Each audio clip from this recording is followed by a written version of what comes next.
All right, good morning. The pardon board is called to order. It is 9:02 a.m. on Monday, October 20th, 2025. Could you call the roll, please? Mr. Nelson, Present. Ms. Satan, Present. Mr. Prater, Present. Mr. Tiller, Here. Mr. Cruz. Present. Madam Chair, we have a quorum. Thank you. Our first item under regular business is review and approval of the minutes from our Monday, September 22nd meeting. Those minutes are included in your packet. Are there any corrections? All right, hearing none, I'll entertain a motion for approval. I move that the minutes be accepted. Second. We have a motion by Mr. Tillis, second by Mr. Prater to approve the minutes from Monday, September 22nd. Any objection? Thank you. Hearing none, the minutes are approved. So our next item under regular business, consideration of applications for clemency or pardon. And our first remote location is at the police barracks. Would the staff at the barracks please introduce yourself for the record? Leanne? Yes, thank you.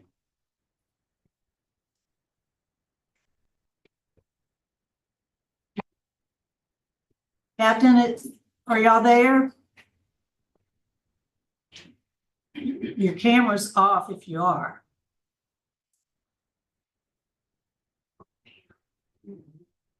You know, call.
Morning, Captain. Good morning. We've done our preliminary, so would you introduce you and your staff for the record, sir? Lisa Prejean with classification. Scott Washington, State Police Captain. Okay, thank you. And our first case is there at your facility. We have before us Mr. Jackson. Good morning, sir. Good morning. Would you introduce yourself for the record? Tell us your name, your DOC number, please. My name is Michael Jackson, 358336. All right, and let me, before we get started, I want to recognize we have some folks that have joined us here in support with us in Baton Rouge. We have Mr. Robert Bum, who will be speaking on your behalf, and the Parole Project. We have Mr. Blake, who will also be speaking in support. Here with us in Baton Rouge, we also have family members of the victim. We have Gregory Leonard and Cynthia Sylvan, both who would like to speak, and we'll call on them at the appropriate time to do so. First, Mr. Jackson, I'll read some identifying information into the record. I'll ask you to confirm that information, and then I'm going to turn it over to Mr. Prater. Your case has been assigned to him. So, Mr. Jackson, as stated, your DOC number is 358336. You're here today seeking commutation of your sentence. You were sentenced in Orleans Parish in September 1995 to a life sentence for a second-degree murder conviction. Is that information correct, Mr. Jackson? Yes, ma'am, it is correct. All right, thank you. Mr. Prater. Okay, Captain, would you start off, please, and tell us what kind of fella he's been since you've known him, since he's been assigned there, and how long he's been assigned to the State Police Barracks? Yes, sir. Good morning, everybody. Mr. Jackson has been here for 6 years. During that 6 years, I'm sure as y'all can see in his record, he's had an outstanding time here. He has had no disciplinary issues here, of course, but in his 31 years of incarceration, he's never had a disciplinary report.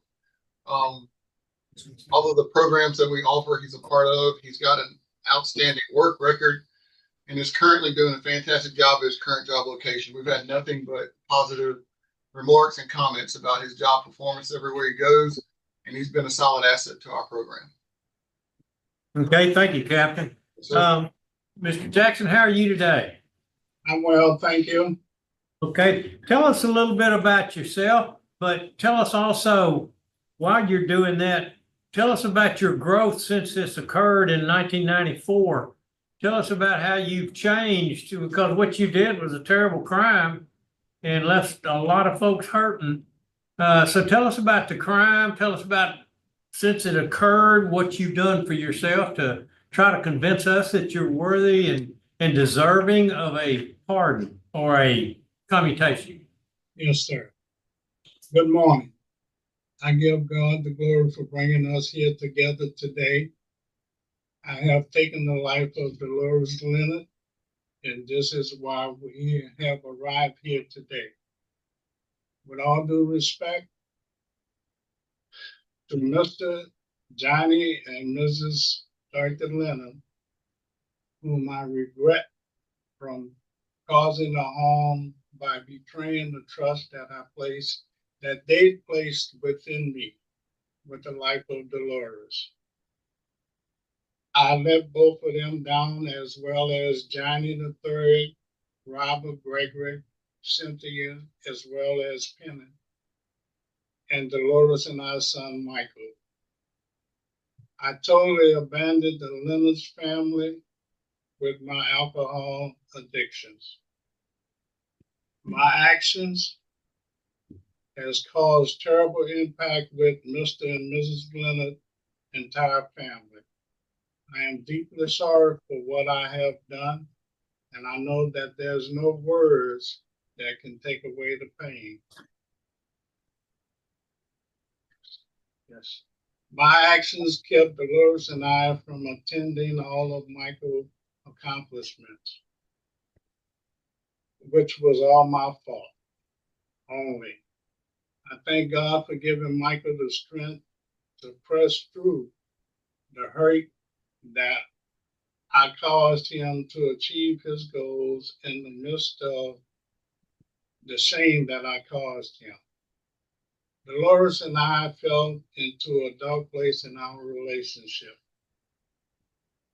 On the morning of Saturday, October 15, 1994, I received one of my unemployment checks in the mail, and after I cashed the check, I called Dolores to inform her that I would be taking her out to dinner later on that evening. In the meantime, I started drinking throughout the day into the night. Late in the night, I called Dolores and asked her to come pick me up from a payphone. A short time later, Dolores arrived at Broadway and Calipista Street, and I asked Dolores to bring me downtown so I could continue to drink. Dolores complained, and we started a heated argument about our status of relationship. Bear with me.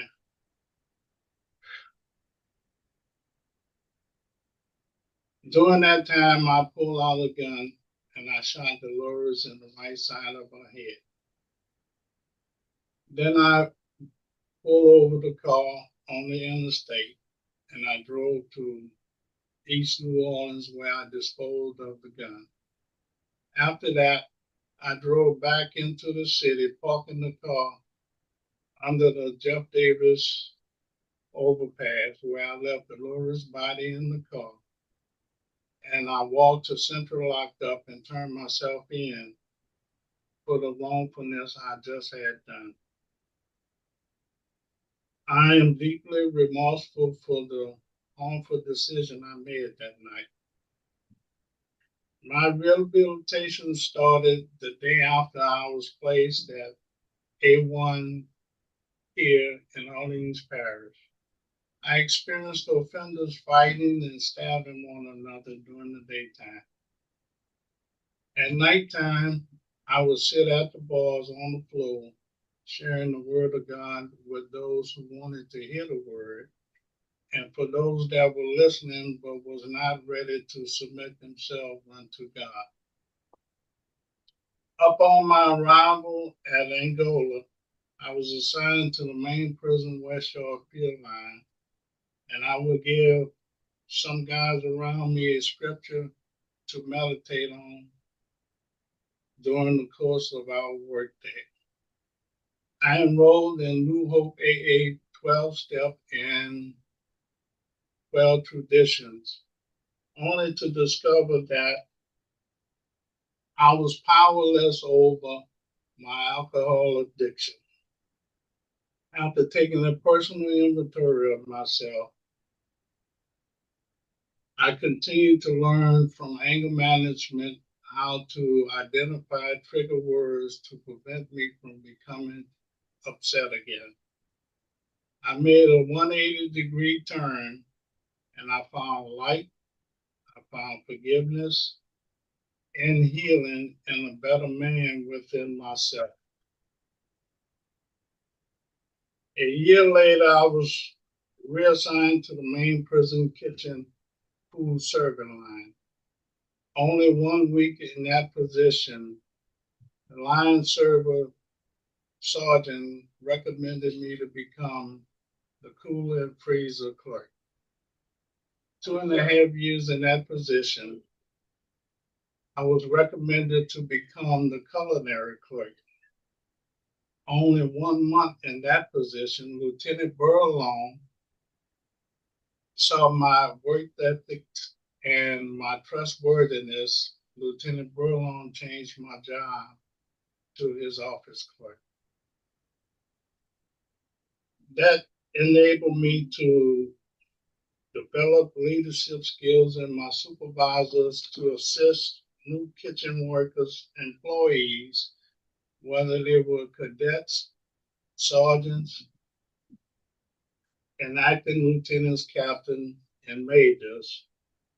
The kitchen job of preparing food for approximately 30,000 offenders, 3,000 offenders.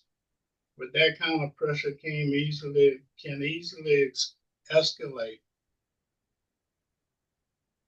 sometimes among offenders. So I learned how to de-escalate verbal confrontations to prevent them from becoming a physical altercation. During the April and October rodeo months, I would help prepare the lunch for the offenders and pass out the lunch on the rodeo ground to those offenders selling hobbycraft. Then I would go upstairs to work the VIP section where Warden King and other high-ranking administrators would be entertaining the influential guests for that particular week. In the midst of doing my time as an offender, in my 31 years of incarceration, I have 0 disciplinary infraction at the age of 66 years. On August 24, 2018, I was reassigned to Prison Enterprise Transportation Department and assigned as a janitor, clerk, and a driver. On September 4, 2018, I received my Louisiana State Penitentiary driver license. On October 7, 2019, I was transferred to Louisiana State Police Barracks and assigned to the Staff Development Center. My self-learning continued at the police barracks with Alcohol Anonymous, and now I have a sponsor, Mr. Bob Bone, whom is willing to continue to help me with my sobriety if the board grant me mercy. Please allow me to reiterate how sorrowful I am for the pain that I caused everyone. Now I understand that faith in God gives meaning and purpose to human life, and that service to humanity is the best work of life. Thank each one of you in advance for sharing your mercy with me in this situation. Amen. Thank you, Mr. Jackson. We appreciate that. And now I want to hear from a couple of folks that are willing to help you should you be granted this opportunity. And then we'll hear from a couple of folks that are in opposition, and then we will ask some questions. The board will have certain questions we want to ask. So I'd like to call Mr. Robert Bum first, I believe, and you are a supporter. Would you go to the podium, please, sir, and tell us what you're willing to do or what you know about Mr. Jackson? Speak loud. Okay. My name is Robert Bum. I am here today to sponsor Commissioner Michael Jackson, who is an inmate at the State Police Barracks on West Howard Road in Jackson. I've been going to Alcoholics Anonymous meetings at the barracks weekly for 39 years. 3 years ago, I met Mr. Jackson at the AA meeting. We talked a little before each meeting.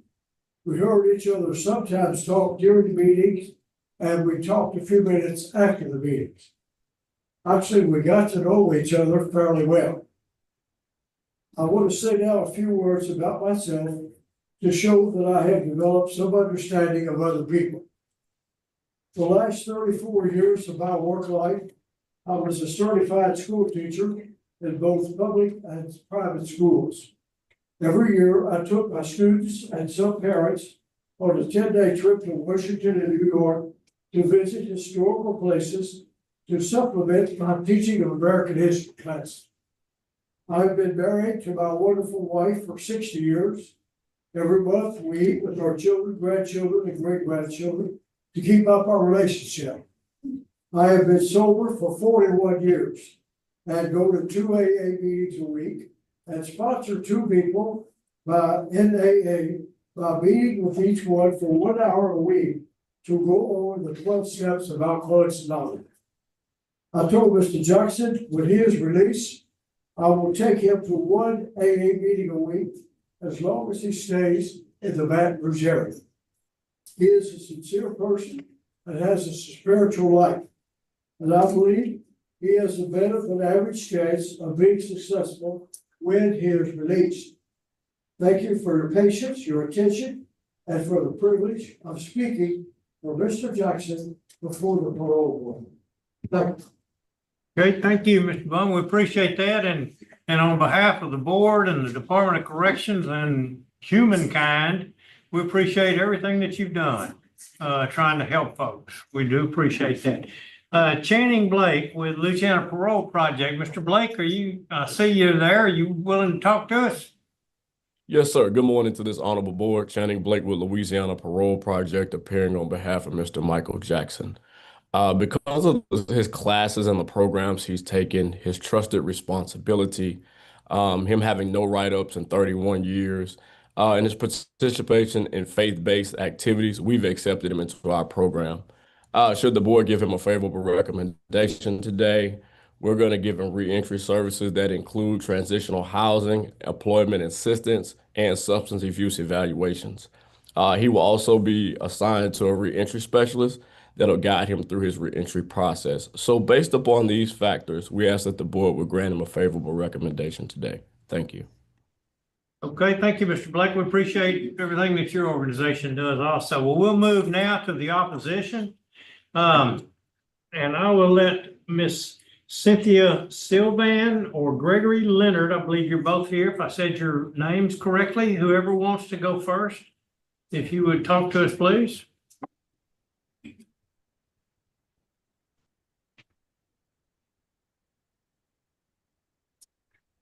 Good morning. The pain continues. When I look at my nephew and everything that he's accomplished, Michael Jackson took that away from him, from his mother. Michael had accomplished so much, graduating, getting married, having kids. My sister cannot see that because Michael took a gun and blew her brains out and sat on her body and to leave her this summer. I'm gonna ask that you all deny Tennessee. Michael should spend the rest of his life in jail. And he committed. My nephew will never see it. She will never see grandkids.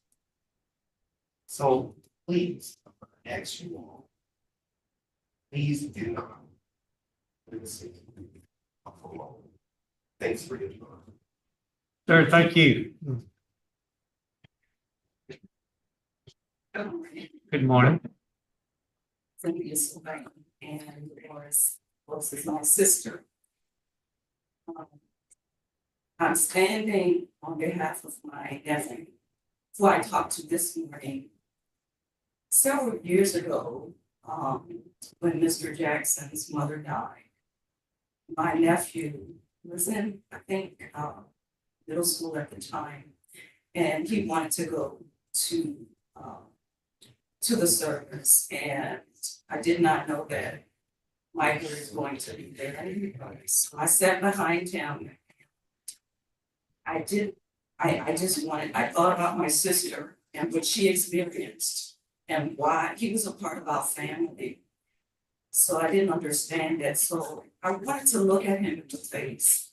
And so when I went to view the remains of his mother, I looked at him and I said, he looked at me and he said, "Would you forgive me? I was living in darkness." I put my hands around him. I forgave him, and it gave me great freedom. But I do believe in second chances. I'm a minister of the gospel, but I'm standing on behalf of my nephew, who I spoke to this morning, and he is in opposition.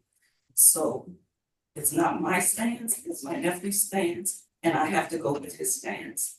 So I'm happy about the work he has done, because the last time we came to the parole hearing, he had not taken advantage of any of the programs. I believe he is a better man. I believe that he has done a lot of work based on what I heard. I am the I'm the in-between person between him and his son. He has been writing to me letters to his son, asking for forgiveness. I kept all of those letters, and every year I talk to my nephew. You ready to release this thing and get the healing that you need to forgive your father? And he has not been ready. I'm praying for my family. I'm praying my family, my parents were deceased. I know what they would say, but I'm different as it relates to what God would have me to do. So it's your decision. I'm speaking for my nephew. He is in my position. Thank you for your time. Okay, thank you both for coming forward, and we hear the pain in your voice. We'll take what you've said, and on behalf of your nephew, we'll take what you said very seriously in our deliberations. Mr. Jackson, now we need to ask you a few questions, and I'll start out by asking you a few questions. Then the board can ask anything that they would like, and then I'll vote. The board will vote, and then we'll be through with the hearing this morning. So to begin with, Mr. Jackson, the way I understand it, and of course, you've gone over the facts of the crime, so we won't really need to go over those anymore. Is it true that you've had no disciplinaries in 31 years? That's correct, sir. Because that's so rare. I haven't been on the board like some of the members for as long as they have been, but I've been on long enough to realize what a rarity that is. You began your rehabilitation process as soon as you got into jail, correct? Did I read that correctly also? Yes, sir. Okay. You're assigned to the LSP barracks since October of 2019. And that's correct also from the captain. And he says that you're a model prisoner. We do have some opposition. You've heard from that. Let me make sure that, are you still active? I take it from Mr. Bum, you still are active in AA, correct? That's correct. Okay, and you realize whatever we decide this morning, if you're going to be a successful person, you're going to have to stay involved in AA from what I understand about the addiction process. You understand that? I agree. Okay. Madam Chairman, I have no other questions. Okay, thank you. Any other questions? I have none. Got a question. When I read your statement, the way I read it was that you had been drinking, so I'm sure you were intoxicated. You seemed like from your statement that you were drunk, and you wanted to go somewhere to get some more alcohol. Y'all got into a heated argument that turned physical. Yes, ma'am. She didn't want to take you to get any more alcohol, which is what anyone would say. I'm not going to do it. And so she didn't do anything that caused you to pull out the pistol and then shoot her right there. Yes, I mean, I know you were angry. I know you were drinking. But you had the gun with you, and that's what happened. So I know the son is reluctant to put that behind him. I know the brother is reluctant to put that behind him. And I can understand that. And I understand also that you're very remorseful for your actions and that you have done everything you could in the way of programs and to better yourself to be a better citizen whenever you leave LSP. So I hear it from both sides, and I just wanted to acknowledge that I do hear the victim side of, you didn't accidentally pull the trigger. It wasn't an accidental shooting. It was on purpose. Am I correct? yes, ma'am. Okay, thank you very much. You're welcome. Let me just mention, we do have another supporter, Johnny Evans, who submitted a green card and asked that we read the comments. He says he's a great person, should be given a second chance. He had the chance to work with him, and he is a very well changed man. I'm grateful to have met him as a human being. Please, if you can, allow a chance. I have just a couple of questions, Mr. Jackson. You share with us how you've managed to stay right up free. As Mr. Prater said, I've been on the board a long time, and it is a rare occurrence, especially having spent the amount of time you spent in Angola. Correct. The pain that I caused my loved ones and everyone else, I will continue to improve myself because I really understand the pain that I placed upon people. And I don't want that no more for life. There's a saying that your trouble can cause pain for a lifetime. And that's what happened to me. I feel my son pain, I feel the family pain. I know what I done was wrong. Dolores didn't deserve that. And in the midst of me doing time at Angola, complications and altercations were surrounding me. But I didn't want a part of that life. That was not my intentions. I made a terrible, terrible judgment that night. That is not who I was. That is not who I am today. And for me to continue to stay right up free, because I'm not a person that intentionally get in trouble. I want better for the betterment of humanity. I learned how to de-escalate situations. I was able to take the material in Lieutenant Burlong's office, which provided the mindset, the skill set, and the toolbox of de-escalation. And I know that beyond incarceration, people in society can take advantage of the knowledge that I have with de-escalation, because there's so much trouble in society right now today. So if I'm in the midst of someone that is escalated, I have the tool set to help de-escalate the situation. Okay. All right. Well, thank you, sir. I want to thank you for being well prepared today. You've done a very good job. I don't see any other questions, so I think we're prepared to vote, Mr. Prater. Okay, and you understand today, we're gonna vote as a recommendation to the governor. So we're not voting to let you out. This is the first step, and you'll have another hearing, should we vote and allow you to, go up for parole. Yes, sir. Correct? Okay, well, my vote, because of the fact of no write-ups, because of the fact of what the captain has said, and I respect him a lot, and he's not easy to bull. I respect that. I respect the AA things that you've done and your sponsors. And I do hear what the victims say, and I'm so sorry for them. And this is a rarity that I come across somebody like you, and because of your interview. And I think that you truly are repentant and sorry for the harm that you caused. So my recommendation is that we grant you this clemency, reduce your sentence to 99 years with immediate parole eligibility. And that's my vote as far as the board goes, to recommend to the governor. Thank you, sir. Mr. Freeman? It is a tough one because of the victim. I mean, the victim was just shot for nothing. But on the other hand, you have done very, very well behind bars.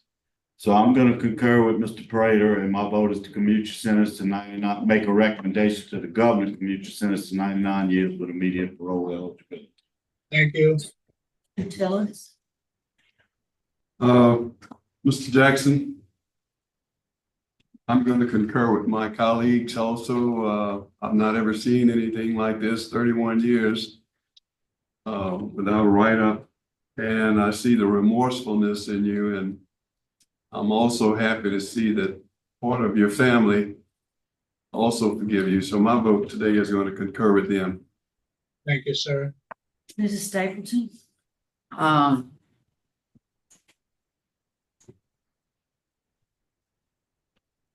I don't think 31 years is enough time for an innocent life.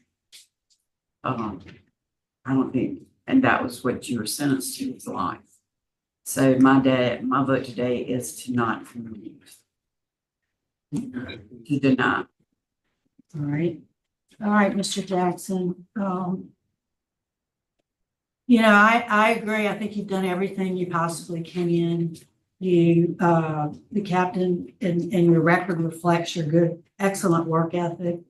The fact that you've not had any disciplinary infractions in your entire period of incarceration.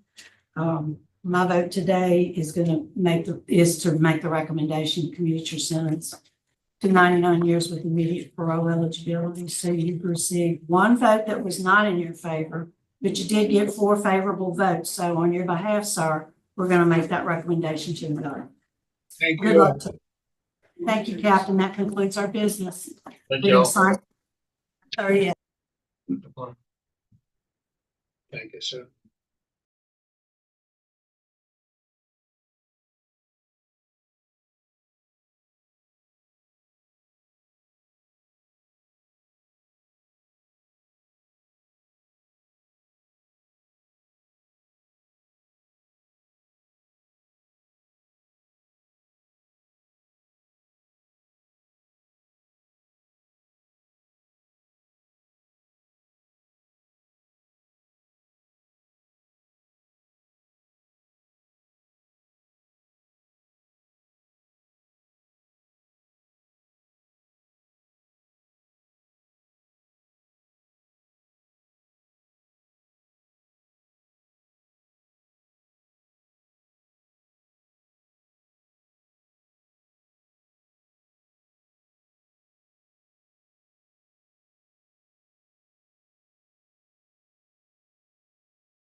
All right, the park board is now reconvening. We're at Louisiana State Penitentiary. Would the folks, staff at Angola, please introduce yourself for the record?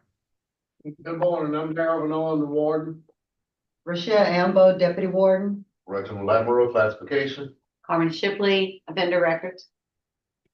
All right, thank you. And our first case is Mr. Pagan. Good morning, sir. Good morning. Would you introduce yourself? Tell us your name and DOC number. My name is Michael Pagan, DOC number 362262. All right, Mr. Pagan, you're here this morning before the pardon board seeking a commutation of your sentence. You were sentenced in Jefferson Parish in October 2002 to a life sentence for a second-degree murder conviction. Is that information correct? Correct, ma'am. This morning, we have quite a few folks here. I'm going to just recognize the folks who are here with us in Baton Rouge in support. We have your daughters, Vanessa Clark and Alexis Fernandez. We have family member Michael Rubio, your son-in-law Brennan Wiggins, and son-in-law William Clark. And speaking on your behalf will be Vanessa, Alexis, and Brennan. Also present on Zoom is the Parole Project here in support. We also have some folks representing the victim here with us in Baton Rouge. We have Miss Janet Duffiane. Did I say that correctly? Duffiane. Eugene Duffiane, those are the victim's parents. Christy Denneberg, sister, Arthur Schlogel, an in-law, Talise Schlogel, victim's sister, and also on Zoom, we have a representative from the district attorney's office who also wants to speak, and we'll call on them at the appropriate time as well. Your case this morning, Mr. Pagan, has been assigned to Mr. Tillis, so I'm going to turn it over to him. Mr. Tillis. Good morning. Good Mr. morning. Mike, how are you? Good. Tell us about yourself. Well, Warden, who is it? Ambo?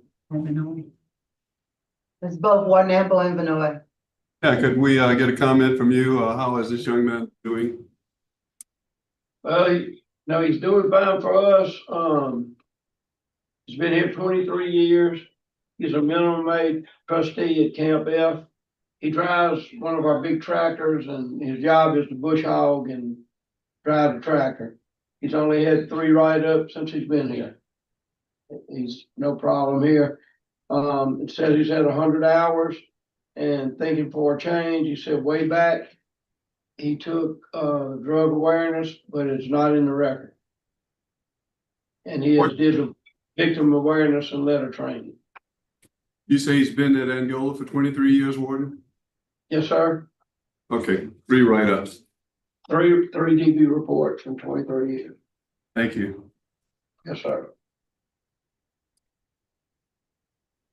Mike, tell me something about yourself. What have you been doing since you've been there? I've been doing a lot of hobby craft, buckles, and I staying out of trouble. That's pretty much it. You know, I read through your case. Was it over $20 that this incident happened? Yes, sir. Tell me about it. And we got into a confrontation, and it was over a $20 debt owed, and our arguments escalated, and we started we got in a confrontation with a knife, and I should have made better choices that night and walked away from, and I did. great. And I'm sorry. I read also you didn't tell the truth when you were asked about it. Yes, when I first got arrested about it, I was scared, young. I was under the influence. I was making all the wrong choices that night, sir. So you've been taking some classes, and since you've been there, tell me some of the classes that you've taken and what impressed you the most. The one that impressed me the most is victims awareness, because I had no idea the impact it had on not just me, but the victim's family and people who were impacted around it, my family. I learned so much from that. I see. Cheryl, you want to go ahead? Mhm. Yeah, we're gonna hear from the folks that want to speak, Mr. Pagan, and then some of the other board members may have some questions for you. So first, Yes. we'll hear from those who are here in support. And, could we hear first from Vanessa Clark? If you'd step up to the podium, please.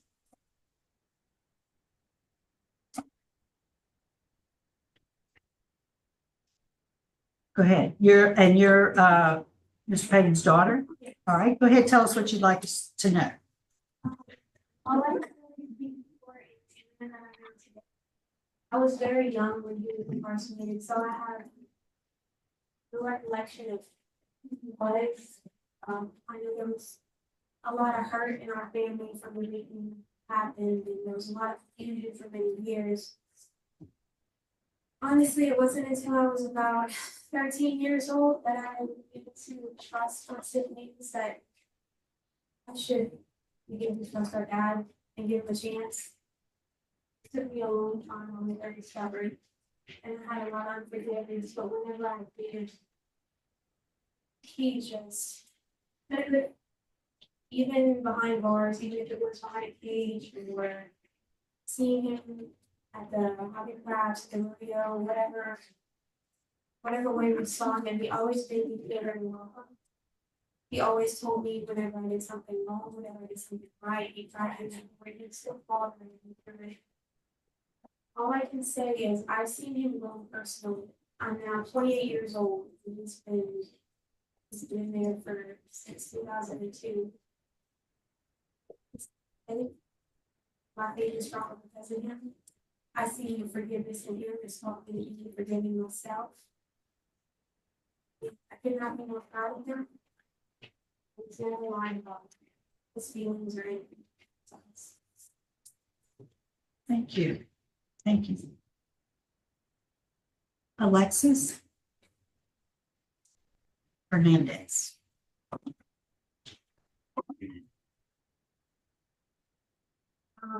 I'm 31. I believe I was around the age of 4 or 5 when it happened. I remember him. And I remember being the little girl he would bounce on his leg. A world being turned upside down and everything.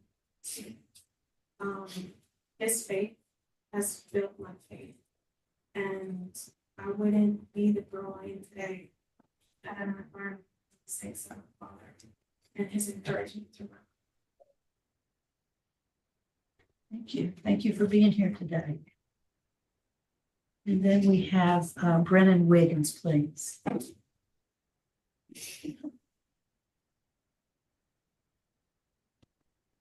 I'm actually Michael Rubio. I'm the son of Michael Pagan. Okay. I am 34 years old. I was about 10 years old whenever my father was incarcerated. At the time when it happened, nothing much was talked about. It was kind of like something we didn't talk about when we were younger. We went to schools a lot. I had learned how to adapt and make friends quickly. I do want to say that Michael Pagan has been one of the most instrumental role models in my life. Though he's been behind bars, he has been a very good role model. He's helped me grieve the death of my grandmother. He's helped me grieve the death of my brother. Even being in there, you have limited access to us. I've always felt so close to my father. I remember him, my personal memory of him being like my superhero. He was there for me. He was a good father, very loving and caring. And he's always been that way to me and my siblings. I have been through a lot of trials and tribulations since my father has been incarcerated. And even though I have to go to these things, I know that I'm not alone. I always can lean on him for advice. I can lean on him for direction, and I can lean on him just really just be a shoulder there for me, even though it's a distant shoulder.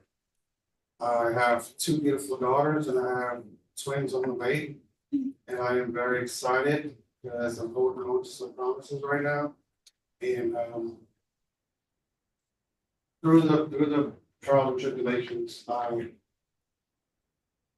always kept my head up because no matter what I was going through, I knew that someone was going through a lot rougher than me. And to be able to confide in and lean on my father during those very hard times has been instrumental in becoming the man I am today. And I just wanna thank you all for it. Thanks for being here. Thank you. All right, now we'll move and hear from the opposition. And, folks, I'll let, I have Miss Janet and Miss Christie speaking. Whoever wants to go first, please, just step up to the podium. And then introduce yourself and tell us your relationship to, victim. First of all, to the committee, board of parole, I want to say thank you sincerely for allowing us to present our feelings. We, myself and my husband and children, his sisters, brother-in-law. We have discussed that one day this situation would be present. And we tried to analyze how we would be able to handle it.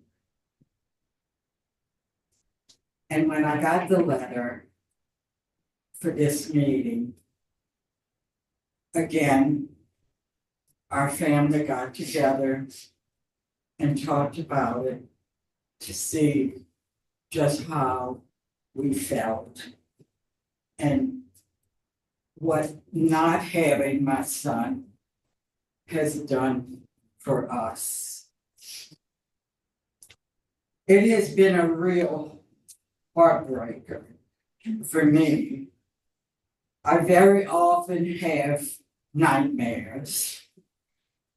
It has been 25 years, and I can still see my son on the floor, bleeding from 23 stab wounds. His left ear was cut completely off. His neck was severely cut from one ear to the other. And I see this over and over and over again.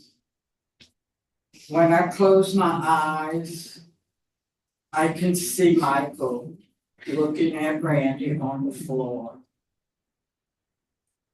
Then he walks around to the door of Randy's apartment. And he walks out, but he locks the door behind him. Was this so no one could find him alive? I don't know.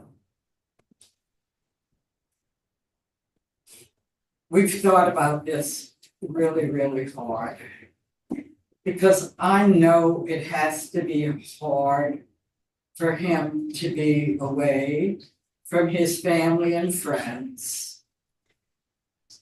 But what about us? What about my family and my friends and his friends? It's been so hard for us because we were a very close family. We took vacations together. There was never a Christmas, a Thanksgiving that my whole family didn't gather together.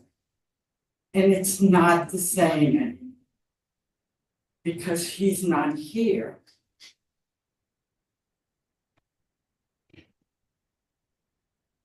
And I wrote something kind of funny. Because when I said no birthdays, no Thanksgiving, I added no boiled crawfish. Because he enjoyed so much those gatherings. I know it has to be hard for Michael, but it's hard for us too. You did wrong, but you had a fair trial. You had a fair judge. It took the jurors 20 to 30 minutes to decide unanimously that he was guilty. Even the judge commented when his sentence was given, the judge said, "You showed no signs of sorrow at all."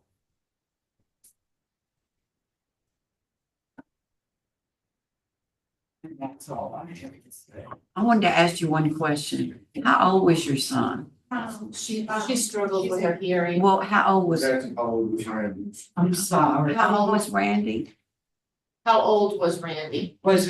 He was 40 years old. Okay, I was just, thank you. Thank you. All right, Christie?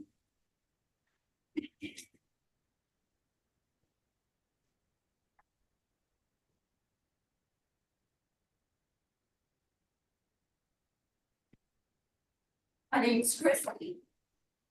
I'm Randy's sister and speaking on behalf of my other sister and my family. Living as a Christian and a true follower of Jesus means we learn to forgive others, even when it seems impossible to forgive. It is only through a strong faith in Christ and through God's power, strength, and grace given to us that we are able to forgive those who have unjustly wronged and hurt us. In the Bible, in Romans chapter 3, verse 23, it says, "For all have sinned and fall short of the glory of God." But 1 John 1:9 says, "If we confess our sins, he is faithful and just to forgive us of our sins and to cleanse us from all unrighteousness." This lifetime only lasts a short moment. Our physical bodies only live for a short time, but our souls will remain in one of two places for eternity. While we are on this earth, we are given free will to choose where we will end up for eternity. It is not too late for Michael. It is my prayer and my family's prayer that Michael finds true peace. The peace of mind, soul, and spirit that can only come from one source, and that is from God. We forgive Michael for what he did to Randy. Because as Christians, we recognize with deep gratitude that we were forgiven.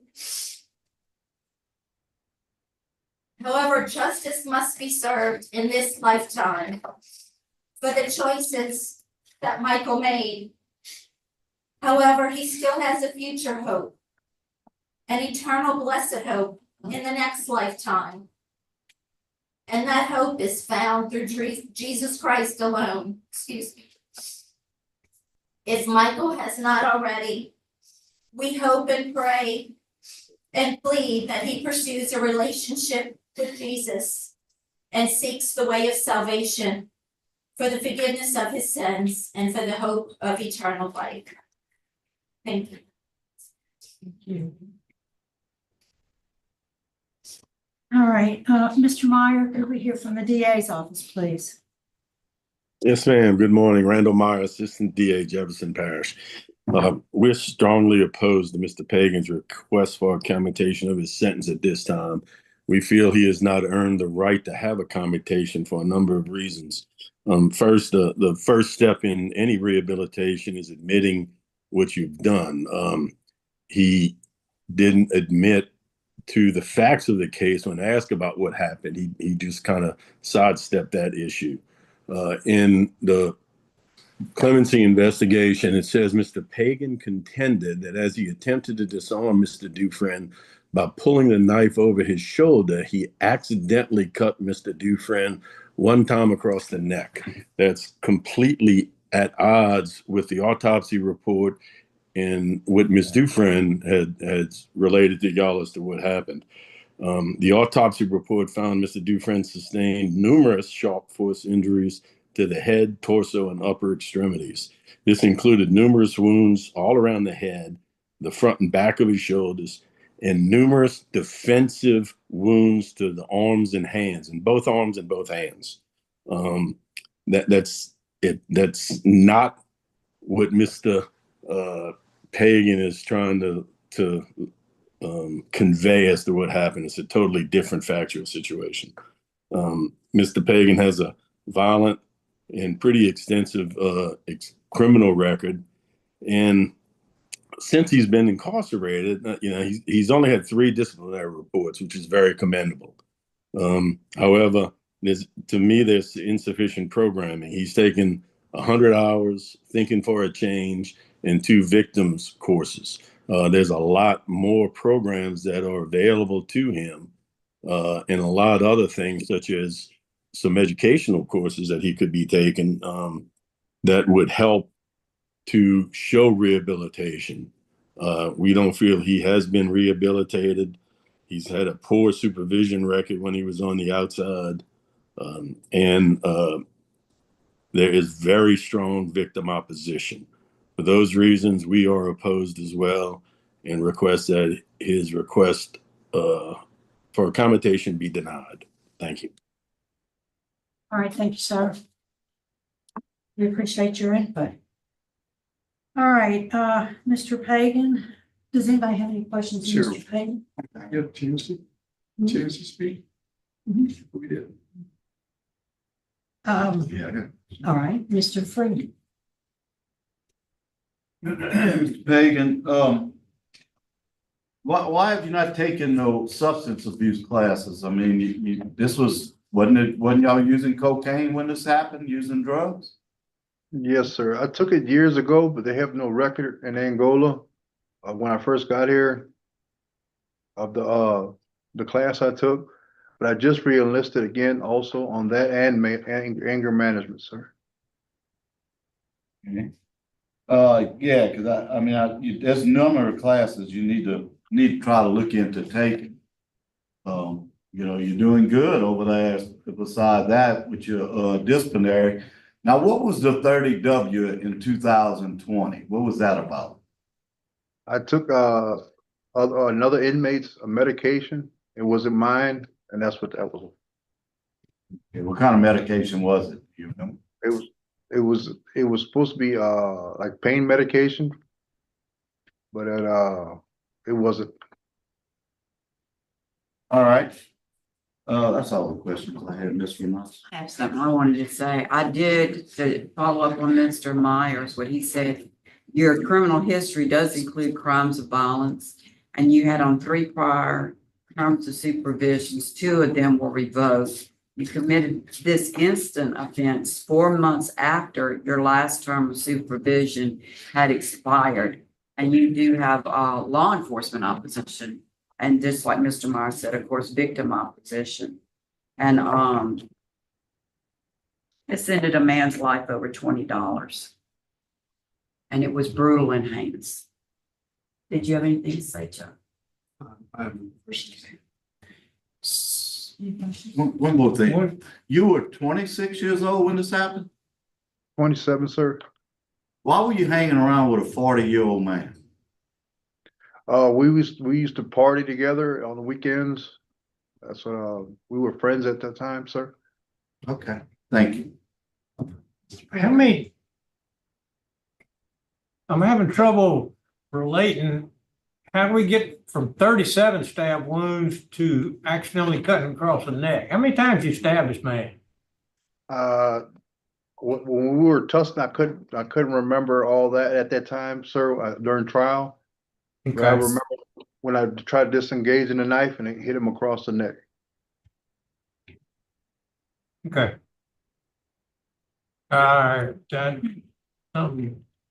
So you don't recall the other stabs?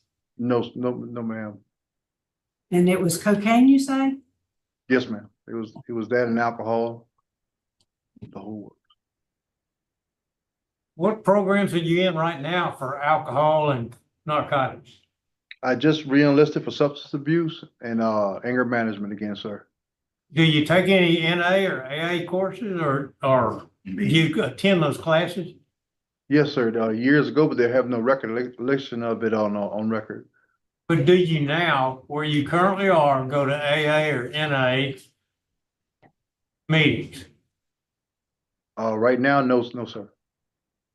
Could you if you wanted to? Yes, sir. I just re-enlisted.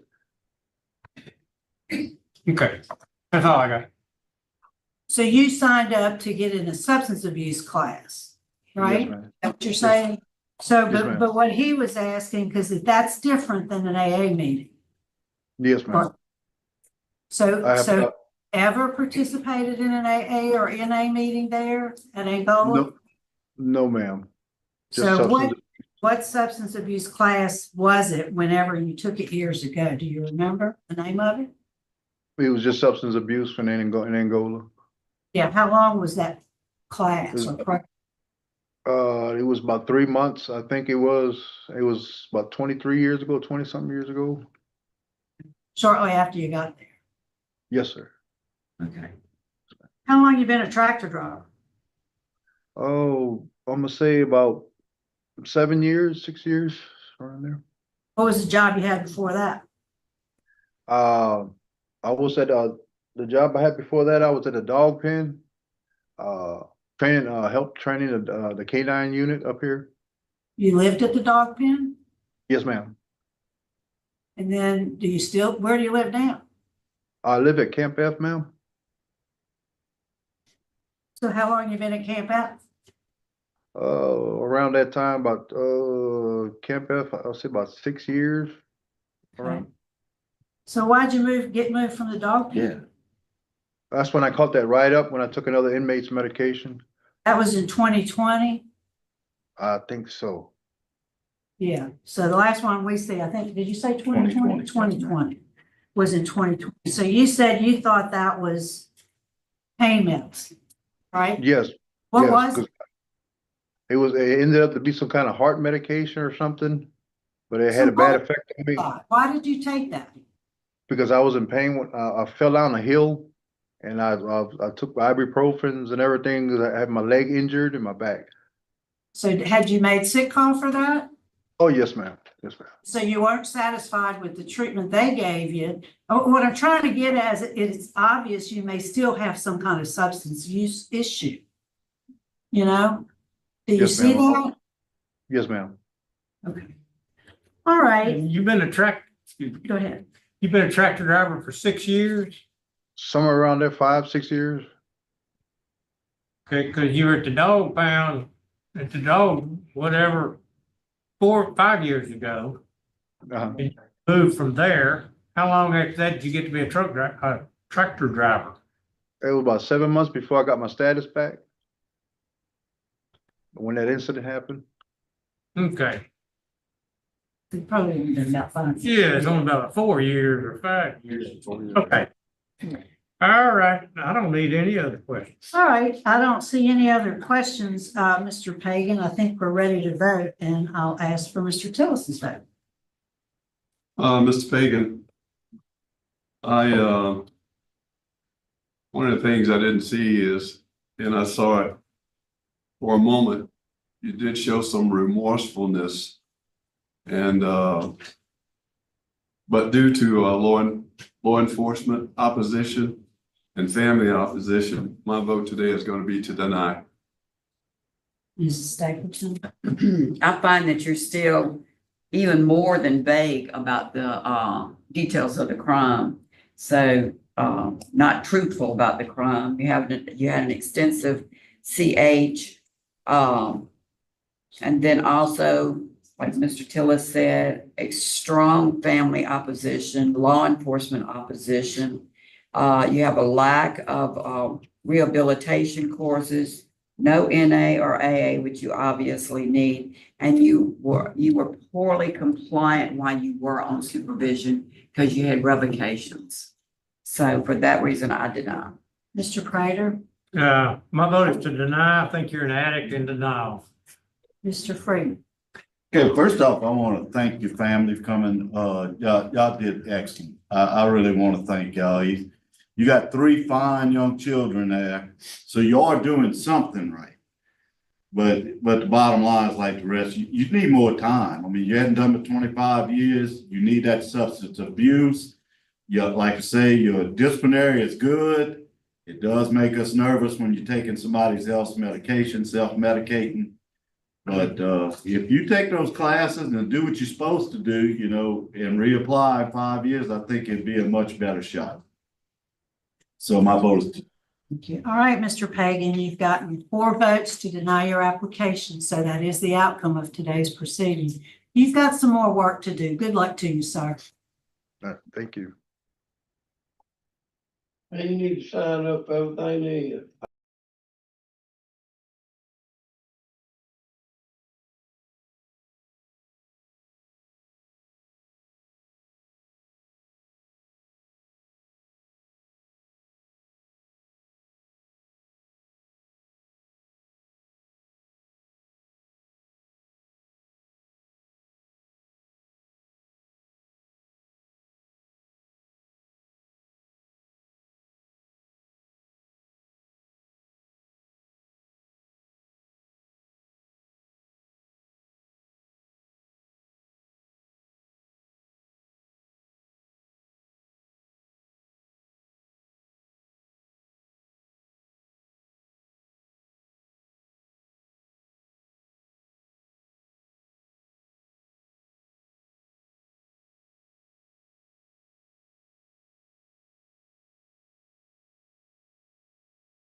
We trying to unmute us, we ain't got nobody else.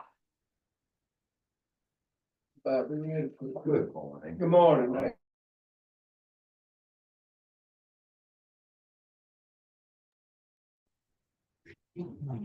All right, we're still bringing Sam, go ahead and do our introductions. Back, we gotta see everybody on the camera. Mr. Hayward, would you introduce yourself? Tell us your name and DOC number, please. My name is Hayward Prevost Jr., number 128237.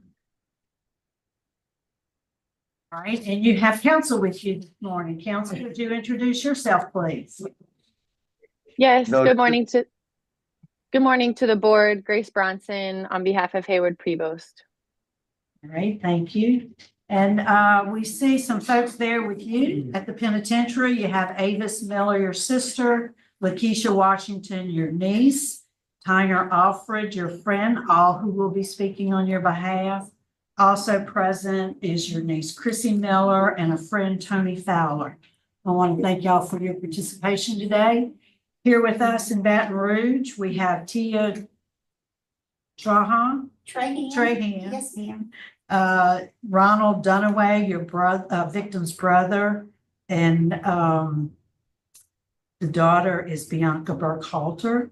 We also have a representative from the DA's office who'll be speaking also. On Zoom, we have John Trahan, right? And Charlene Burkhalter. On Zoom, Brenda Palmer, Sheila Hayes. And at the appropriate time, we'll call on you for your comments. First, Mr. Prevost, let me read some identifying information into the record, sir, and then I'm going to turn it over to Mr. Prater. Your case has been assigned to him. So, Mr. Prevost, you're here seeking a commutation of your sentence. You were sentenced in the 22nd Judicial District, that's St. Tammany Parish. You received a life sentence for 2 counts of first-degree murder. Is that information correct, sir? Yes, ma'am. All right, Mr. Prater. Okay, how are you today, sir? You doing okay? Yes, sir. Yes, sir. All Doing right. good. And hello to the folks behind you too. I'd like to hear from you. What happened? What happened when in 1988 when things went so sideways here? Tell me about that. Well, back in 1988, that particular night there, I consumed a lot of alcohol, marijuana. We smoked weed and maybe snorted coke and everything. So that night was just a very, very tragic night in my life. And that's one of the things that went on that night. Okay, let's set the rules right quick. We're gonna tell the truth, the whole truth, and nothing but the truth. Maybe snorted coke doesn't tell me much. Did you snort coke? Yes, sir. We did coke. Okay, that's what I want to know. Yes, sir. Okay, if you know the truth. Okay. Okay, so you were on drugs when this all happened, and tell me why, when you can do something that awful, why can you come before us now? What has changed, and you come before us wanting clemency? Tell us why you feel like you're deserving of that. Well, sir, I'm not the same person that I was back in 1988. I'm very sorry about everything that I did that night in my life, during that period of time in my life. And I see myself as a whole new different person. I've learned so much here while I've been in Angola. And if God would just grant me the blessing, the prayer, I would back up the hands of time, and what happened would never have happened. It wouldn't happen. But, to say why I'm here today, I've asked and been praying that the family would one day forgive me for what I did, what I took away from them. And I just praying that I could have a second chance in life. All right. Well, I'm going to come back and ask some questions of you in a little bit, as will the rest of the board. But I'd like to hear first somebody from the facility there. Would you tell us, somebody that's a spokesman for the facility, what kind of fellow is Mr. Prevost been since he been there? Yes, sir. Good morning, Mr. Prater. He's been here 36 years. He's a minimum aid trustee. He lives at Camp F. And he's a janitor now. He cleans up inside the camp. He's had a total of 9 DB reports since he's been here. His last one was in 2005. His classes, he's taken Celebrate Recovery, Victim Awareness, Anger Management, Substance Abuse, Thinking for a Change, 100 hours. He got his GED in 92. Okay. All right. Thank you, sir. We appreciate that.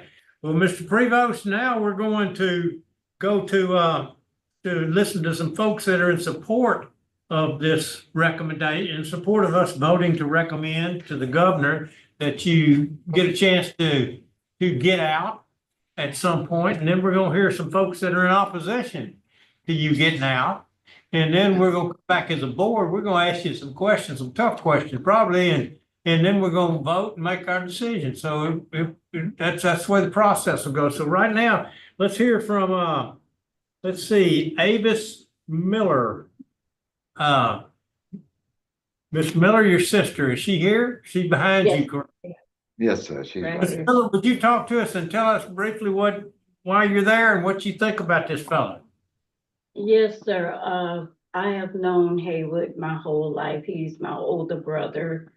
And from the time we've grown up, he was always helping me, being there for me and my family, for my mom, anything my mom needed. He was always there to help her, to just guide, just do whatever he can to help us. And at the time, like I said, he was very helpful with everything, whether it was going to the store, getting medicine for her, just anything that she needed, he was there. He was just that kind of guy. And even people on the street, he would help them. Their car broke down or anything like that, he would just help, even if he didn't know them. But I love my brother, and like he said, when he came in, he was young. He didn't really dealing with drugs and stuff like that. I know they had parties. I know he was on drugs. And it just hurted me that when this happened, being under the influence, not knowing what you're doing, it hurted my heart. But as time went on, I see and I know the change in him, because he was in church, he was, in the choir and stuff like that. But now he came in as a young man, but now he's an older man, more experienced, more knowledgeable, and a forgiving person now that he has grown to. And I feel like he has asked God to forgive him. And I'm asking the family to forgive him, because the Bible tells us we have all sinned. We have all fallen short. There is nothing that God has not forgiven us for. And I'm asking the family and understanding that if we hold forgiveness in our heart, then God cannot forgive us if we can't forgive others. And that's what I would like to leave with y'all by saying. I pray that y'all would see it in y'all heart, that y'all will forgive my brother. I know that we cannot replace what was taken away from y'all, but 37 years, I feel like he has served his time. And I'm asking you, and I'm in my prayers, I'm asking that God have mercy and forgive. You forgive him and let him be free, please. We appreciate that. Thank you very much. And please understand, it's not for us to decide whether to forgive him or not. Our decision has to be what's best for the public, and if we truly believe that he's repentant and changed. So we have it's not a forgiveness thing with us. I just thought I'd make sure that you understood that, and, because we don't think anything to me. And so, okay, well, let's move on. Miss Lakeisha Washington, the niece, would you talk to us, Miss Washington? They can hear you. Yes, sir. I love my uncle dearly. Growing up, we all lived in the house together. It was my grandmother, my uncle, my aunt, my cousin, my mom, and I all in the same house. So we were all very close. I remember countless times, my dad wasn't really a part of my life. And my uncle really filled that void for me. One day, me and my cousin were out there playing in the ditch, trying to catch minnows and stuff. And next thing I know, my uncle just comes and snatches me up. And I'm like, what was going on? There was a huge snake in the ditch that I didn't see. And, he saved me from that. He protected me. And, up until, he went to prison, he was always for that, always that for me, a protector. And he would just take time with me and my cousin, taking us out places. And I've just always been, so I always admired him and looked up to him. When I went off to college, he would write me letters, just encourage me. And then went off into the Navy. And even then just encouraged me and told me how proud he was and, how he wish he could be there. And I know he's sorry for what happened. And, again, like my mom said, we just pray that the family can, see it in their heart to forgive him. He is a good man. He is a very good man, always has been. Even he in jail, he has taken the time. Anytime someone comes to him for help, he's taught them leatherwork, woodwork, just always a good person. And on top of that, my grandmother is 89 right now. She just had a stroke. I think it was last week, and just came home from the hospital. And I mean, it would mean the world for her to have her son back at home. Right now is me and my mom trying to take care of my grandmother, and I know he would be there for her. I know he would help support her, and, kind of relieve, some of the relief, that we need to, take care of our families. But he is a good man, and he is truly sorry for that night, and wishes he could take it back. We all wish he could. I love my uncle. Okay, well, we appreciate what you said, and it does sound like you got some very fond memories of a good man, and we appreciate that. And I'm sorry, Miss Grace Bronson is the attorney. Miss Bronson, I'll call on you last if that's okay. Okay, right after Mr. Tanner Alfred, who is a friend, and he's also there at LSP. So, Mr. Tanner Alfred, would you tell us what you know about this fellow? Yes, sir. Been knowing Hayward all my life. I knew Mike and the Burt Calters, and we all grew up together. We all were good friends, and it's a bad situation. I love both of the families. We real good friends, but I know Hayward. I've spent a lot of time with Hayward before that incident. We fished together. We did all kinds of things together, and I've seen a number of times we would be riding down the road, somebody broke down on the side of the road. He'd, hey man, pull over, let's see if we can help him out. He just have a good heart, and when that happened, I couldn't believe it. I mean, I had to hear it from his mouth for me to believe that even happened, I just pray and I ask the family to find a place in their hearts for forgiveness, Jesus died on the cross for us. He didn't do nothing to nobody, and he took all our sins upon himself. And he forgave us for doing what we did to him. And so I just pray, that they can find it in their hearts to forgive him. And I know he's truly sorry for what he's done. I've talked with him a number of times, and I know he's told me, he said, T, I wish I could take it back. He said, but I can't, and it was just a bad situation, and I have a lot of love for him. I know if he gets out, you know, he'd have a job. I'm a business owner. I will give him a job. If he needed a place to stay, I'd give him a place to stay also. So, you know. Sound like a good friend, and we appreciate those comments and appreciate you sticking by him. That's important to have a friend that will stick by you. Ms. Bronson, would you wrap up the supporters before we move on to the opposition? And I apologize for not introducing you first and checking with you. That's okay. That's okay. Thank you, Mr. Prater. Good morning to the board. Good to see you all. Sorry I couldn't be there in person. I'm handling multiple things, but I appreciate your time as always. I'm here before you today representing Hayward Prevost, who, as you heard from Angola, is a Class A trustee at Camp F. He has very minimal disciplinary record over the last almost 37 years of incarceration, and his last write-up was 20 years ago. Mr. Prevost, as we go through his record in Angola to show his extreme rehabilitation and the work that he has done since this incident.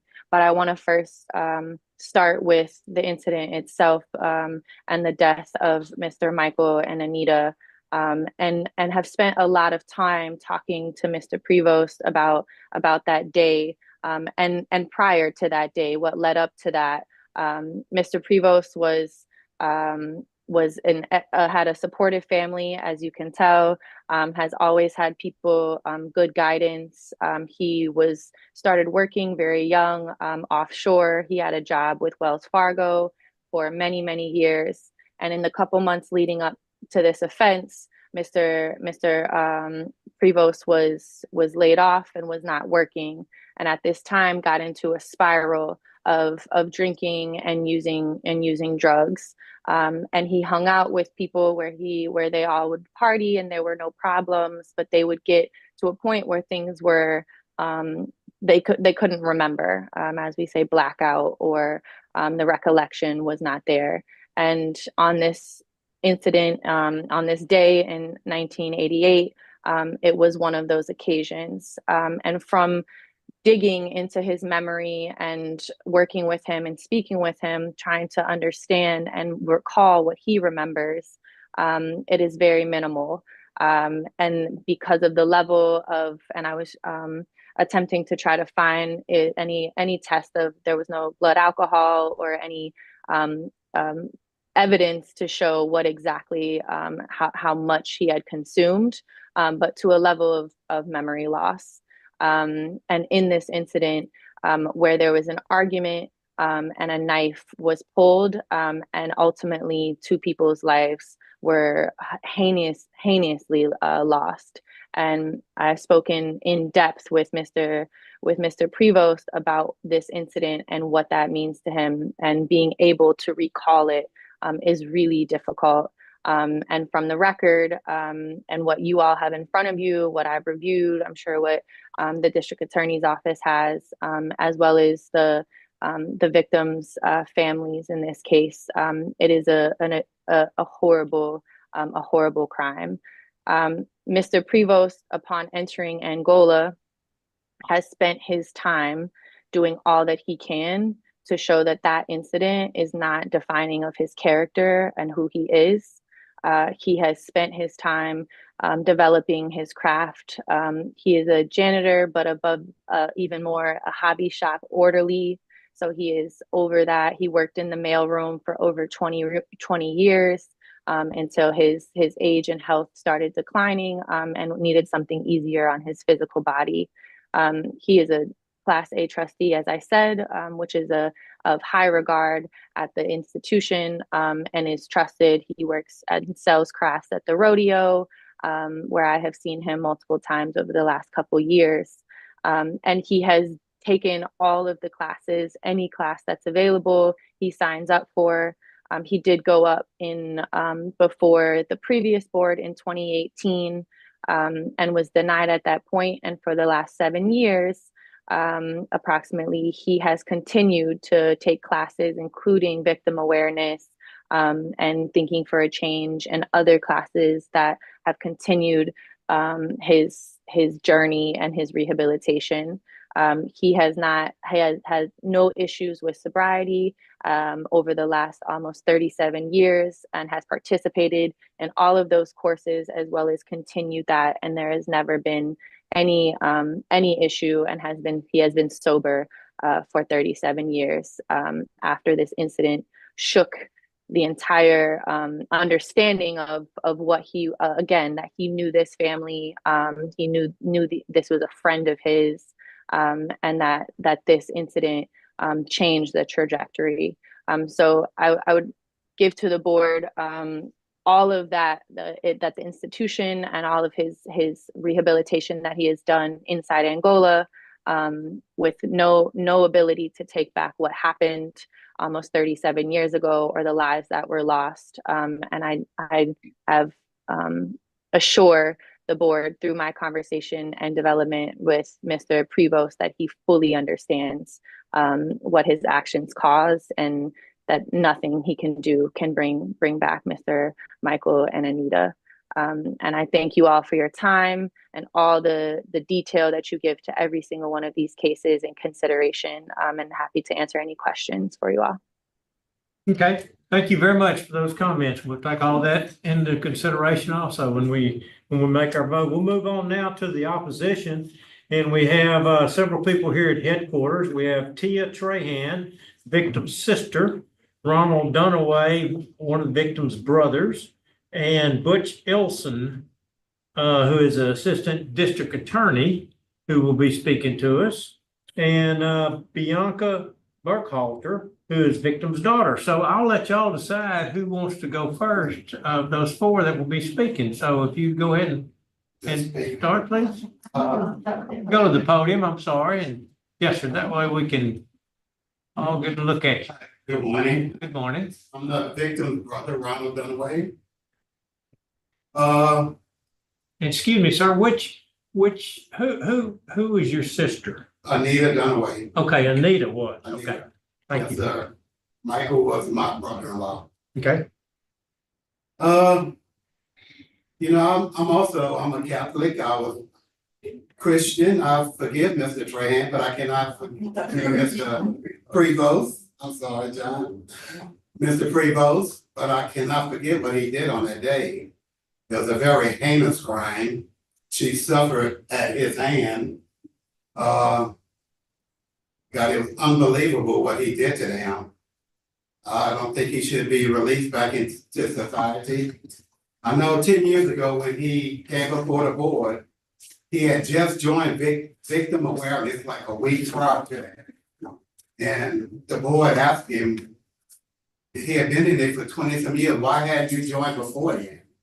And he had no answer. He also stated that he had never created a violent act in his life. And they were like, are you serious? You're in here for a double murder. My little sister was stabbed over 23 times. That's no accident. You know, that's malicious. And, you know, I think he should serve his full term. There's no reason for him to be released back into society where he can live to another family. Because we went through this 10 years ago, it was all brought back to us. Now here it is again on this day. It's like it was just yesterday. And, you know, I feel for his family. I feel for, I guess, his mom that's sick. I pray that the Lord heal her. But for him to be released back into society, I hope you all see past the persona he's presenting here today. I just beg that y'all look at his true background. On that night in question, yeah, I know they did drugs, but I also know he got a ride to their place, left their back door open, and went into the house and committed this violent act because my sister had won $500 that night at bingo. And that's why he went back to get the money. He also stated, I'm sure, I don't know if the DA gonna bring this up, that He needed the money to pay his grandmother's speeding ticket, is what was told in the street, after he was saying in the streets. He was a good man, but this is what was known on that day, that he left the door open. He was not drugged out of his mind. He was given a ride by a guy named Glenn back to their house. He was there early, he left, he came back. It was premeditated. And I just ask that you all do not grant him a chance to go back into society. Thank you, sir. We appreciate that. Appreciate you and all of y'all coming to see us this morning. Yes, sir. Okay, who'd like to speak next? Would you introduce yourself, please, ma'am? Yes, sir. Hi, good morning. My name is Tia Dunaway Trahien. I am Anita Dunaway Burkhalter's sister, her baby sister. Hey. Members of the parole board, I'd like to bring you back to October 27th, 1988. My sister and I, who is not on drugs, my sister and I were enrolled in a junior college. She had called me that morning to make sure that I was awake. I lived about 20 minutes away from her. She called, my dad answered the phone. He came and told me that my sister was on the phone. We spoke, she asked if I was up. I said, yes, I'm up, I'm getting ready, but maybe let me sleep a few more minutes. I hung up the phone, got in the car, picked up friends, drove to her house, just like I did every morning to give her a ride to school because they only had one car. Upon arriving that morning, I walked to my sister's door.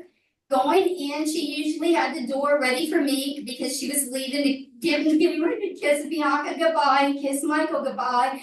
I walked in screaming her name, Anita, Anita, I'm ready, let's go, we're gonna be late.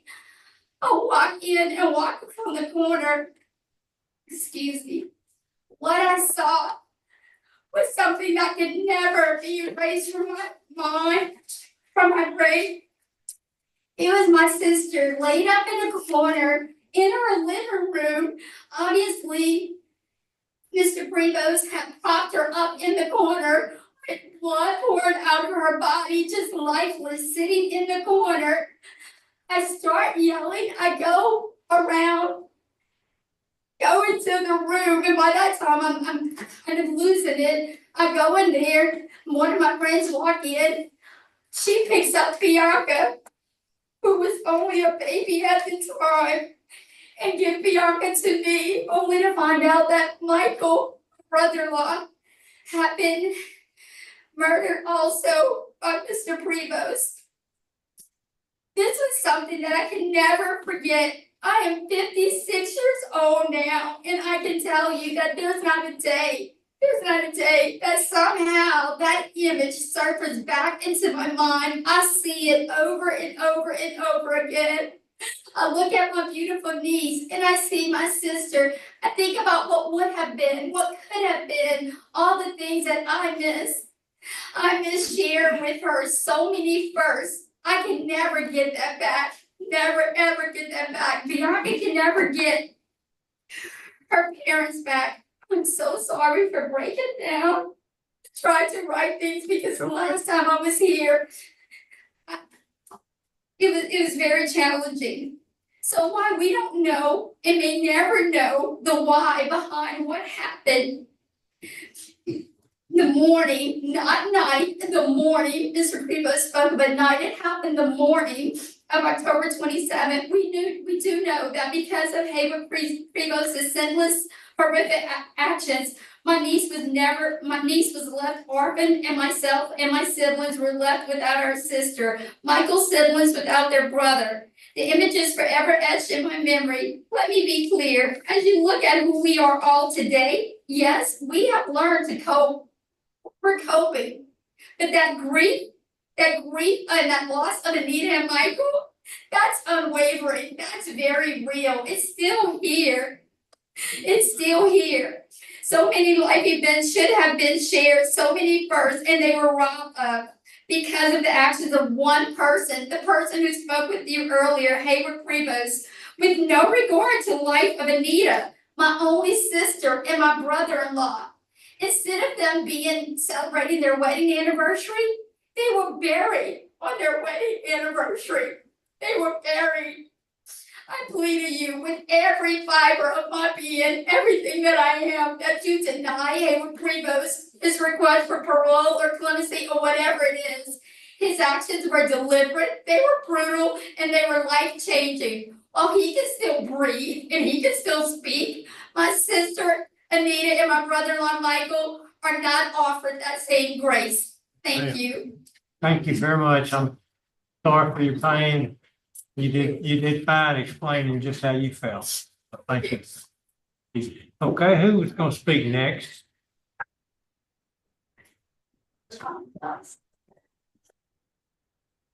Thank you.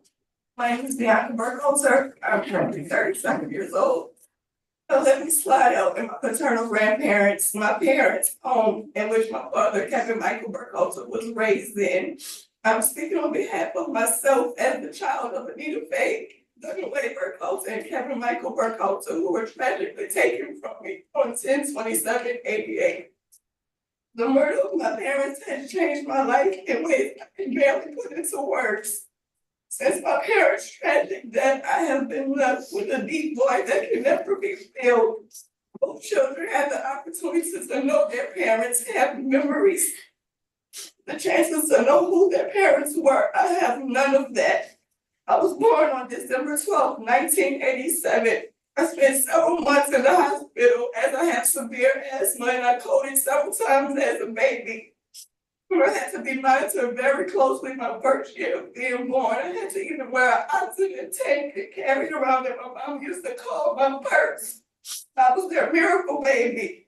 I can only live through the very few pictures I have and stories my grandparents told me since they passed away. I was told I was my parents' world, their foundation, their source of love, and we were taken away from each other after only 10 short months together. I wake up each day with pain of knowing that I can never speak to them, never seek advice or share important moments in my life with them. They missed my first steps, my first day at preschool, my first day at high school, college, my graduations, all my major accomplishments in my life. I just have to imagine how proud they would be of me. It is lonely and it's constant, a void that can never be filled. Always wondering what my life would have been like if I had parents. Who would I be? Would I be the same person I am today or somebody different? I struggle emotionally, mentally, and even physically from their passing. The grief has had an impact on every part of my life. I had nightmares as a child, questions that nobody had the answers to. Why did you kill my parents? Why didn't you kill me? Why was I left crawling in my parents' blood? Why should someone that was their friend kill them? Like, just why? Everyone just told me everybody loves my parents. That night, it was my cousin Dion Jackson's birthday at their house. Ironically, Dion's daughter Angel and I met in pre-K, not knowing we were cousins or we had previously been together as babies. We've been best friends for 30 years, and Mr. Dion never told me that the night my parents got killed was his birthday. He didn't want it to affect Angel and I's relationship. And it didn't. Jelly has been standing next to me for 30 years, just like her dad did with my dad. Simple things like my family gatherings and holidays, death anniversaries, everything just coming home. It was empty without parents. Now that I don't have any of my grandparents left. I was raised on my paternal grandparents and my paternal grandparents on the weekend. My grandparents gave me an amazing life and made sure I went without nothing. But one thing that could never help me with is understanding and processing, not knowing my family. Not only did I lose my parents, but I lost the chance for them to know who I am. Their death robbed me of my future with them and changed the course of my life. I've been Kevin and Anita's daughter to everyone, or the baby, even in adulthood. People walk up to me and say, "Oh my God, you look just like your mom." But strangers start crying on me till this day because they say I look exactly like my mom. But everyone remembers I was the baby left in the house. It's always whispers of "that's the baby, that's the baby." It was a senseless murder and it's unforgivable. I have taken all of my taking care of every last grandparent I have, and now I have nobody left. Parents' death caused me to struggle with depression and anxiety my entire life. And now that I have lost my parents, my grandparents, I have nothing but my aunt and my uncles left. I spoke about reading Haywood's trial in the last part hearing because I wanted to know all the details and what everything that happened and why somebody would do that to their friend. And in his last hearing, he never once said that he was sorry. Today is the first day I ever heard out of this man's mouth that he was sorry. Even the people on the pardon board said, you never said you apologized. You never said sorry to nobody at all. I just feel like the audacity of wanting to get out of jail after you did something so heinous. I just cannot understand it. I spend every birthday, holiday, my parents' death anniversary in the cemetery with my parents. I go by myself and I think on all things that I paint their graves and I make sure they have flowers every year by myself because Okay, Uncle, wait. Take a breath, man. It's okay. It's okay. All right, I think we've got the gist of what what you need to say. So for your own benefit, I think we need to move on. So, but we'll take everything you said very, very seriously. And we're so. Okay, Mr. Butch Ilson. Mr. Ilson here. Butch Ilson. Oh, there you are. I'm sorry. You're still on mute. You're on mute, sir. Can you hear me now? Yes, sir. It's Wilson, by the way. Wilson, I'm sorry. It's Yes, a sir. typo here. Mr. Wilson. That's no problem. Good morning, by the way. Morning. We've heard a lot of some details from the survivors in the last few minutes, and I know that y'all have read the materials that have been prepared by the parole by DOC. These were god-awful crimes. I mean, they were. This Miss Burkhalter, a witness testified, she tried to get out of the house. This man dragged her back in so he could finish stabbing her repeatedly in the chest and in the back. Mr. Burkhalter was not only stabbed to death, but there were 2 blows to his head. In other words, this offender was serious about murdering both of these people. And after stabbing Mr. Burkhalter, he then hit him twice in the head to finish him off. We have heard a lot this morning from the offender's side about drugs and blackouts and not knowing what went on. And I have to tell you that this is a lie.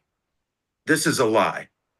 What we have heard today is a regurgitation of a trial defense that was reasonably rejected by a jury and then affirmed by various courts. Every one of them that's reviewed this case has affirmed this conviction. We have heard no confession at all, no details about, as the victims have brought up, the survivors, the why behind this heinous crime. None of this. All we have heard is a repeat of excuses that were offered to the jury at trial and rejected. This was a robbery. That's what this was about. This man went in there to steal and he did it. And what he did to cover up his robbery is the reason why he's in prison right now. We know he spent 37 years in jail, but he didn't take 37 years from the victims. He took their lives, both of them. Everything they had, everything they were ever going to have. A good man would not have done this. This was not merely a bad situation. These were heinous crimes for which we have not heard an honest recitation of facts from this offender. You cannot trust a person like this. We respectfully ask you to deny commutation. Thank you. Thank you, sir. Thank you for your comments, and we'll take them very seriously also. Mr. Prevost, it's time for us to ask you a few questions before we make our decision. And I don't have a whole lot of questions to ask. Are you currently in AA or NA meetings? Do you go to meetings on a regular basis? No, sir, I've never joined AA before. I've never had Alcoholics Anonymous. You was in Celebrate Recovery. I took Celebrating Recovery and the substance abuse classes. Yeah, but they offer NA, and that's kind of for Narcotics Anonymous, kind of like Alcoholics Anonymous. They have classes for that you could be taking now, correct? If they have AA, yes, I could. Okay. All right, but you choose not to do that. What, let me ask you, did you stab them that many times and why? That night, I wasn't my normal self. The things I did, I can't really recall. I can't say that I remember everything sharply. I was just all of it. I wasn't Hayward Prevost. I wasn't the guy that's talking right now. Everything that went on that night, man, it was somebody other than me. Of course, it was me, Hayward Prevost, but it's not the person that I am that acted then. And after you killed them, you stole their car, correct? Yes. Okay, I think I did drive away in the car. Yes, I think you did, according to the police. There's no sense in me asking any more questions. I got no questions. Well, I just think you had the good sense to drive away to try to protect yourself from getting caught. And, believe you know, that you did everything once you committed this crime to cover it up and not be admitted to it. So that showed a presence of mind when that was concerning you. That's what I hear. That's all I have to say. All right. Madam Chairman, no more questions. All right. I don't see any other questions, so we are ready to vote. Mr. Crater?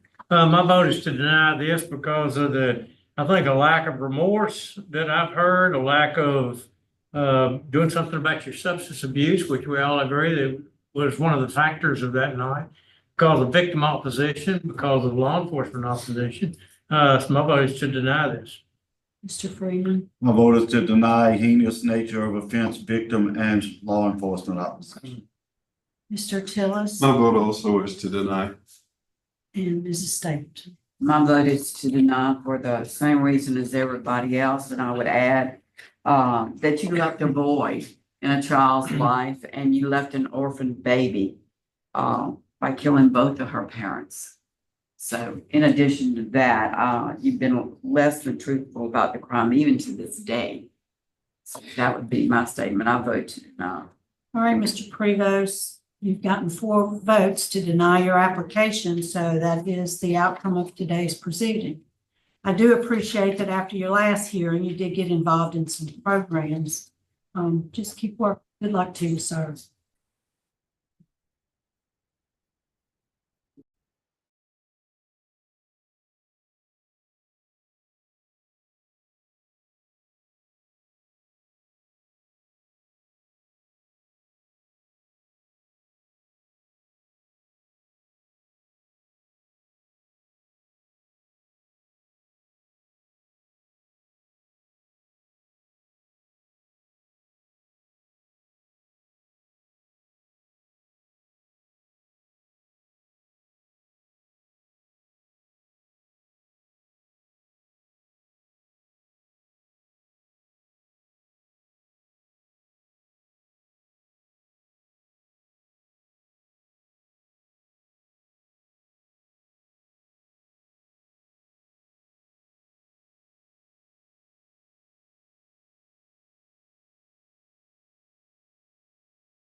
All right, we are ready for our next case, and that's Mr. Carl Jackson. Good morning, sir. Morning. Would you introduce yourself? Tell us your name and your DOC number. Name 103095, Carl Jackson. All right, Mr. Jackson, you're here let me first acknowledge your guest. You have your friend, Miss Doris Menard. So I'm sorry if I mispronounced that. And your stepmother, Miss Tommy Jackson. Thank y'all for being there and support. Miss Tommy will be speaking on your behalf. We'll call on her shortly for her remarks. First, let me just read some identifying information, Mr. Jackson. You are classified as a first felony offender. You're seeking a commutation of your sentence. You were sentenced in Jefferson Davis Parish in April 1982 to life for first-degree rape. Is that information correct? Yes, ma'am. All right. Your case has been assigned to Mr. Freeman this morning, seated to my far right. Mr. Freeman? Okay, Mr. Jackson, first tell me, what did you do to get yourself in this situation, and what have you done to think that you have changed enough that we should consider letting you out today? Well, I have shot myself enough from drinking, having partying and stuff like that. But, and then, I ended up in trouble, off the porch, off in trouble. Man, get a little bit more involved in that. I mean, I'm gonna ask you some questions later, but what did you do? And the last thing I know, we was drinking, having fun, I did parties, having fun, and So you don't recall doing this to the little 12-year-old victim? no, because I was drunk. I mean, when I woke up that morning, they told me I was on, I was on arrest. Okay, well, what have you done to help yourself since you've been in there? Well, I took up AA, NA, stuff like that, something to help my thing. Help me stop from drinking and messing with drugs. Okay.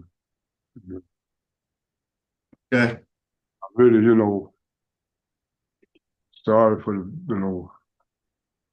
I apologize to the victim and whatever I did, because I didn't realize what I did, But when I did realize, I was going to jail, Okay. All right, Warden, what do you have to say about Mr. Jackson? Mr. Jackson is a medium custody offender. He's assigned to 104. He's a groundskeeper. Mr. Jackson came here at Angola in May of 2025. They had a big old transfer where they sent us some offenders and stuff like that. So as far as him being here, is not much I can tell you about, other than that he's enrolled now in sex offender treatment. He did the level 1 portion of sex offender treatment. Okay. Okay. Thank you, Warden. Appreciate that.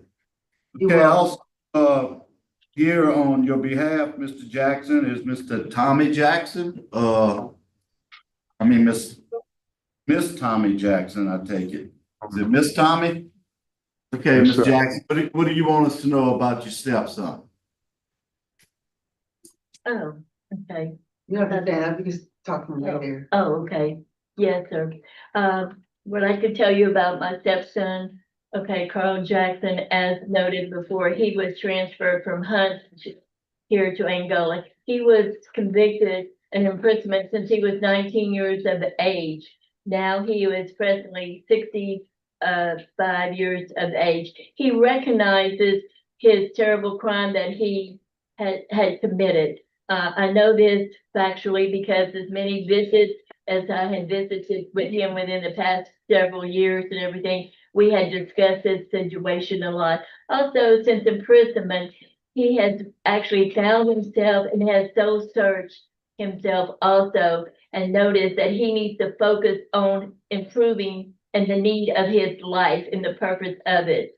Also, since imprisonment, he has taken many classes there at Hunt, such as self-improvement, victim awareness. Also, he has AANA, where he had served and celebrated 100 years and as a leader, and many more classes that he has taken.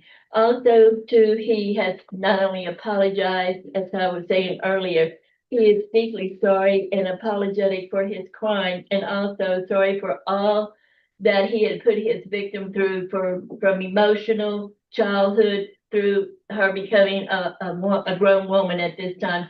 If granted clemency, I would be responsible for him. I would provide a safe living environment for him. Also, seeing his needs, that he needs to further in education, getting the GED. Also, I would take mental health, and also he did take some mental health classes. I would see that he would get some mental health assistance, all his healthcare needs, and all other resources that, you know, he would be eligible for. Also, I would help him with employment. There wouldn't be a problem with that, because we do have resources through House Environmental.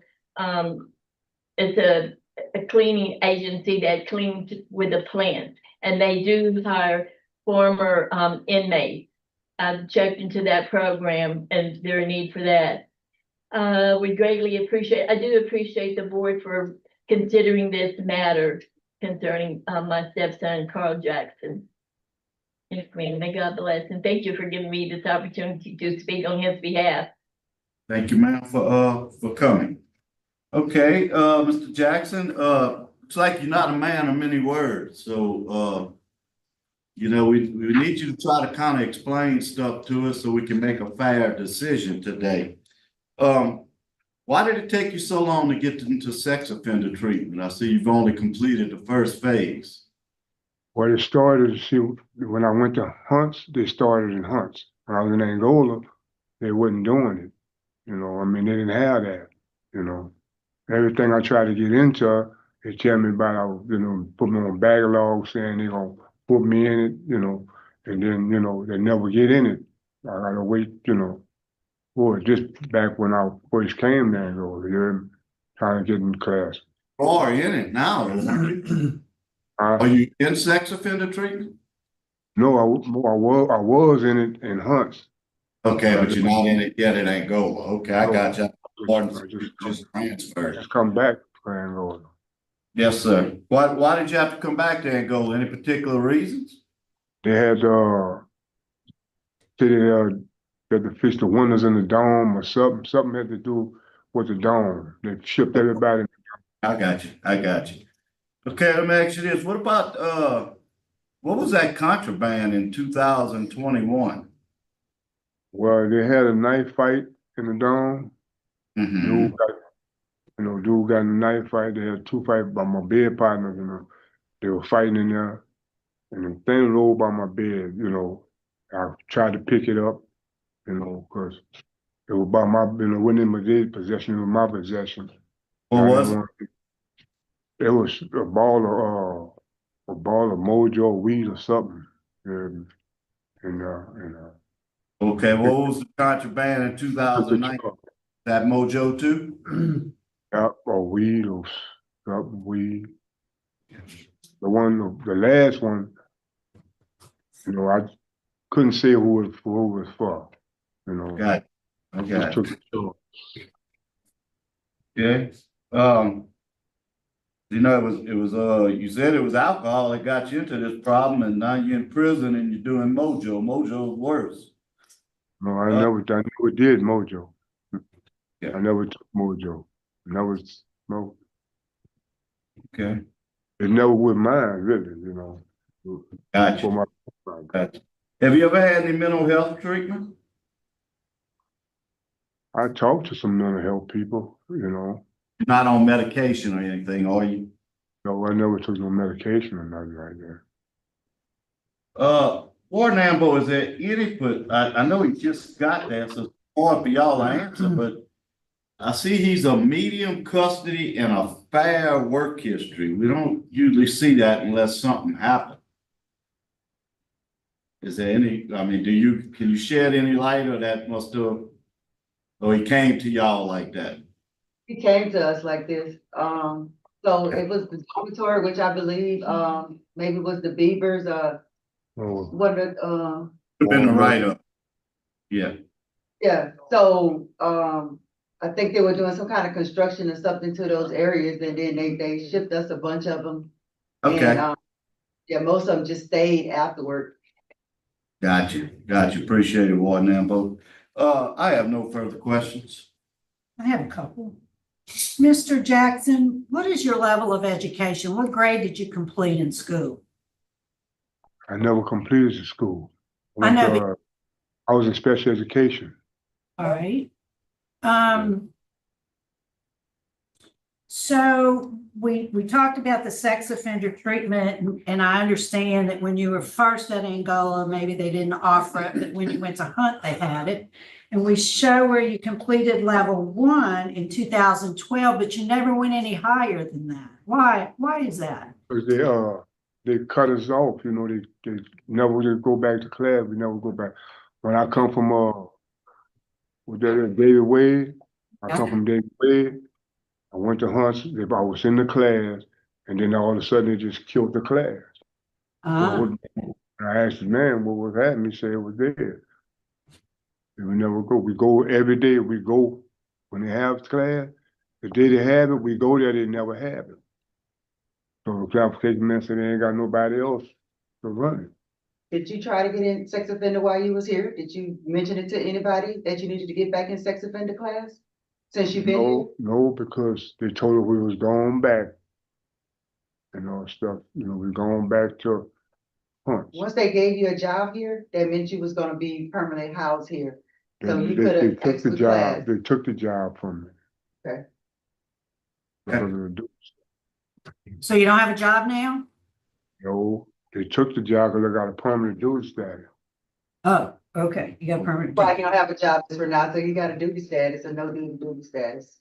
You got plenty of time to go to school. So let me ask you this. You say in the application you submitted, you claimed you were innocent.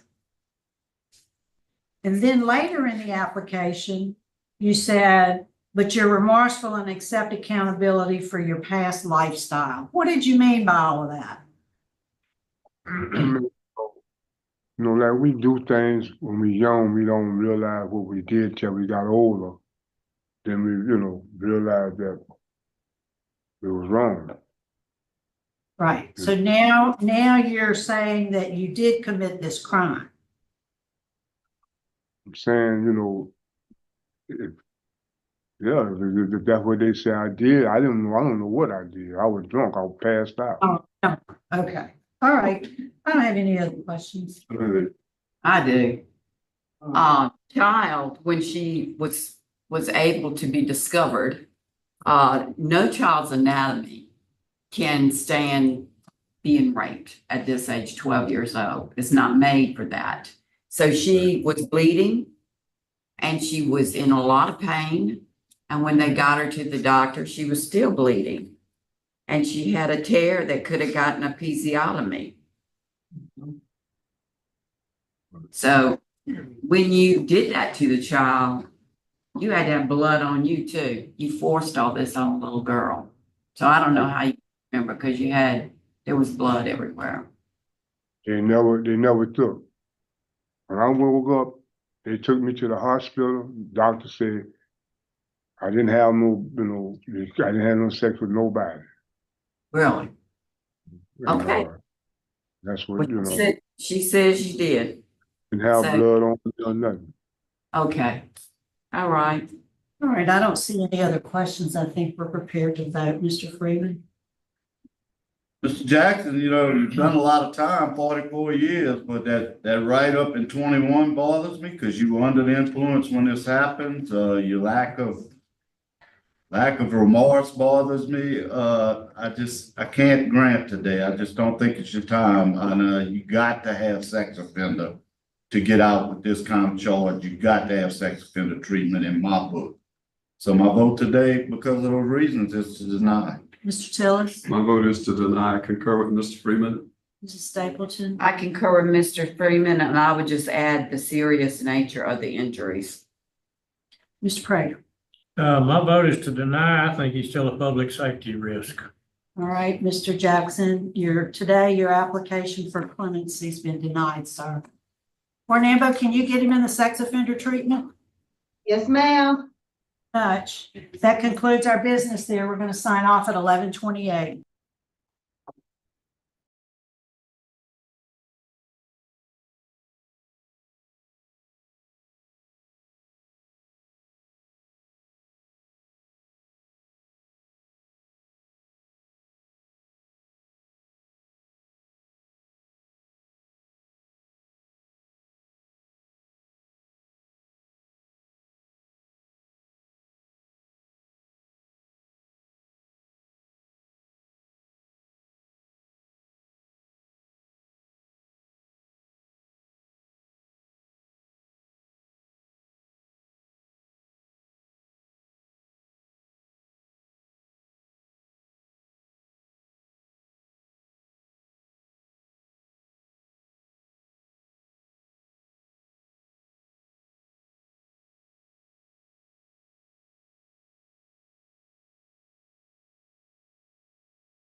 All right, good morning. The Hardin Board is reconvening. We're now at the Louisiana Correctional Institute for Women.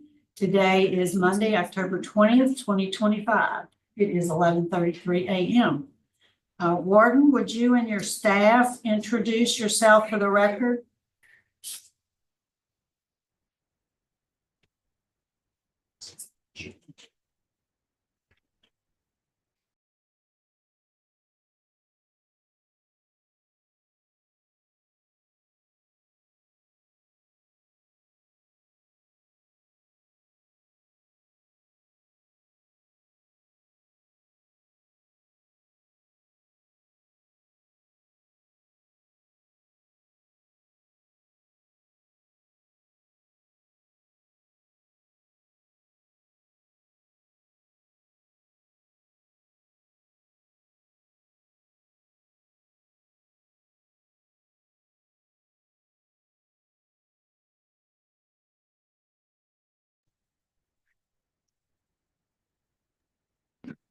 Warden, would you and your staff please introduce yourself for the record?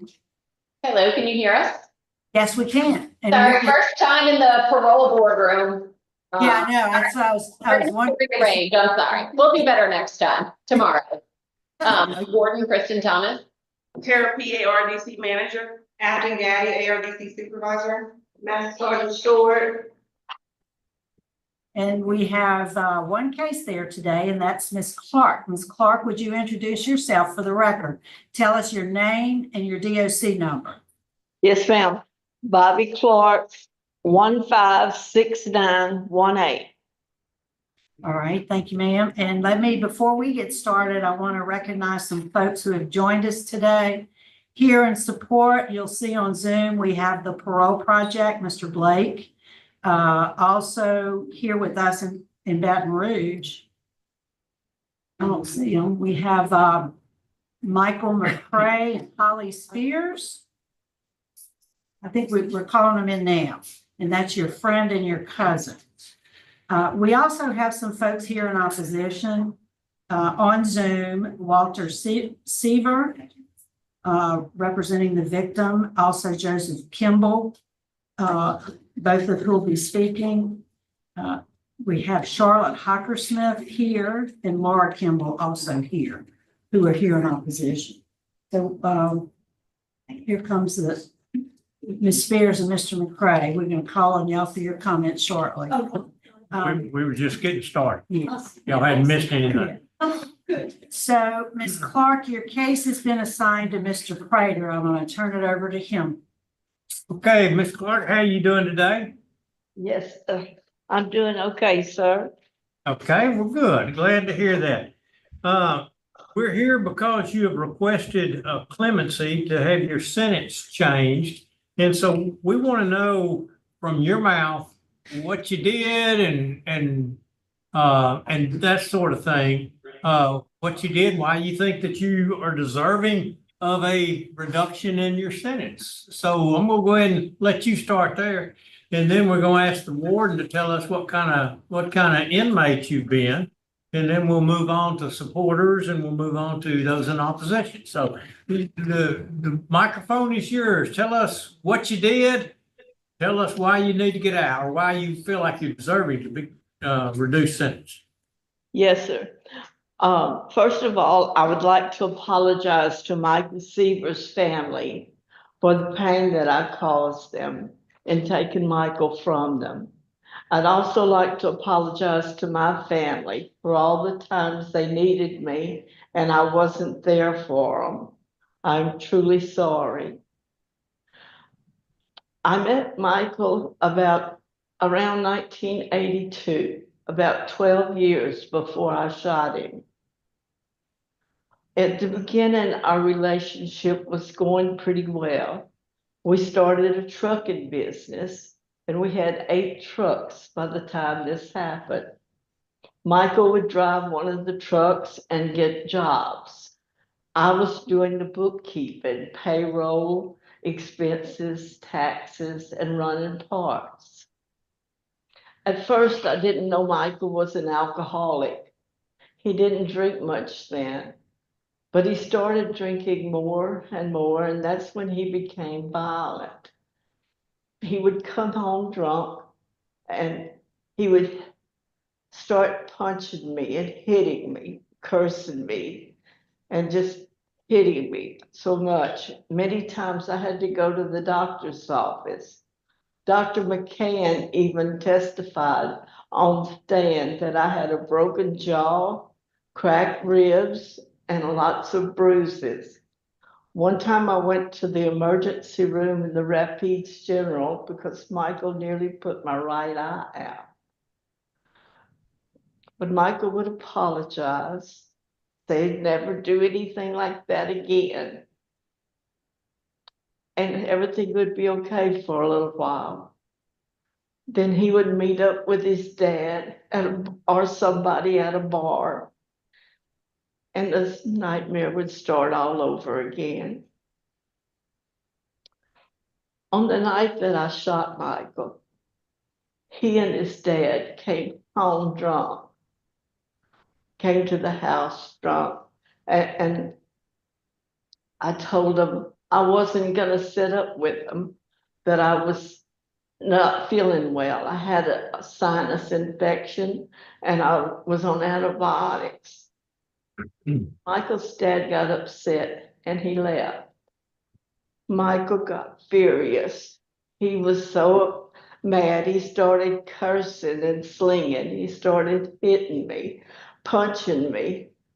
He said, I made his daddy leave, made him mad, made him leave. He kept hitting me and hit me. And I had my purse close by. I reached down and got the gun. He looked at it, looked at me, and he said, go ahead and shoot me, bitch, if you think you're tough enough. And he started punching me again. I closed my eyes and I shot him. I loved Michael, and I was truly sorry for the pain that I've caused. I grieve every day for the pain I inflicted on others. I pray God gives Michael's family and his friends peace, and I pray that for my family also who have suffered. During my time at LCIW, I've taken many classes to be rehabilitated. Among them, I've taken My Sister's Keeper, Hannah's Gift, Battered Women, in which I became a counselor for other women of domestic abuse. I don't drink because I have an allergy to most alcoholic beverages, but I took AA and worked the 12 steps. I would like a chance at freedom because I'm not the woman I was 30 years ago. I have many health problems. Among them, I have congested heart disease, an eye disease that causes blindness. I have kidney problems. I have one of my lungs is halfway collapsed. I have both types of painful arthritis and several other problems that need medical attention. If I'm released, I'll be going to the parole project, and they'll help me to get to appointments to get reestablished. I also want to become a help to my community. I've been an academic tutor for many years at LCIW, and I would like to tutor others as I'm able. I want to become part of a Christian community and attend to Mass. I thank you for letting me speak. Okay, thank you, ma'am. We appreciate that. Warden, what kind of inmate has Miss Bobbie Clark been? Hey, good morning. Ms. Clark is minimum security. From a work standpoint, you know, she can do a few things around the dorm, but just obviously being in a wheelchair, that kind of limits some of her physical mobility at this point. But as she did mention, she has finished a great number of classes. She has finished some educational things in the past as well, which I don't think she mentioned, and I think she's very proud of that as well. She also participates in various inmate organizations such as the Lifers Association and things of that nature.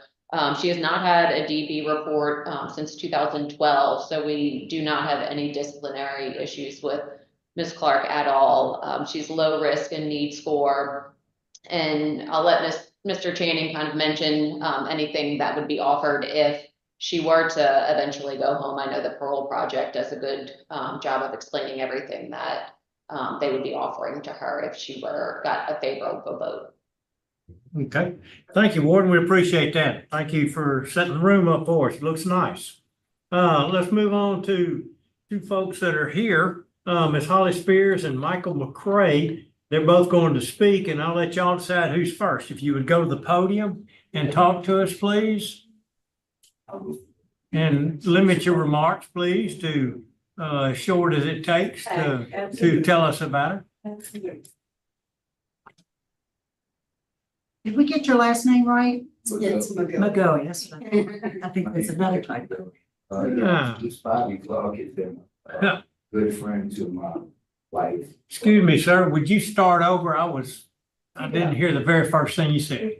My name is Mike. Okay.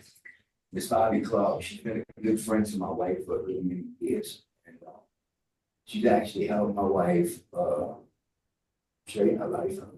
And she's been a real positive influence to my wife for a good many years. And I would just like a chance to help Miss Bobbie if I can get her out of jail and get it going. Okay, thank you. We appreciate that. Thanks for taking the time to come down here. Yes, ma'am, it's your turn. My name is Holly Spears. I met Bobbie in 2008.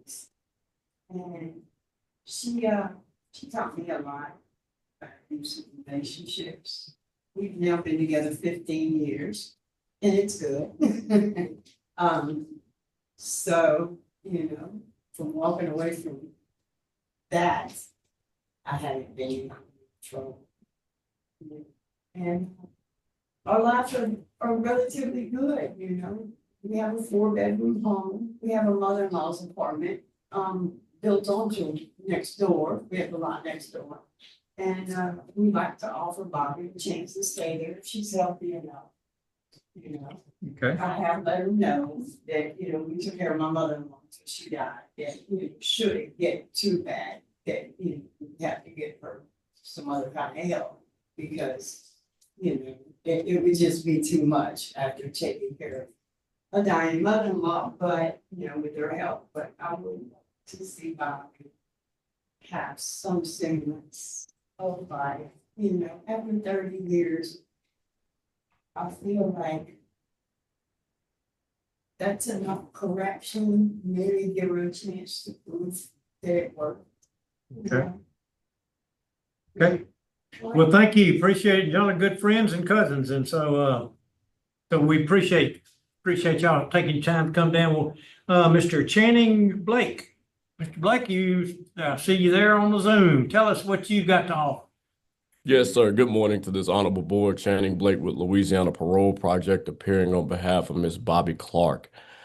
She's a retired tutor because she's taken tons of faith-based programming, and she has a ton of Bible study certificates, being a member of the Lifers Association, Toastmasters. She's been a counselor for battered women, and she's also volunteered in various other aspects of community there. We've accepted her into our program. Should the board give her a favorable recommendation, we will offer her transitional housing as well as healthcare guidance and connections. So based upon her record in rehabilitation, we ask that the board would grant her a favorable recommendation today. Thank you for your time. Okay, Mr. Blake, thank you, and thank you for what y'all do to help us out. We appreciate that. Okay, we'll move into the opposition now. We have two people that are here at headquarters that are going to speak. First one is Walter Sevier, am I saying that right? Severs. Severs, I'm sorry, Severs. And you are not at headquarters, you are Zooming, so my mistake. So, Mr. Severs, would you tell us what you got to say? Yes, sir. Good morning, pardon board. I'm Walter Severs, Michael Severs' only sibling. I'm opposing Bobbie Clark's parole today. Bobbie Clark ended my brother's life September 22nd, 1994, and impacted our family then and continues to impact it today. My brother wasn't able to be with me to bury our mother in 2007 and our father in 2012. Wasn't able to comfort them in their later years at life, but sadden them every holiday or family get together. Since 1994 till their passing and myself ongoing, my hatred has stopped for her, but not forgiveness. I still have holidays with my family. Now without our parents and my only sibling. Death reminds us of these times throughout the year, but death through illness or accident can be more understanding than senseless deaths. Seeing both of my parents pass in time over health issues was more understanding, but again, not having him by my side at those times was affecting to me. I could go on for hours of these times, but if you all have families, you can imagine what I'm talking about. And know that all deaths are tragic, but the ones that are senseless ones are harder. Though her actions didn't impact as many as a lot of offenders, it was just as devastating. October 26th is just around the corner. That was my brother's birthday, mine the 31st, so another year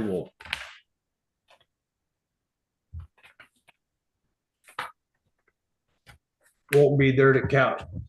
To celebrate together. She took my brother's life at 39 years old, so I've endured this for a while now, but still doesn't make it any easier. And I pray you don't make it worse by letting her out to enjoy herself. Being a parole board, you know her record. So her actions in life has impacted more families in life than just ours. Thank you for your time and letting me express my feelings on this matter. Yes, sir. Well, thank you for taking time to be on the camera with us, and we appreciate, we'll take into consideration everything that you said. Okay, now we'll move on to Mr. Joseph Kimball, who is here. Mr. Kimball, would you take your time and tell us, give us a little background, the board, of what you're doing here, please. My name is Joseph Kimball, Sr. I am the son of Bobbie Clark. I'm here today to oppose her getting out because there is no cure for this woman.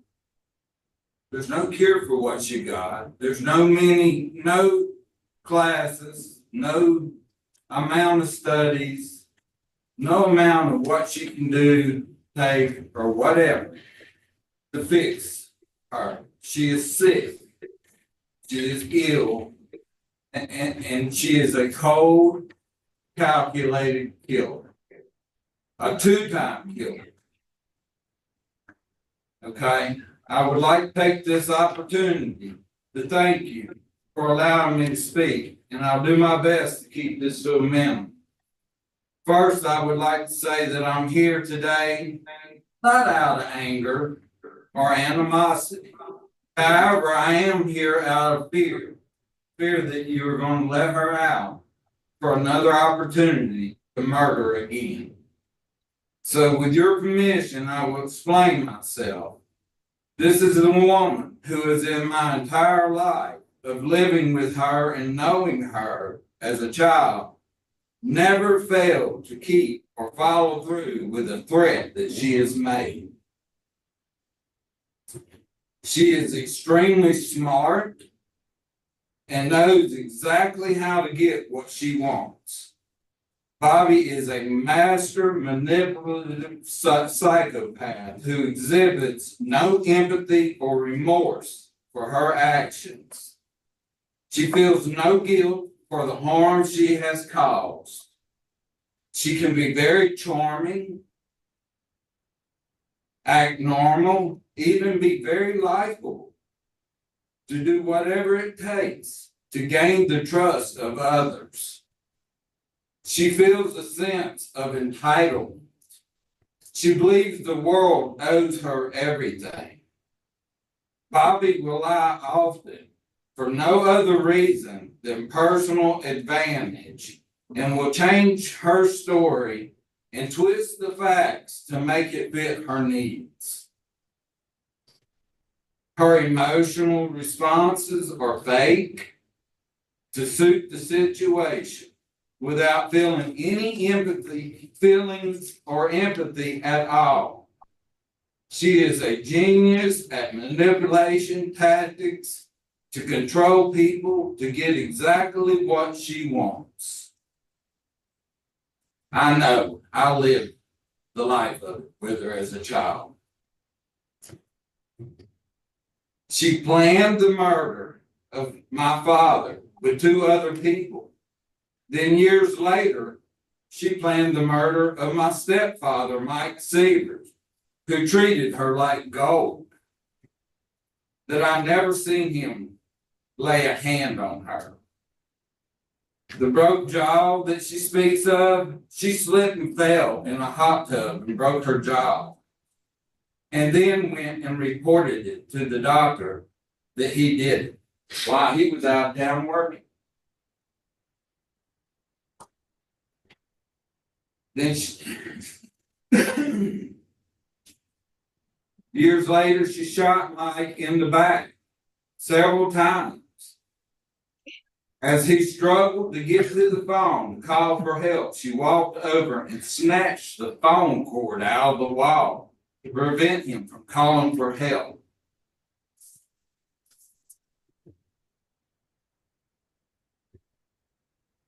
Sorry. Okay. Now I ask you, now you ask why I fear her getting out? Both my little sister and I testified against Bobby at her trial. And she threatened to kill us and our families when she gets out of jail. As I stated before, I have never known her to not carry out her threats. I have no doubt if she is let out, she will have it done or do it herself. I see no reason why Bobby conceivably thinks she deserves a right to ever be set free or have the opportunity to kill again. Bobby's actions didn't just affect her life. They go on to affect the lives of my stepfather Mike's family and my family. I could tell you more, I could go on more, but I humbly and respectfully ask that you please reject her request for clemency. I know that people here in the great state of Louisiana will be much safer if you do. Again, I thank you for your time and I won't carry on. I appreciate the opportunity to express my sincere feelings and my concerns. Okay. Thank you, sir. Thank you all. See, let me ask a question. Yes. How old were you when she slipped and broke her jaw in the bathtub? The hot tub. I would have been early 20s. You remember that? Yes, Yeah, you should. And you're sure of that? Yes, sir. Okay. It was a hot tub, not a bathtub. It was outside octagon hot tub. So she slipped in there. What was your dad? My dad was murdered originally by her and 2 other men. My stepfather was out of town working. Mike. Okay, thank you. Hey, did you ever see her drink? Yes, sir. Okay, did she drink to where she got intoxicated? Very much. Okay, that's what I wanted to know. All right, thank you. Thank you, sir. Thank y'all for all taking your time to be here. Okay, now, Ms. Clark, it's time for us to ask a few questions, and I've read the file extensively, and there's a lot of pages, hundreds of pages of testimony and different things, and I'm very familiar with what's occurred and what was testified to, and I've heard you testify or talk to us this morning, heard the warden and heard all the people in opposition and those in support. And I don't have any other questions that I need to ask. Any questions? Are you satisfied? Yeah. We can go into second. You need to. I'd like to. Okay. We have a motion for an executive session. Second, Call the roll. Renassa, Yes. Pete, yes. Carolyn, Yes. Philly. Yes. Mr. Price. Oh, Frank. Yes. Be an executive session for a few moments to discuss confidential matters.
Okay, I'll go back into regular session. Is there any objection? I second. Second by Mr. Tillis, no objection, so we are back in regular session at 12:03. And we are prepared to vote, and I'll ask Mr. Prater for his vote first. My vote would be to deny your request because of a number of reasons, but I think the victim opposition, law enforcement opposition, and criminal history. Mr. Freeman, I concur for the same reasons. Mr. Tillis, I concur for the same reason also. please state. And I concur for the same reasons. All right, Ms. Clark, you've received 4 votes to deny your application today, so your application for commutation has been denied today. Good luck to you, ma'am. Thank you, ma'am.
Once they get ready, they're gonna have to press that button.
All right, the garden board is reconvening. We're now at Dixon Correctional Center, Dixon Correctional Institute.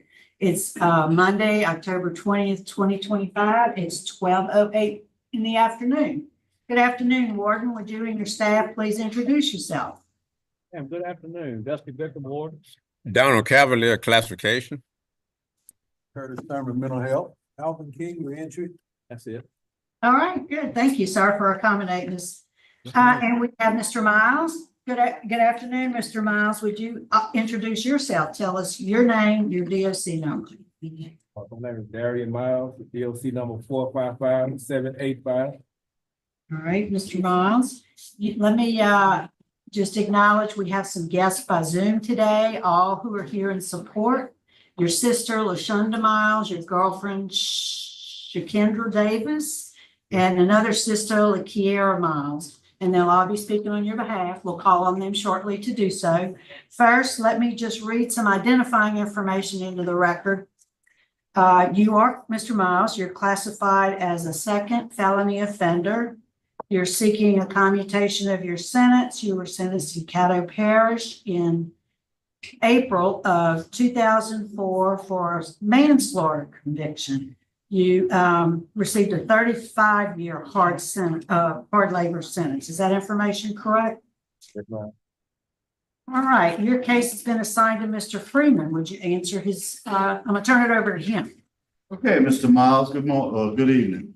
Mr. Miles, tell me, what did you do to get yourself in this situation? And then tell me, what should I consider in thinking about letting you go today? Why do you think we ought to give you another chance?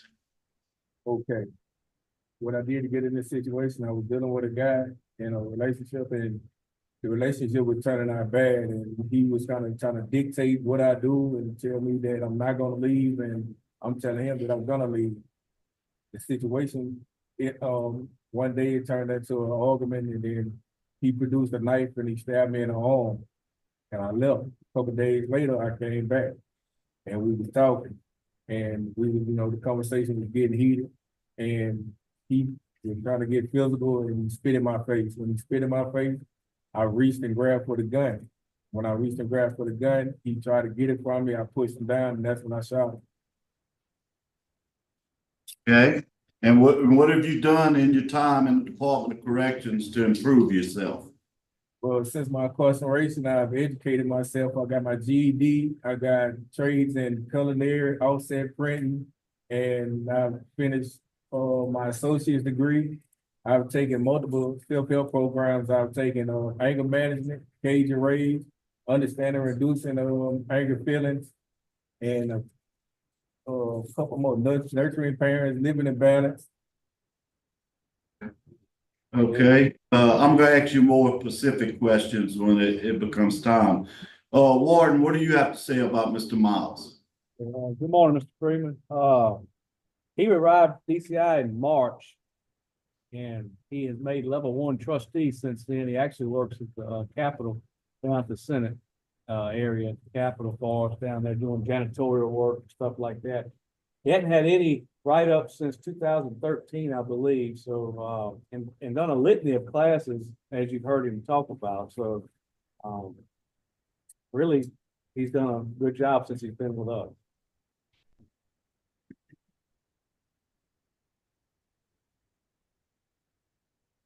So, all right, and also, Mr. Miles, speaking on your behalf today, and if I pronounce this wrong, please excuse me, LaShonda Miles, your sister?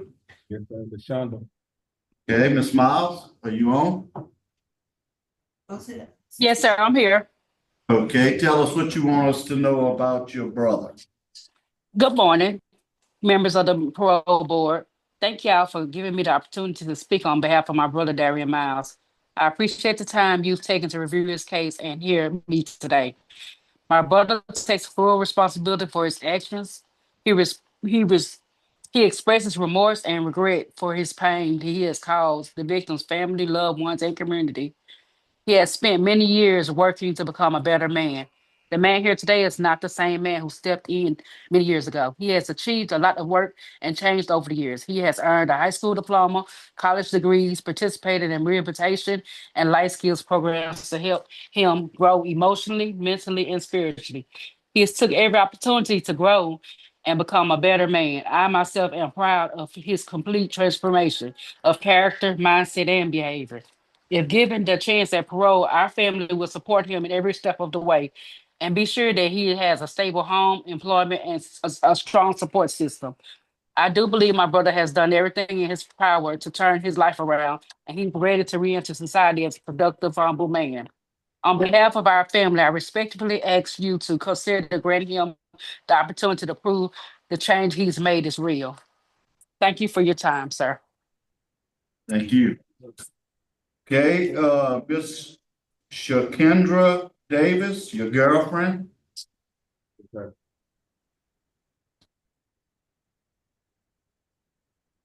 Yes, sir.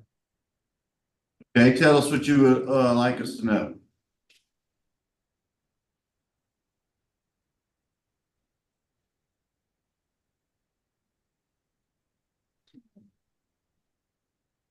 You're on mute. Hi, I'm Shakendra Davis. I'm Darien Mles' girlfriend. And I have been knowing him for a very long time. And the man that he is now, he is not the same man that he is when he went inside of the prison. He shows a lot of remorse. He's very caring, very loving. If you all grant him the opportunity to come home to get a second chance, I myself will make sure that he's in a sustained household relationship, keep him committed to God, and be his biggest support. Okay, thank you very much. Okay, and last we have Lakira Miles, your sister. She was having an issue logging in. It's having an issue logging in. She can't log in. Okay, well, we'll come back to your sister when we get to her, Mr. Miles, so it's all right, panel, I'm gonna start my questioning of Mr. Miles. Okay, Mr. Miles, basically, I want, what are you asking for today? I mean, I see you have a parole date in 2 years, well, 2.5 years. Or is that the wrong one? No, okay. Yeah, you do. 8/10/28, you have a parole date. So what are you trying to do? You trying to get your parole date moved up or what? Yes, sir. I was trying to get my parole date moved up because when I first filed for the clemency, my 2045 parole date was not showing up. And when I filed for the clemency, it finally showed up, but I'm trying to actually show that, I do have remorse for what I did and I have become a better person. And yeah, I understand that. And reading your record, I agree with you. You've become a better person. You've done well. Biggest thing is you do have a parole date, and it's not one that's way off in the future. Yeah. And quite frankly, I think if you continue to go on the same trajectory, I think you're gonna be a very good candidate for parole when you do come up. It's just hard to cut a sentence. A 35-year sentence when you got it down to manslaughter and you do already have that parole date. It's just a little confusing. Let's see. I have no further questions. The Sisters in? Okay, Miss Lakira Miles, what do you like to tell us about your brother? I do feel like he is remorseful for his actions. I do feel like he's changed from so long ago, all of those years ago. And I do feel like he does deserve a chance at doing better and being greater. He has family on the outside that love and care for him, that want to see him do things in the right direction. We recently lost our mom. I know that was hard for him. And I know, we've talked and I feel like he has changed a lot. And sometimes even when I need advice on doing things better, even in his situation, he's able to give me advice. So I do feel like he has the right mindset. And that's pretty much it. Thank you, ma'am. Appreciate it. Thank you. As I stated, Mr. Miles, I'm not gonna go through a whole bunch of questioning because I think you're doing very, very well. I think you're on the right path.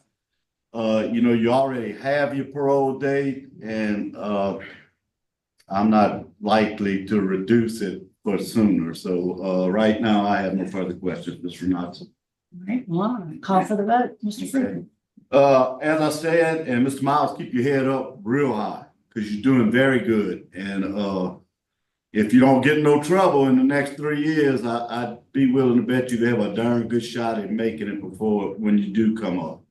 So keep your head on. Good luck to you. But today I'm gonna deny because I think it was a fair sentence and you do have a parole date as stated earlier. Mr. Tillis? I concur with Mr. Freeman. I think you're doing a good job and I hope you, keep your nose clean and, my vote's gonna be to deny. Mrs. Staples? I vote to deny and I concur with Mr. Freeman. And Mr. Prater? My vote is to deny. I concur with Mr. Tillis. All right, Mr. Miles, you've gotten 4 votes to deny your application, but I do agree you need to keep your head up. You're doing a really good job. You've taken advantage of program opportunities and you have a good job, actually. And I'm glad you got your 2045 date. I'm glad it showed up. So that's normally the relief we give to folks who are in jail is we give them a parole date. And you already have that. So we'll see you again prior to that date. Good luck to you, sir.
All right, the pardon board's reconvening. We are now at David Wade Correctional Center.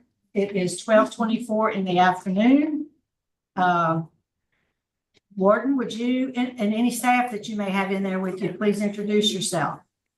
Yes, ma'am. Deputy Warden Brenda Ackland. Elizabeth Savage, Lieutenant Colonel. Becky Trupiano, ARDC Manager. Anna Ralston, Classification. All right. Okay, thanks for accommodating us this afternoon.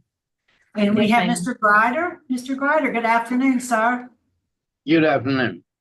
Would you introduce yourself? Tell us your name, your DOC number, please. My name is Ricky Gryder, 267646. All right, Mr. Gryder.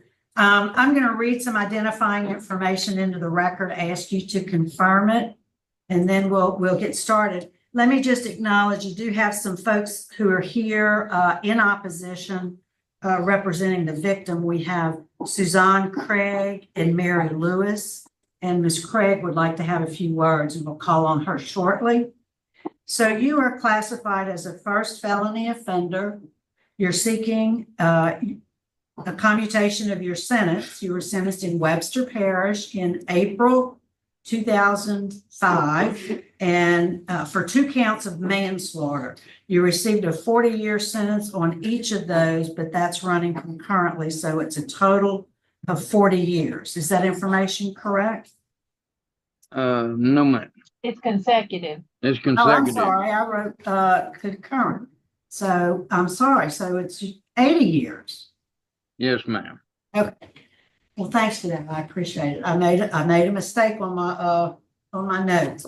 So today your case, Mr. Gryder, has been assigned to Mr. Tillis. I'm going to turn it over to him. Good afternoon, Mr. Gryder. How are you? I'm fine today. Good, good. I read through your file.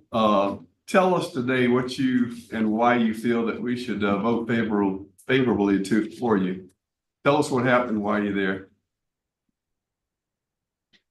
Did you understand? No. He wants you to tell them why you're incarcerated and why should they vote to accommodate your sentence.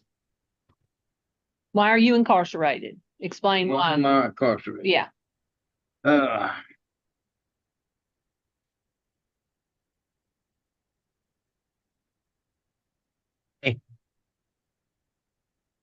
Well, all I can say is I'm doing 80 years for self-defense.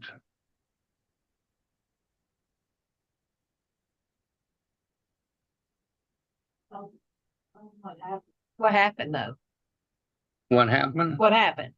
Okay, when I got to Harold's house, he was talking to Thomas York, and it looked like he tried to slap her. I jumped out of the truck. I went up there and hit him. He said, "You son of a bitch, I'll get my gun." Well, I turned around, went to my truck, got my gun, come back. He had a pistol. I shot him. I looked, Carol was bent over and on the step. I went up there, see if she was okay.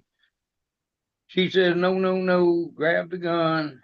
We fought over it and it went off and shot her in the head and killed her. I lost it. I got in the truck and I went home. That was it. Let me just show. Yeah, I read it. How did the tussle, what happened when you were in the tussle? Was she, how did you end up shooting her? I didn't shoot her. She had the gun. She was fighting for the gun for some reason. She was scared, I guess. And when she jerked the gun, it went off and shot her in the head. Okay. It was an accident. Okay. But it wasn't an accident on the first shot. No, I meant to kill him. All right.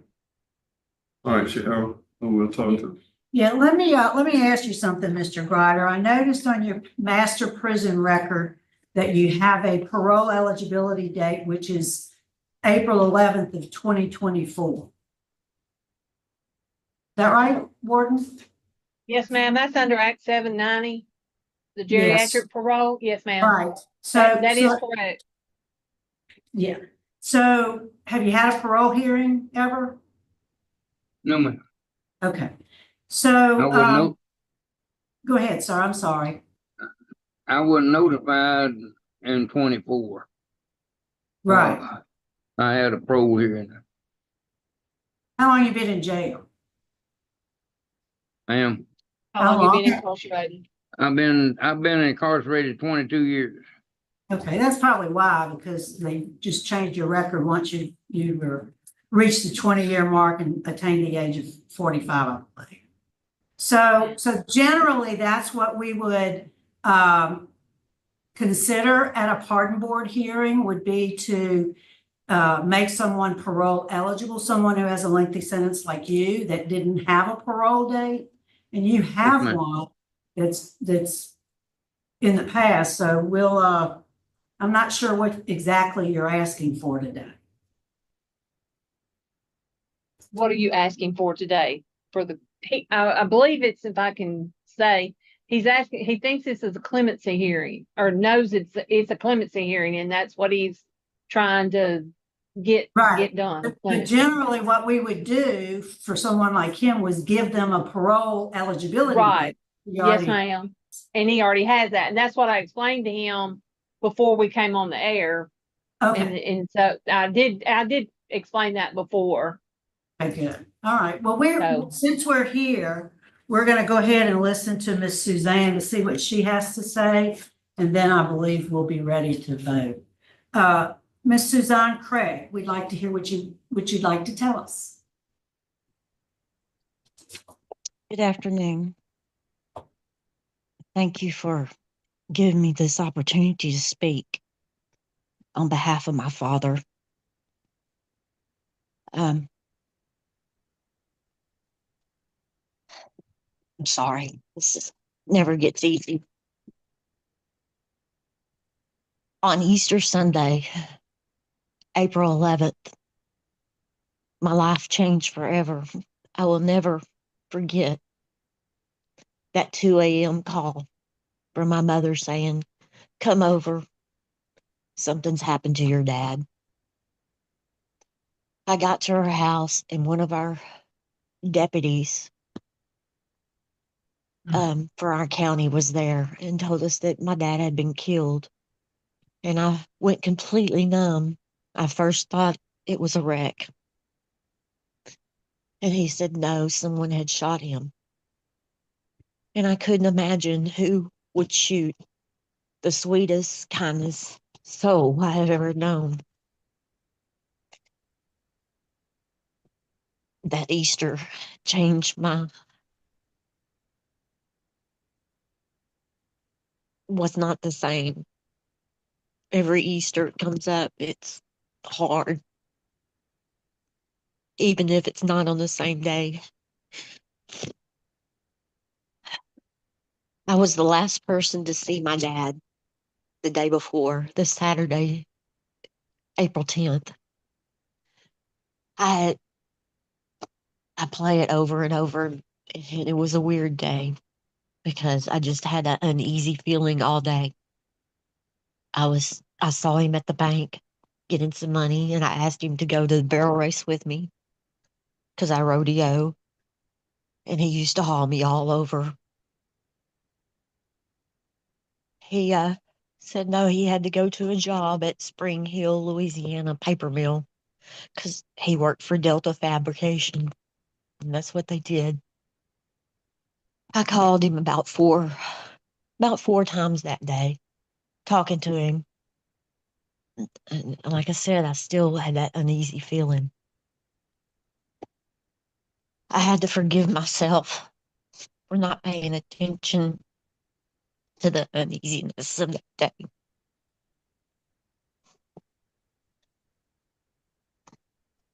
My dad did not carry a gun on him.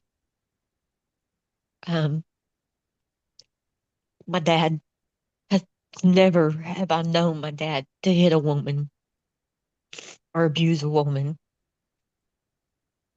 I was told that my dad was in his truck and was trying to turn around when he pulled up on the scene and saw Mr. Gryder beating Carol with a pistol, with a butt of a gun. And my dad was trying to get out of there, and he put it in reverse, and Mr. Gryder shot him. And my dad's truck rolled into the house behind him.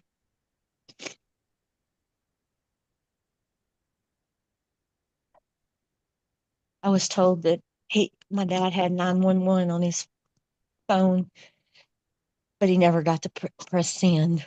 It happened that quick. My dad was gone.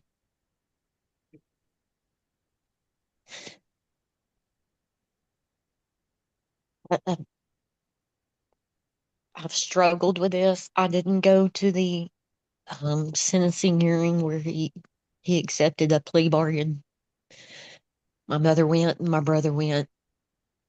I couldn't. I was too emotionally distraught. I have been in therapy. I feel in depression. I was a daddy's girl.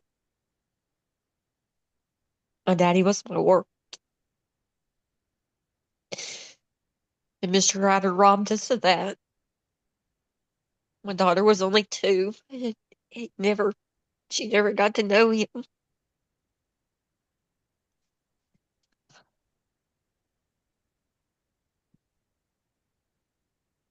And all the 21 years that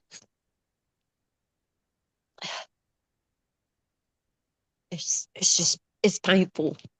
I tried to do the forgiveness, and I try to forgive Mr. Gryder, and I do good. And then it's just a struggle of on and off. What he took from us that night is unspeakable. It did not have to happen.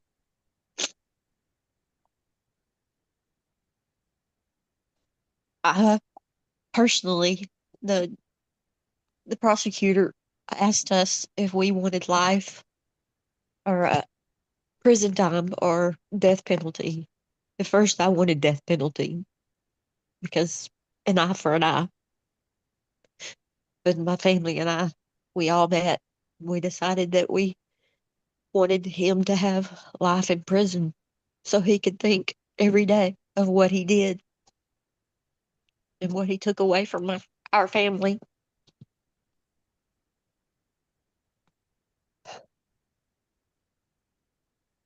I just came today to speak and say that I don't believe that age has anything to do with a killer mentality. And I really think that was a brutal crime. And I think he needs to stay right where he is. No clemency, no pardon, no parole. He just needs to stay there. So no other family has to go through what we've gone through. My mother has dementia now. That's why she can't speak. And my brother, we don't talk because of things that happen stemming over this. We've all parted ways, which is sad. Yes, ma'am. I Yes, appreciate you yes, hearing me ma'am. out. Thank you. Thank you so much for taking the time to visit with us today. We appreciate it. I was gonna say one thing to you. You talked about is she still there? Is she turned off? Okay, I was gonna say something to you.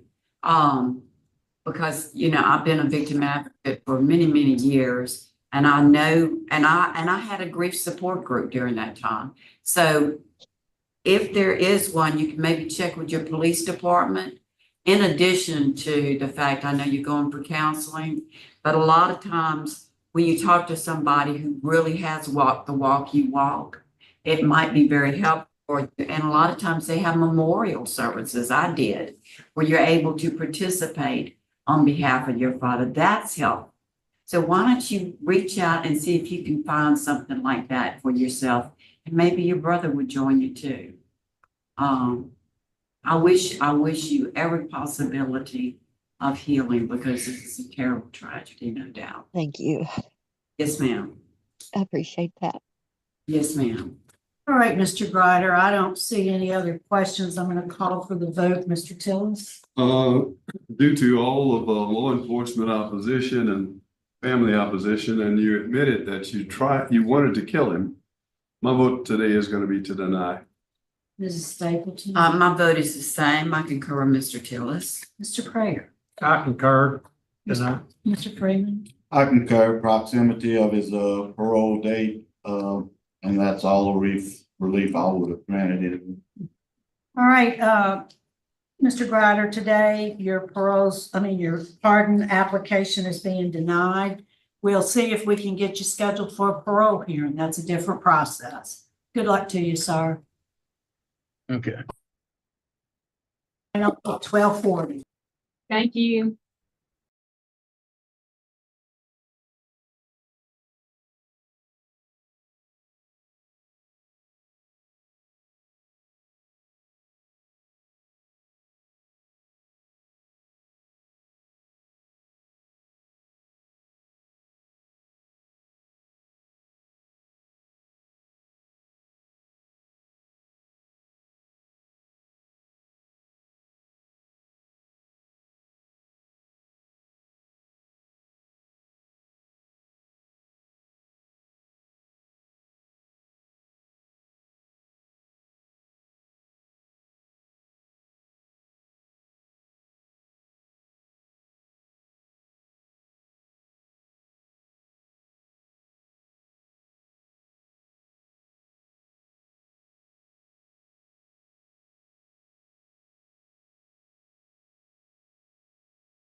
Will you introduce yourself? Tell us your name and your current mailing address, please.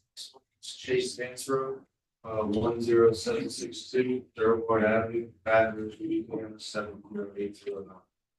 All right, and let me acknowledge your guests. We'll call on them shortly. Dr. Ramai, Christine DANSEREAU, Diane DANSEREAU, and your Chase. Okay, yeah. All right.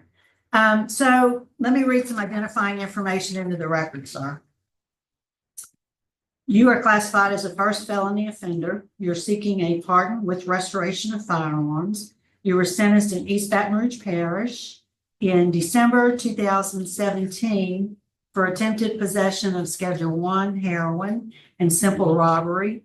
For attempted possession of, let me see, you received a deferred sentence and you were placed on 5 years probation. Yes. Is that right?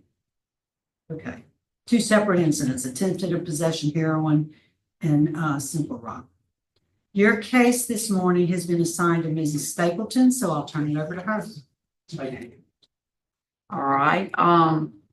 you have some people here in support of you. Do they want to speak first? Oh, well, I tell you what, before we say that, you go ahead and tell me in your words what happened and why you should be considered.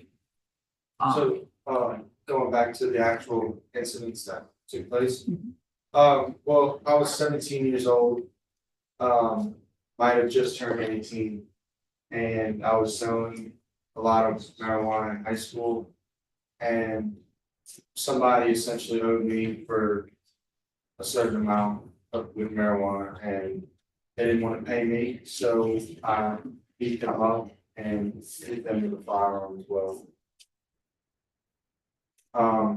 Since then, I have been in and out of jail on bond leading up to my 2017 conviction, where I did about 2 years incarcerated.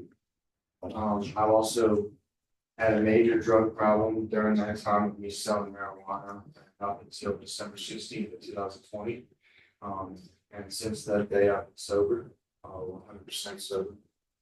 I've also stayed out of trouble legally, and I've also learned a trade. I did a 4-year apprenticeship with the Millwrights Union and completed that recently, and now I'm a journeyman millwright. So I guess all that to say, I have completely turned my life around. I'm a working and contributing citizen.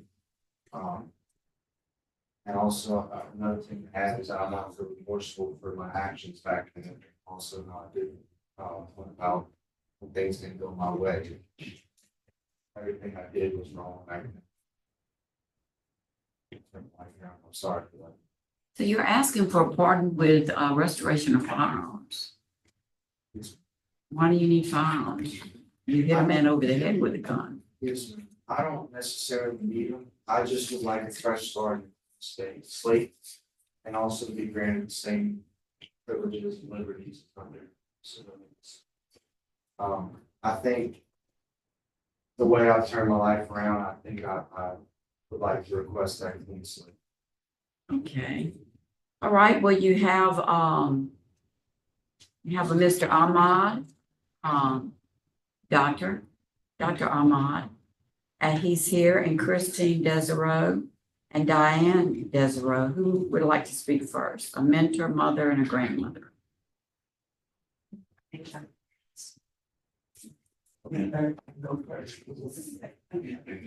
Yes. Patiently. Do I stay here? Take some place? Yes, doctor, if you just stand up at the podium and you can have a seat. So I don't mind, I wrote this down, so I'm just gonna read it. Sure, yeah, thanks. So I met Chase, he and my son were 8th graders at Captain High, 2008. He became attached to my family. We would ride around in the car, Chase and my 3 kids, we would sing songs and play kid car games. They were good times. Then they went terribly wrong. So many transgressions, so many deceptions, so much pain and confusion.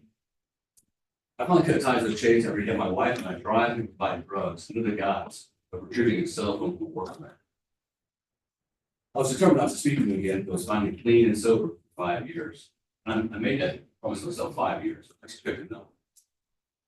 But his mother, Christine, contacted me a few months after he got clean and asked I speak to him.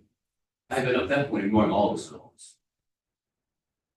Addiction has plagued my family, my sister, my ex-wife, my son, my cousin. And I believe in the importance of working the steps in the 12-step program. Chase essentially made an appointment with me to make amends for step 9.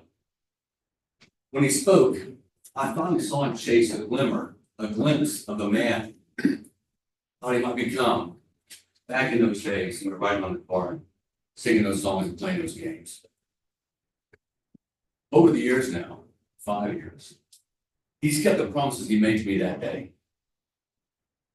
I was willing to forgive his financial debts to me just because he made the effort to come back and make amends. However, he's paid me back every single penny. I never called him. I never asked him to come, much you bring it. He would just show up at my clinic, give me a hug, give me money. I apologize. Now he makes that money in a good way. He's a journeyman, but I've watched him through the apprentice program. I've watched him go work, learn, take advantage of what he's doing. It's impressive. He calls me every 2 or 3 weeks to go to dinner, about every 3 months. He wants to take me to dinner. He wants to pay. I apologize. When I see who he is now, and how he acts, the emotions I have are hard to describe. The joy, the pride and the love. I know along the way somebody was physically injured. And as a surgeon, I understand some injuries can never be undone. They can't be forgotten. But I think the crux of this, to me, is about that person. And I would say to that person, I'm sorry this happened to you. But the man that committed those crimes is not here today. He's gone. He remade himself. And I implore you to forgive him and allow him to move on to the society. To expunge these for race or remove completely. And I think that with regard to the public record, Chase has earned the right to disaffirm himself what he has done.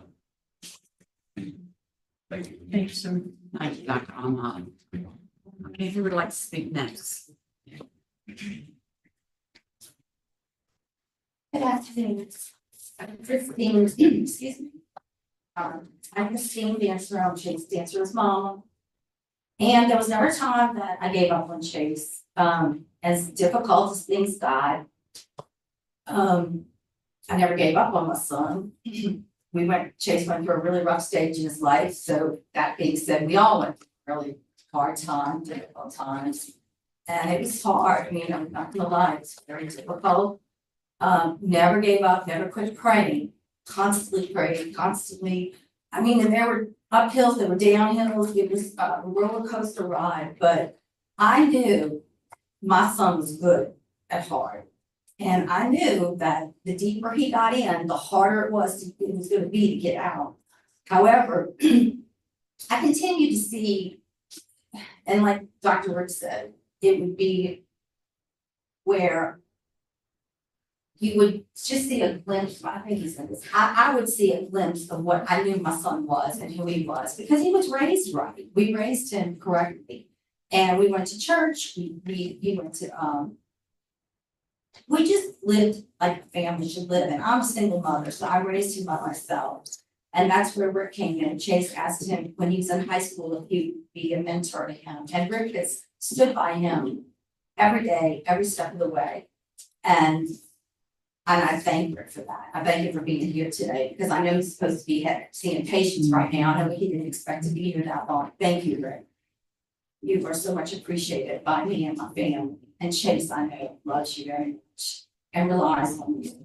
And you've always, you made that promise to him when he was in high school and you stuck by it. I thank you very much because Chase does not have a father figure in his life and Rick has stepped up to that. And, you know, Rick, Chase has his twin card. He works, it was very hard when he got out of rehabilitation. He went to several rehab programs and it was in and out thing where some worked for a while, then he relapsed. But you know, towards the end, it was where Chase was realizing, either I'm going to be this person that's in jail for these stupid little crimes that I commit. Granted, they're not all stupid, I'm sorry, but when you keep doing the same thing over and over again, it becomes stupidity, you know, because you just you're not learning from it. But I also think that sometimes people don't grow up. They do things when they're young that they shouldn't do, and then they don't really grow up and see what they've done till they start reaching an age of maturity, an adult, and you know, becoming an adult. And that's when Chase pretty much, I mean, Chase has been sober, I'd say 6 to 7 years. 5 years. He, like I said, he has his twin card. He earned that by not earned it, but he had to go through a lot of you know, you have to get that, you have to pass background checks and just you know, you have to go around equipment and things that the government allows you to be associated with or near because it's dangerous things. So he's worked so hard to put all that behind him. He now has a good job. He's a journeyman. He works the program. He sponsors people. We've had people that are in the program to our house for for family, get-togethers and stuff, because I believe that people gave my son another chance. And we should give other people a chance too. And we do that. So I'm asking, I sincerely would not ask if I didn't believe that my son was a changed person. I never see that side of him anymore, ever. He's always there for us. He's there for my extended family, which we don't have that much of, but he's there for us. And he's just a changed person. And I believe he deserves a clean slate. And I know he would like the opportunity to have firearms. I know Rick and him used to go hunting, things like that. It's not that he wants to, necessarily carry a gun around with him, but I think he would like to have those sportsman things back in his life. And I thank you for your time today. I hope you'll consider our request. Thank you so much. Thank you, ma'am. Does the grandmother want to speak now? A lot of things have already been touched on, but I will say a couple of things if you don't mind. Thank you. I'm Diane DANSEREAU, Chase's grandma. It's very much. It's okay. A single Bible verse, Proverbs verse 22, verse 6, help me through my fears and chase. In plain English, it reads, teach a child the right path, and even though he strayed from it, he will return to it. Chase did stray, and he did come back. He struggled, and there were ups and downs in rehab as he fought addiction. I continued to believe in that Bible verse. Now, after years of prayer and rehab, Chase has returned his life around. He has tried to make reparations. He often speaks at rehab centers. He sponsors individuals in their rehab efforts. Chase has furnished transportation for others to meetings and jobs and appointments. He has had several to our home for holiday dinners in an effort to show them how life gets better. Chase has recently completed his classes and years of on-site job experience. He is now a journeyman millwright, and I'm very proud of him. I respectfully request that this board recommend Chase for a full pardon. Thank you. Thank you. Okay, Chase, if you'd like to go back up to the podium, please. Okay, I have the lead in your case today, and I want to start off with that, gosh, it is very few families in the United States that doesn't have someone that they love dearly, like you, that has an addiction. And it breaks everybody's heart. But like your family and Dr. Ahmed said, you have a circle of friends that they never stop praying for you. There's an old saying, when you reach the end of your rope, tie not and hang on for dear life. Your grandma recognizes that. Yes, I do. But you know what? That's real. And those are the people who make it. It's not that they didn't fall down. It's that they do reach a point that they hang on for dear life. And it sounds like everything you're doing right now is right. And your amends is right. So you're doing what they prayed for. And I myself am proud of you, okay? Thank you. So I'm going to pass it to my other board members to see what they have to say. Any questions?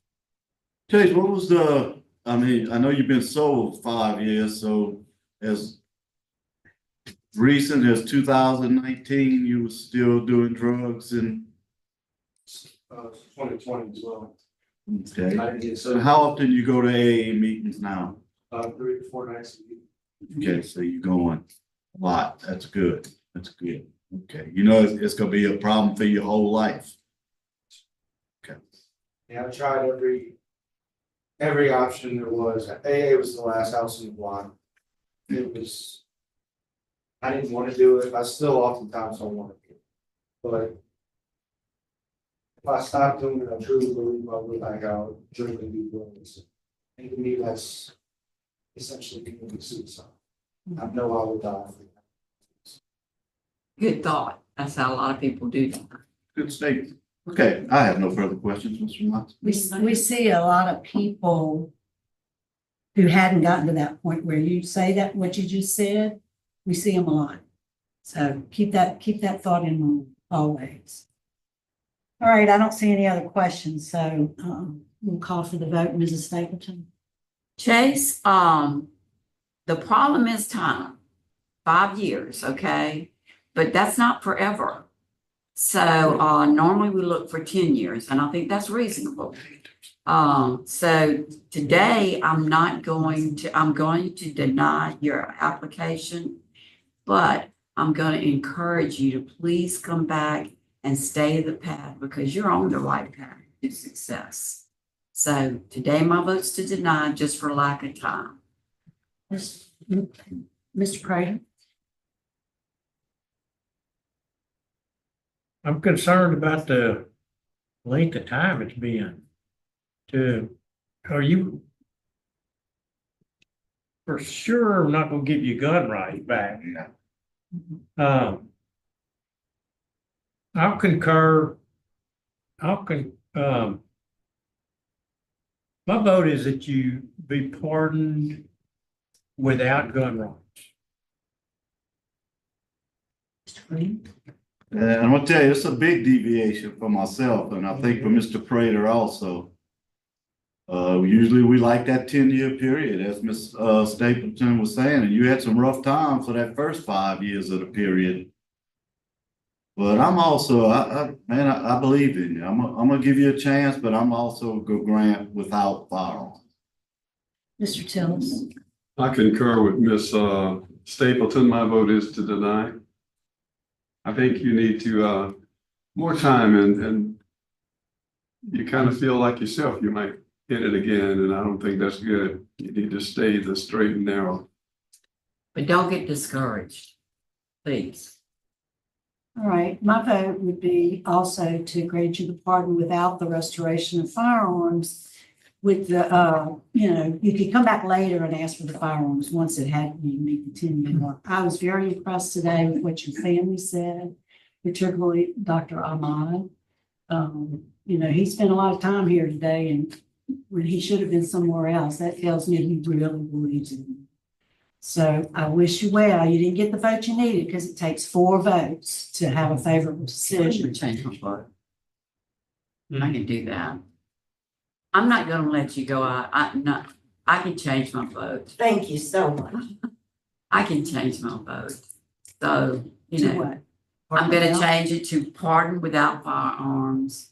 I know 2 people here that definitely wouldn't go that direction, that I have a lot of respect for, as it concerns this. So I'm gonna change my vote to grant without firearms. So we have a change of vote. So you do have 4 favorable votes. So we are going to make that recommendation on your behalf to the governor.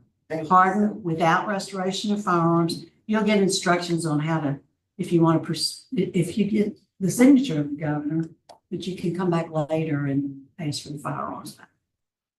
Good luck to you. Thank you.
Yes, would you introduce yourself, sir? Tell us your name and your current mailing address. Yes, ma'am. Jerry Farmer. I live at 8609 State Line Road. I live down 60 years old. I'm here. I have received a summons in 2010 for the domestic, and I was able in 2019 to get it expunged through Caddo District Court. And I'm here to ask for a pardon for that charge, so I can help with my grandkids.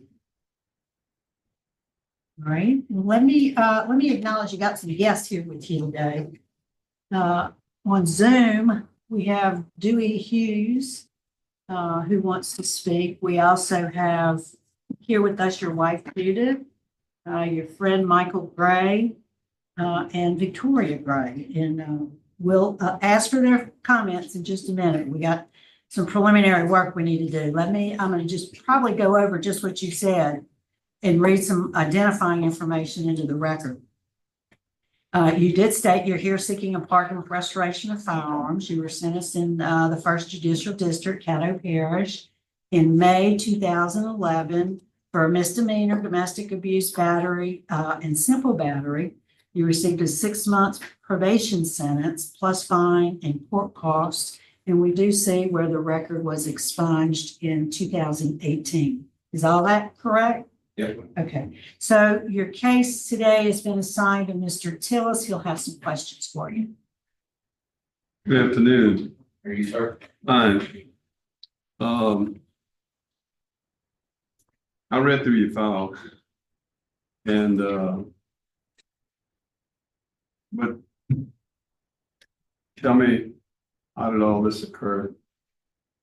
It occurred at my residence where I was living at then, and it was all about checking account and money. And basically, I mean, long story short, I cooked supper, told her don't use the checking account, because we $30 in the checking account. She cares her kids eat fish, and it just got into a escalated thing.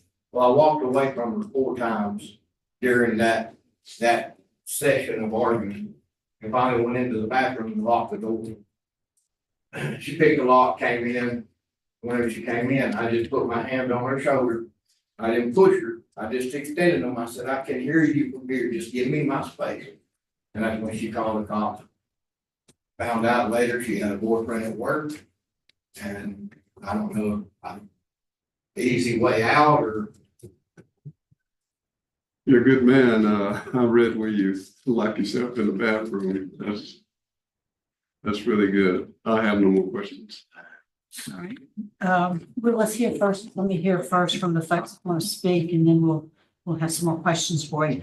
So could we hear from your wife, Judith? You want to step up to the podium, please, and then just tell us whatever you would like us to know.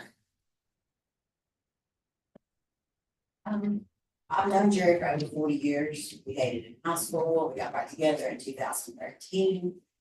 And we've been together ever since. Not one time during any of those years have I ever felt scared or threatened or witnessed any acts that would make me think otherwise of this man. He does, I will say, he has a servant's heart. He organized softball tournaments in memory of his dad for years. All the profits go to anyone in financial or medical need. Anyone in our community knows they can call him and he will be there. Firefighter EMT for over 30 years. Like he said, he wants to be able to hunt and enjoy the outdoors with our grandsons and have his gun. But I would like to say, I just hope that you that holds this decision in your hands today will listen to us that are speaking, the letters that we sent in, and see the man that we're here today speaking for, that we think he deserves to have this pardon. All right, thank you. Mr. Gray? Good afternoon, my name's Michael Gray.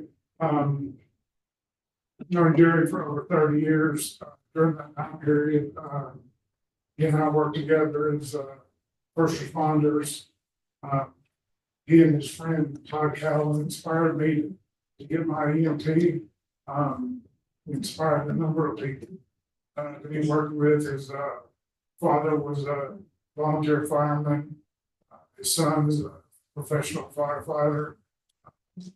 His daughter's a emergency room nurse at the hospital where I work. We've been through a lot of calls together. During the wildfires in 2011, he and I were trying to protect two houses and were completely overcome with the wildfire. The only thing that didn't burn up was me and Gary in the fire truck.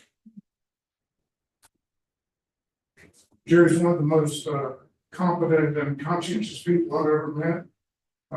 He's been employed for the same trucking company for 30 years. He's got over 2 million miles safety record. That company. He's competed on us as a professional trucker, won state 6 times. Has been ranked as high as 11th in the entire United States. I'm honored to be here to speak on his behalf and participate in the due process. Thank you, sir. Thanks for coming. And we'll move to Zoom. Mr. Hughes, could we hear from you? My name's Dewey Hughes. I've known Jerry for more than 45 years. We served together for close to 15 years in the fire service in our community. Jerry has always, in his personal life as well as his professional life, been a man of good character. He handles himself in high-stress situations better than most. I've seen him at the worst wrecks, house fires, rescue operations, and in personal disagreements where he has shown the care to not cause anyone any harm and to only provide a service to them. I've personally seen Jerry in situations where most individuals would lose all self-control, and he never has. It is true that Jerry and I have been friends for over 45 years and have known one another, but we've also had our times of disagreement on many different levels. But all of those disagreements have been handled through discussion to resolve our conflicts in a peaceful and mature manner. Yes, sir. Thank you for taking the time to speak with us today. All right, Mr. Farmer. Any other questions of Mr. Farmer? I don't see any other questions. I think we're prepared to vote. Mr. Tillis? Mr. Foreman, I think you're a better man than me to lock yourself up in the bathroom. And your friend just made a statement that really impressed me. My vote is to grant with firearms. Mrs. Stapleton? I concur with Mr. Tillis. Mr. Crater? Grant with firearms. Mr. Freeman? Grant with firearms. And I vote to make that recommendation as well, pardon with restoration of firearms. So, sir, we'll make that recommendation on your behalf to the governor. Thank you. This is worth your wait. Thanks for your service.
There we go. Now, would you introduce yourself, tell us your name and your current mailing address? My name is Patricia Brown. I live at 5014 28th Street, Gulfport, Mississippi. My mailing is P.O. Box 9164, Westfield, Louisiana, 70087. And Cheatham? Yes, that was my marriage name. Okay, so now you're Patricia Brown. My maiden name. Okay, because all our paperwork is Cheatham. Yes, ma'am. Okay, thank you. So let me acknowledge that we have a representative from the DA's office in Jefferson Parish who wants to participate. We'll ask for his remarks shortly, but first, let me just read some identifying information into the record. Yes. So you're here today seeking a pardon with restoration of firearms. You were sentenced in Jefferson Parish in September 1995 for possession of Schedule II cocaine. And you received a 2-year sentence. Is that right? Yes, ma'am. All right. Your case this morning has been assigned to Mrs. Stapleton. She'll have some questions for you. Okay, listen, tell me what happened that caused you to become, now, am I correct? This was 30 years ago? Yes, ma'am. Okay, that caused you to get arrested that day, in your words? I had lost my apartment and I was like homeless and I hooked up with the wrong person and I went into a hotel with them and activities happened that assumed that it was with me and I got arrested for drugs with them in a hotel stay.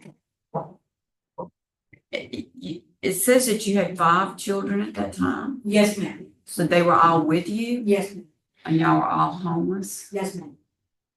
Okay, you were arrested. So what happened to the children? I called one of my kids' dad, mom, and she came got them off of me and she came and got me out of jail and we all moved in with her. Yeah. Okay, anything else you'd like to say to me that I didn't ask that you'd like to say? To the board, I should say. I was young. Yeah. I didn't know no better at that time. I have since then grown. I worked for the state, DOTD, a truck driver. I have worked for Jefferson Parish Police Department as a school cross guard. I have worked for the parish. Right now, I'm on workman's comp. I have been in an accident with the state.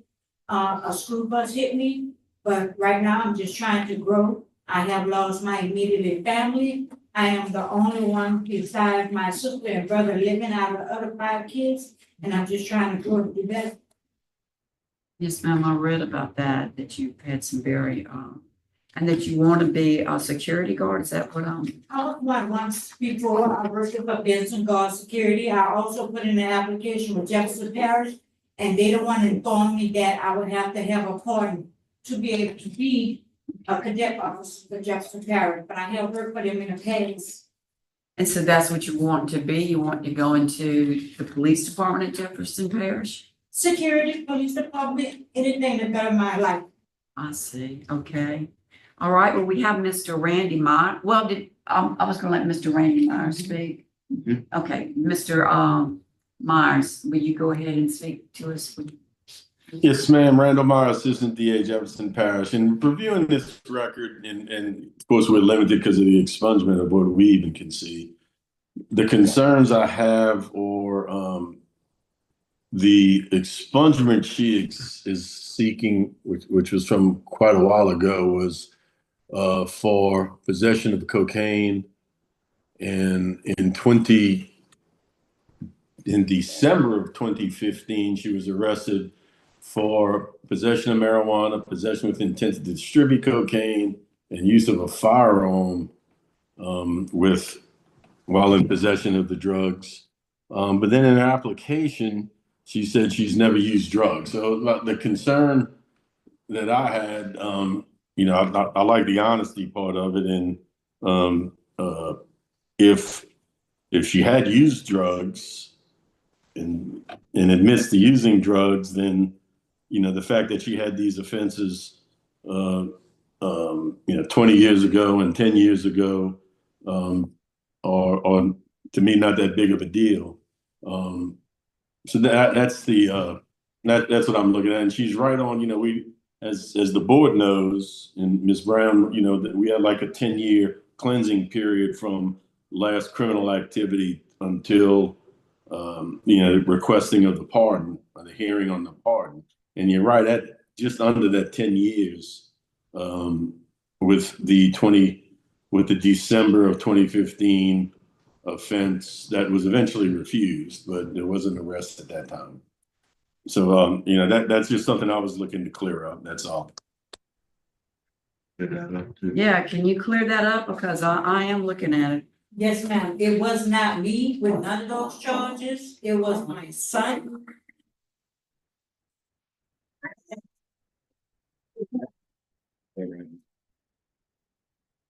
Hey, hold on, we gotta get that going.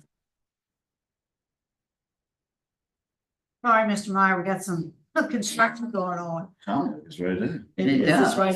Yeah, and her son, if that's why it was dismissed back in 2015, then, you know, then she's looking at 20 years of no criminal activity. And obviously we would take no position on her request in that case. Yeah, I don't see it on her, I didn't see it on master record. the, Did you have a gun? No, sir. I never owned none, never had none. I was a school bus driver with first students. During that time of that incident, it was my son that was at my house during that time. That's when that happened. And by him, I think he was on marijuana. I don't know if it was mojo or marijuana. I never smoked it before either. He didn't take and cooperate. I guess it make him hallucinate or something. And during the time of my arrest, instead of him saying that was his possession, because we all was in the same household during that time, we all had to go to jail. But once he found out it came down off that mojo, whatever that was he was smoking, he took his charge, because I never had possession of a gun, never had a gun, and I never done drugs. Never So it was smoked marijuana. dismissed Yes, ma'am. He against took you? all his charges, Okay, because I was working for the school board driving school buses during that time. right. Okay, thank you very And I much. had to, got rid of, moved, did all that because it was hindering my life. I understand. Does anyone have any other questions? Ma'am, would you tell me how to spell your name? We've got 3 different ways in here, and I wanted to make sure whatever we vote, it goes on the right place. Yes, sir. Patricia, PATRICIA, and ANN Brown, BROWN. I used to be Cheatham. I was married when I was 15 years old. Okay, that's But, what they've got. and how do you spell Cheatham? CHEATTEAM, cheap and team, and I learned to put them together, and it Cause made this is, Cheatham. I don't even, okay, that is on one of them, Yeah, but there's other 2 places, but you are Brown now. Yes, sir. Okay, we just make sure we just wanted to get it right for the Yes, sir. record. Thank you, ma'am. all right, Ms. Brown, I think we're ready to vote. Mrs. Stapleton? yes, ma'am. I'm gonna vote to grant your pardon with restoration of firearms because it's been so long since everything. Thank you. Yes, ma'am. Mr. Prater? I concur. I think you're a hard worker and done good. Thank you, sir. Mr. Freeman? I think you've done very, very well. Glad you cleared that up for us. My vote is the same, grant with restoration of bounds. Thank you. Mr. Tillis? My vote also is to grant. And my vote is the same, to make the recommendation for a pardon with restoration of firearms. So in your behalf, we're gonna make that recommendation to the governor. Wish you the best of luck. Thank you. You're welcome.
Can you hear me from there? Can you hear me? Hard time I can't hearing. hear you, man. I don't hear, I don't want to hear this.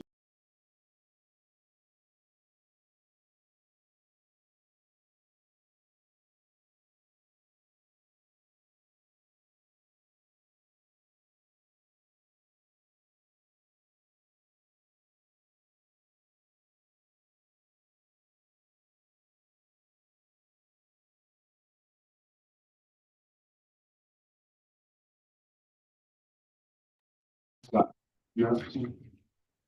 What? Mailing address, your address. Oh, we're not in Junction, those is it. All right. So, Mr. Johnson, you're here seeking a commutation of your sentence, is that right? Get born and stuff. Yeah. Well, let's see, you were sentenced in Calcasieu Parish in March of 1993, right? I can't hear you.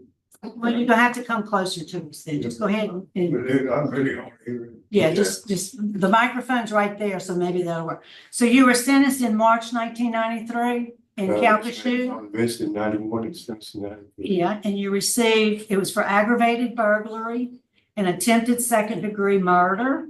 You received a 50-year sentence, hard labor sentence on the attempted murder, and 30 years on the aggravated burglary. Yes, ma'am. And that's running concurrently, right? Running at the same time, so it's a total of 50 years. Okay, and you're out on supervision now. Yes, ma'am. I've been out April will be 12 years. Okay, so I'm gonna get you to, your case has been assigned to Mr. Freeman, so he's gonna be asking you some questions. You can step on the other side if you need to. Yeah. Okay, Mr. Johnson, do you work? Yes, sir. I'm still working. I've got on Social Security, but I still work. Okay. I see that you mentioned in the investigation that you have trouble in paying your fees. You got a lot of bills. I've been paying them. I know you've been paying them, but I saw that was part of your request was that it was a financial hardship to pay your fees. It's not real hard, but I mean, it is. That's money I could use for something else, you know. I done bought me a new truck. I got my own place and everything. Money don't go for it now. Sure does, right. I don't make a lot of money working. Okay. And tell me about what happened in 2017. What was that simple kidnapping about? They dropped the charges, but that's one reason I decided to try to get a pardon, because this girl wanted me to do something for her I didn't want to do. And she called me 3 times that day to come get her. They put a phone hold on me when they arrested me. I stayed in there 8 months before they dropped the charges. They finally got phone record to see where she called me to come get her. They dropped the charges. Yeah, I couldn't burn that. I couldn't get Yeah, that. I understand that problem. Yeah. I was a worried man too. I guess you were. Nothing. All right, and you're on supervision to 2042? Yes, sir.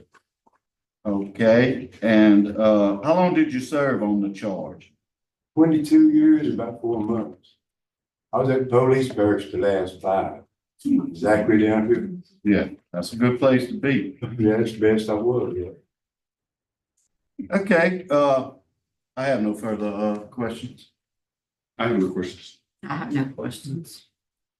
So, what job did you have at the barracks? What job did you do when you were at the barracks? When I was what? At the police barracks? Oh, I worked in kitchen with Ms. Mormack Okay. 5 years At headquarters or at the barracks? at barracks. Yeah, okay, good. All right, I don't see where we have any other questions, so I think we're ready to vote. Mr. Freeman? Okay, Mr. Johnson, I gotta be totally honest with you. Looking at your criminal history, I am going to deny your application, but I will ask that we waive your fees. Cause you do have you're getting up there and you're on Social Security, so I'll give you a little help there. I don't know how long I'll be able to work. I appreciate what you do. Yeah, I'll move them and waive his fees. I concur with Mr. Freeman. Mrs. Stapleton? I concur with Mr. Freeman. Mr. Prater? I concur with all of y'all. Okay, so we're not going to grant your application for the pardon, but we will let them know we want to waive your probation, your parole fees. So, I today your should be on application, supervised parole. I couldn't get back Yes, on sir. supervised parole. Cause I had to take a day off to go see the parole officers. yeah, well, you know, you work Charges with your don't really parole bother officer. me. Right.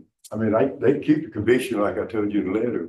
Well, we just work with your parole officer on your Yeah, on. try to talk, he should make you take off of work. Good luck to you. Sometimes.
All right. Good afternoon, Mr. Washington. Y'all are still on mute. Mute. Oh, Yep. unmute. Yeah, you got it. Got it. Yeah, would you ask the officer, I know he can't hear me, to just introduce themselves, state their name? They want you to introduce yourself here. State your name. I was Lieutenant Ford from Parish. Thank you, Lieutenant. So they Tell- have two cameras. Tell him we said thank you. Mr. Washington, Yes, ma'am. can you hear us? Yes, ma'am. I can hear you, ma'am. Okay, so you can hear us without the headphone. Yes, ma'am. Oh, okay, so he can hear us. Yes, ma'am. All right, good. So let me just, for the record, it's 1:39 PM on Monday, October 20th, 2025. The pardon board is reconvening. We're now at Franklin Parish Detention Center. And we have Mr. Charles Washington. Would you introduce yourself, Mr. Washington? Tell us your name and DOC. My name is Charles Washington, DOC number 120788. And you can see on the screen, I think you have some folks that are here in support. Keisha Seals, your fiance, your sister-in-law Kenyatta Belton, and Angel Allen. Yes, ma'am. All want to speak on your behalf, and we'll do that in just a moment. Yes, First, ma'am. let me just read some information into the record. Yes, ma'am. You are classified, Mr. Washington, as a fifth felony offender. You your most recent convictions were from Ascension Parish. You were sentenced in April 2016 for second-degree kidnapping. You received a 20-year sentence, and for armed robbery, you received a 20-year sentence. Those sentences are running at the same time, so it's a total of 20 years. Is Yes, that ma'am. information that's correct? Yes, ma'am. Your case has been assigned to Mr. Freeman. He'll have some questions for you.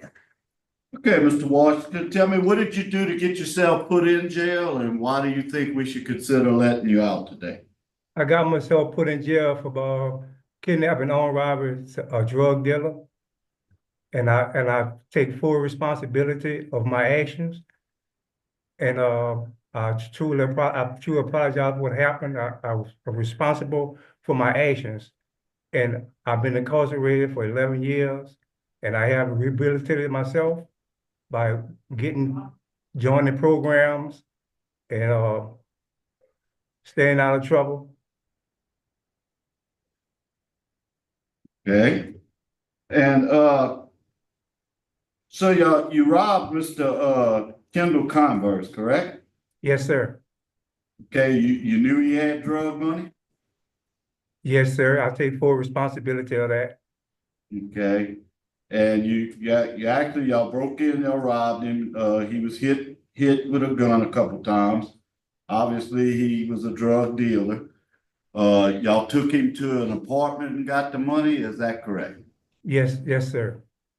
Okay, and what offender class are you, Mr. Washington? A fifth offender, sir. So you've had a long criminal history, huh? Yes, sir. So what is gonna make me believe you changed this time, that you're not gonna go out there and do something else? I had really rehabilitated myself by being incarcerated. I had joined a lot of programs, self rehabilitation and anger management, 100 hours. And I truly took those programs seriously. Good. Okay, well, let's get to the people that want to speak on your behalf, and then we can get into some deeper conversation if needed. Yes, sir. Miss Keisha Seals, fiance, on Zoom.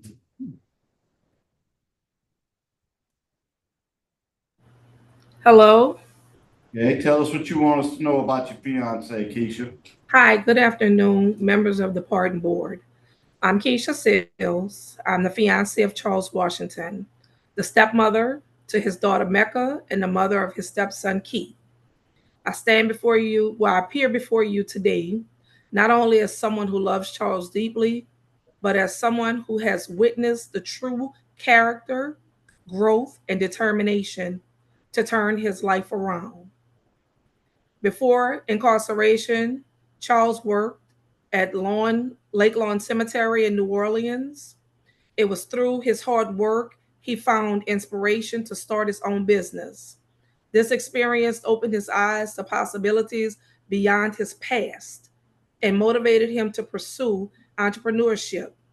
Together, we have developed a plan for him to start a lawn care business, a vision he is passionate about, and one I am committed to supporting financially. This business, supporting him financially and giving him the stability that he needs upon re-entry to be able to be a productive member of society. Together, I'm sorry. Okay, go ahead. Okay. I am committed to supporting Charles in his future endeavors to ensure his success upon re-entry. Charles not only has a means to provide for himself, but also for his family. Also to reclaim his dignity and to build a stable future. Charles is a skilled laborer in welding, Those are skills that are going to be needed when he returns home. He's going to have a place to work. I've committed to assisting him with finding employments. I've already been reaching out to different companies, submitting information, requesting if they would accept an offender or if they would accept somebody with a background to ensure his success of coming home and finding employment, because that is going to be one of the key factors in making sure that he is able to succeed. He had a hard upbringing, limited resources, and no family stability. He has that now. With myself, my family, alongside his siblings, we're going to ensure his success upon return. Okay, thank you. All right, let's speak. I think Miss Angel Allen is with you. Miss Allen, what do you have to tell us? Good afternoon. I'm reading this statement in full moral and personal support for my friend Charles Washington as he prepares to return home from incarceration. I have known Charles for several years and have witnessed his growth, accountability, and commitment to change. During his time away, Charles has made remarkable strides towards self-improvement. I believe with a second chance to rebuild his life, surrounded by friends and family, he will make responsible choices and give back to society. I stand behind Charles in the next chapter of his life and will continue to offer him guidance, encouragement, and support as he transitions home. Okay. And last but not least, we have Kenyatta Belton, your sister-in-law. Ms. Belton? Good afternoon, honorable members of the Pardons and Parole Board. My name is Kenyatta Belton, and I am speaking today on behalf of the man I know as my brother-in-law, Charles Washington. I respectfully ask that you consider his pardon with compassion, taking into account the man he truly is and the positive impact he has had on our family and those around him.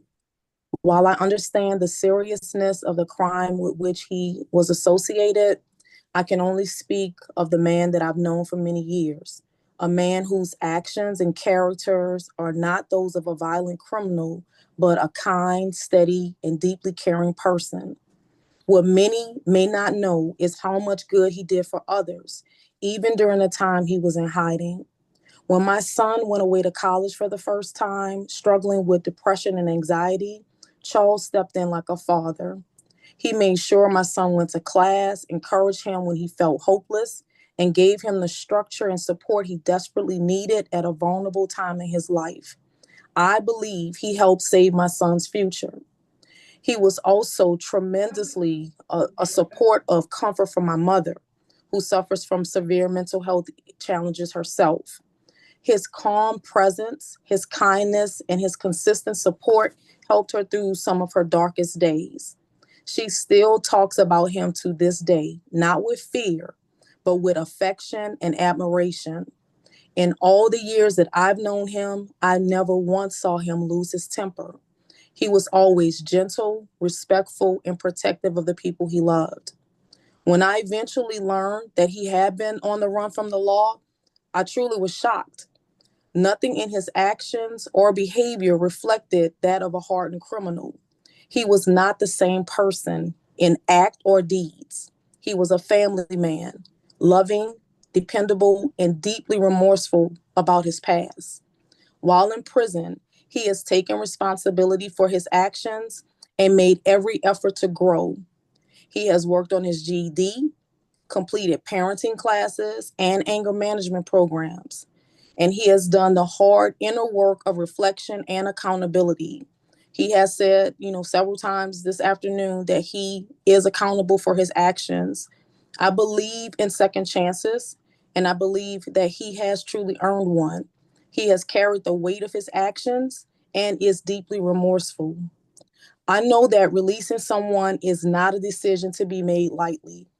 And I truly believe in granting Charles Washington a pardon through the parole process would not be a mistake. He is not a threat to society. He is an asset to our family and to the community that awaits him. We are ready to support him in every way as he transitions back into life outside prison.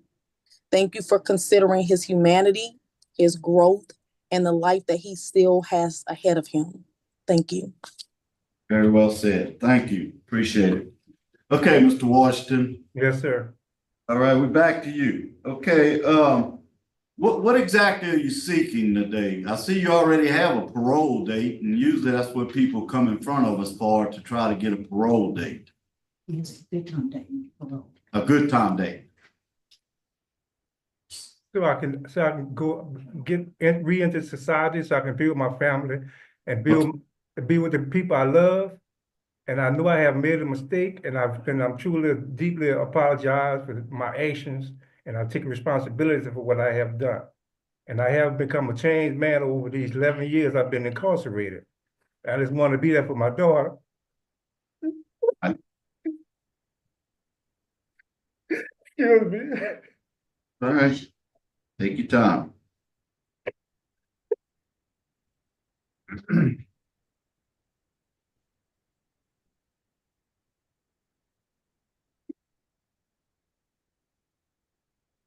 Excuse me.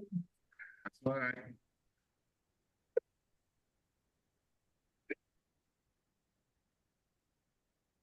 So you want to be there for your daughter, correct? I want to be for. I always want to be there for the people that love me and been supporting me all this time. Okay, well, they still there because you got good support here today. Right, I have changed. I'm not the same person I was a long time ago. Got you. Excuse All me. right. I see you got a moderate risk on your tiger.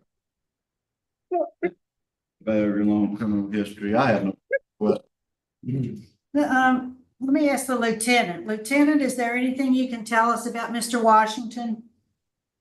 They want to speak to someone about me.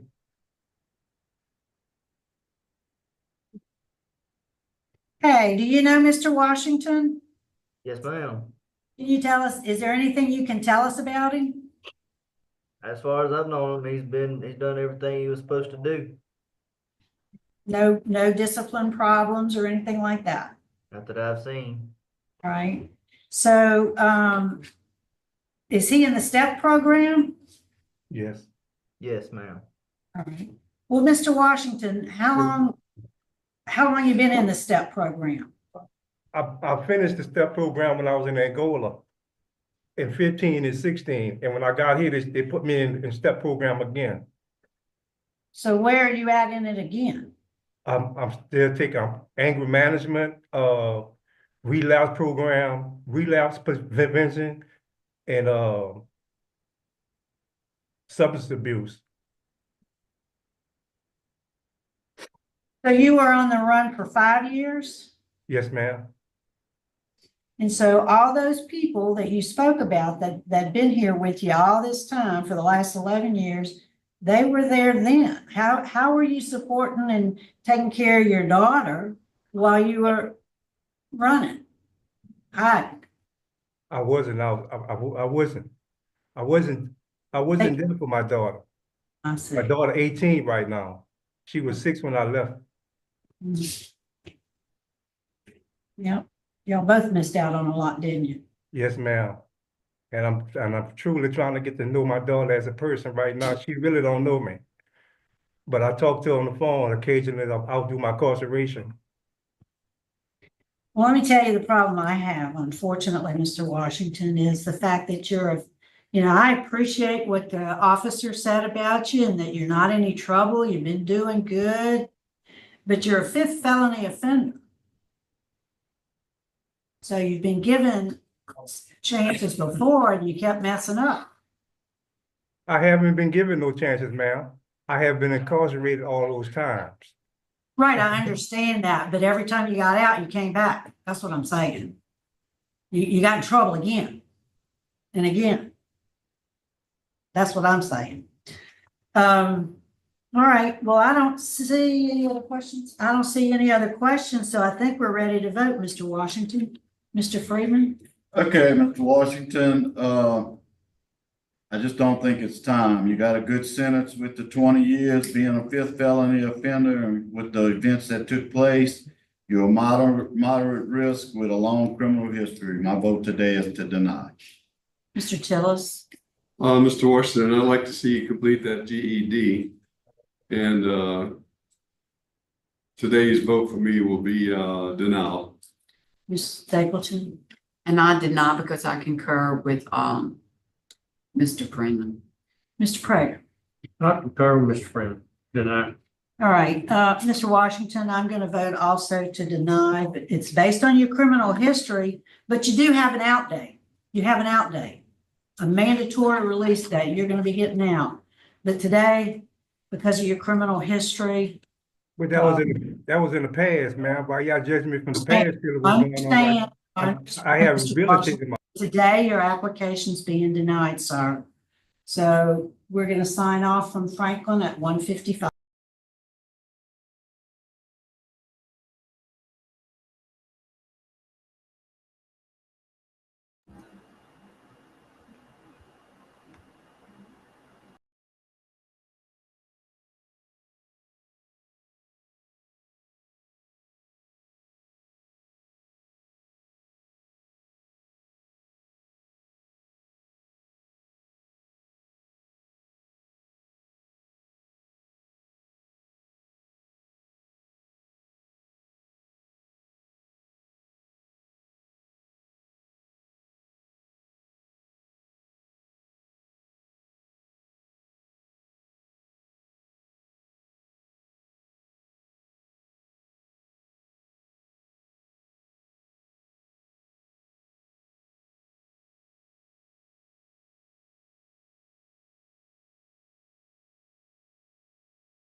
All right, let's see. Our next case is that of Mr. Charles Bailey. Good afternoon, Mr. Bailey. Good afternoon. Would you introduce yourself, sir? Tell us your name and current mailing address. My name is Charles Bailey. My address is 5903 Biscayne Street, Baker, Louisiana. All right, and let me acknowledge that you've got some folks who are here in support today. You have your mother, Ms. Maddie Bailey. We'll be talking to her on the telephone, and your wife, Jennifer Bailey, on Zoom. First, let me just read some identifying information into the record. You, Mr. Bailey, you're here seeking a pardon with restoration of firearms. You're classified as a first felony offender. You were sentenced in East Baton Rouge Parish in March 1997 for armed robbery conviction, and you received a 6-year DOC sentence. Is that information correct? Yes, ma'am. All right. So, Mr. Bailey, your case has been assigned to Mrs. Stapleton. I'm going to turn it over to her. Okay, Mr. All right, well, go ahead and tell me what brought you, what caused you to become arrested, and why do you think you should receive a pardon? Yeah, I became arrested, I think it was in 1993. Committed a crime, demanded money from someone. Um, and I'm trying to clear my record, get an expungement so I can get all my rights back. Since then, after I did my time, I haven't been in prison since then. Uh, I've been married 22 years, with my spouse, my wife right here beside me.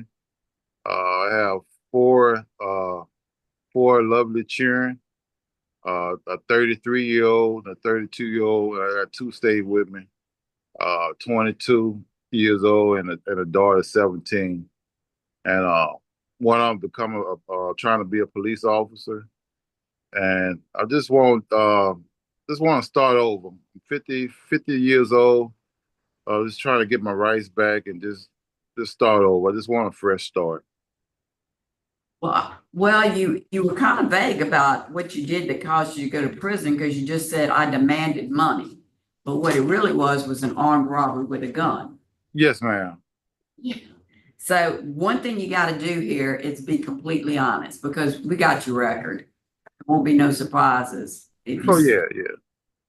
So yeah, you were arrested and you were found guilty because it was an armed robbery.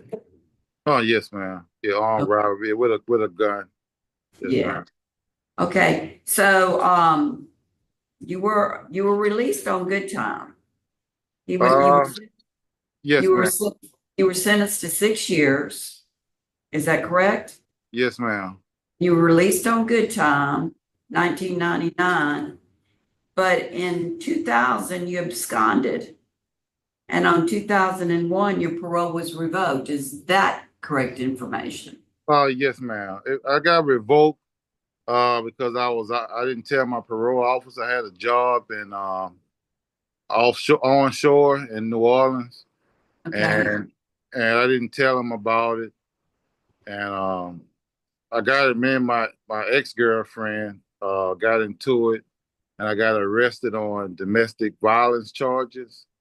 And my parole officer, I don't know, he found out I didn't, tell him I was out of town.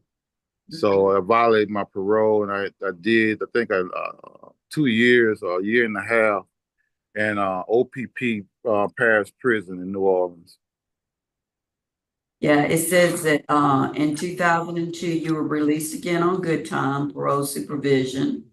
And you completed this period of supervision with no violations, and your parole expired on 2003. So that brings us to where we're at right now. Is that correct? I think so, yes, ma'am. And you're looking for a pardon with the restoration of firearms? Yeah, I'm trying to get expunged, not just that, but expungement. I've been having problems trying to, like I said, I've been working for DirecTV. I deal with a lot of people, a lot of customers. I work for DirecTV for 20-something years. Like certain jobs though that I apply for, they they pull up my record and say they can't hire me because of the armed robbery, the offense of the charge. Right. So yeah, I have a problem, finding a good job. I want to move forward with my future. The AG and Baton Rouge City Police, they're opposed, but the East Baton Rouge Sheriff's Office is unopposed, but they don't want you to have the restoration of firearms. So is that a problem for you? No, ma'am. If I could just get expungement, uh, you know, as far as finding good jobs, I don't know how y'all go about doing that, but I just need something saying I can, whether jobs can't pull up my record. Yeah, well, this now is a recommendation to the governor. It's up to the governor to sign it and approve it at whichever time, whatever decision we make. I got one question, and I do think it has to do with your excellent work at the job, but you got Top Gun in 2020. What does that mean? I can't hear you. Say it again.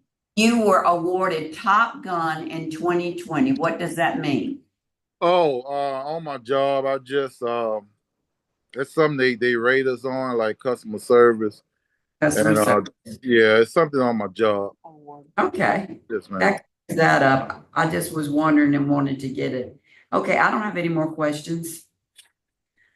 All right, well, let's hear from your wife. She's there with you? Yes, Babe, ma'am. go ahead. What would you like us to know? Me and my husband have been together for 24 years, maybe 25. We've been married for 22 years, and he is a very hard worker. He takes care of me and our children, and we're a family going, outgoing family. He's a church member, serves on the board at his church, and he's a great, excellent father and husband. And we just try to do family events, and some things, because of his history, he's not able to participate in certain things of our family, because my side of the family are hunting. We love to fish. We're outdoorsy people. We camp and stuff like that. But sometimes his record becomes a hardship on our family because he's not able to participate in certain things because of his criminal record, because he's not allowed to be around those certain things for like if a hunting event or something like that, because his firearm, he's not supposed to be around a firearm, so he can't go and participate. And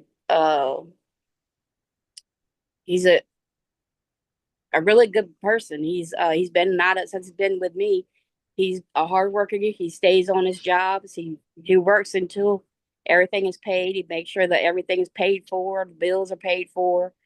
He makes sure that our family is well taken care of, provided for, and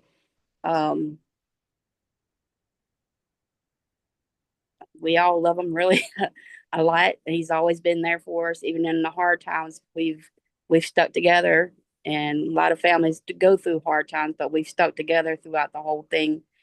And he's gone back to school, got his education. He went back to college and got a technical degree with his college, and he graduated from the college. He's a steady hard worker, and I'm just really proud of him, and just hope that everything gets approved for him. All So right, well, thank you, ma'am. We appreciate your support. And we have, I think, Ms. Maddie Bailey on the phone.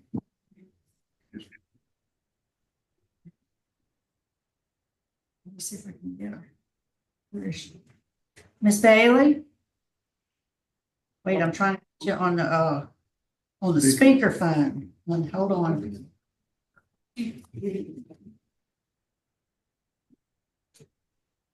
It's okay, Ms. Bailey? Yeah.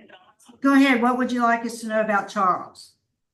I just want you to know that at the time Charles did the crime, he was immature with y'all. You know, they did things that didn't understand. I mean, at that age, you know, they get into the world and follow other people. Just like me and my husband, we raised them to do the right thing.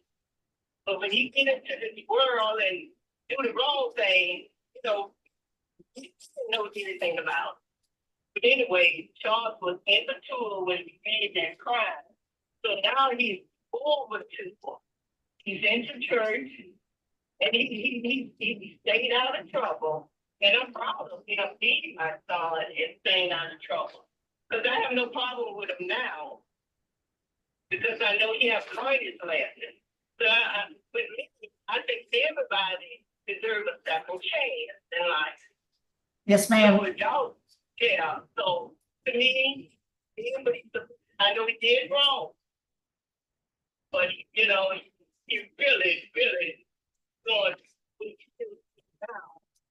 So everybody to me can have a second chance in life. Yes, ma'am. Thank you so much for calling us, for speaking to us on the phone. We appreciate your input. Thank you. Okay. Yes, ma'am. All right, Mr. Bailey, let's see. Are there any other questions? How old were you when you did this?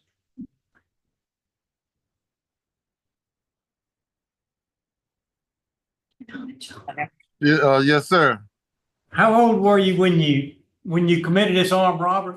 I believe I was 21. Okay. How old are you now? 50. And did you know the person you robbed? Did you know him? Yeah, we went to school together. Yeah. That kind of thorough, wasn't it? Yeah, we went to school together. You didn't think he was gonna rat on you or something? Yeah, I didn't think he was gonna tell on me, but I was like my mom said, I was immature, and I was very like, I know I don't want to use the excuse for doing wrong, but I've changed a lot since then. I was in a dark place back then at 21, like most 21-year-olds. But I grown a lot since then. I changed in prison, because I knew it wasn't for me. I just had thank God I didn't, commit a worse offense. Like most of these guys done 20, 30 years. I had a chance to, God already knew what I was going through and what it take for me to what it's gonna take for me to change. So it didn't take that long. So like I said, my dad, he passed away 5 years ago after COVID hit. But I got a very disciplined father. He was a good man, stayed in church. All my brothers always had issues, all is different. But you know, yeah, I grew up in a good family. Just want to be like my wife said. Just want to have a chance to start over. That's all. Any drugs, alcohol? No, I don't drink. I don't drink. I don't smoke. I was smoking in prison. Not marijuana, but cigarettes. And I stopped smoking. I stopped drinking. I drink on occasion. Might drink a little wine on occasion, but uh, like I said, I have my brother is a pastor. He preached at Waymaker Church on Stilt Street in Baton Rouge.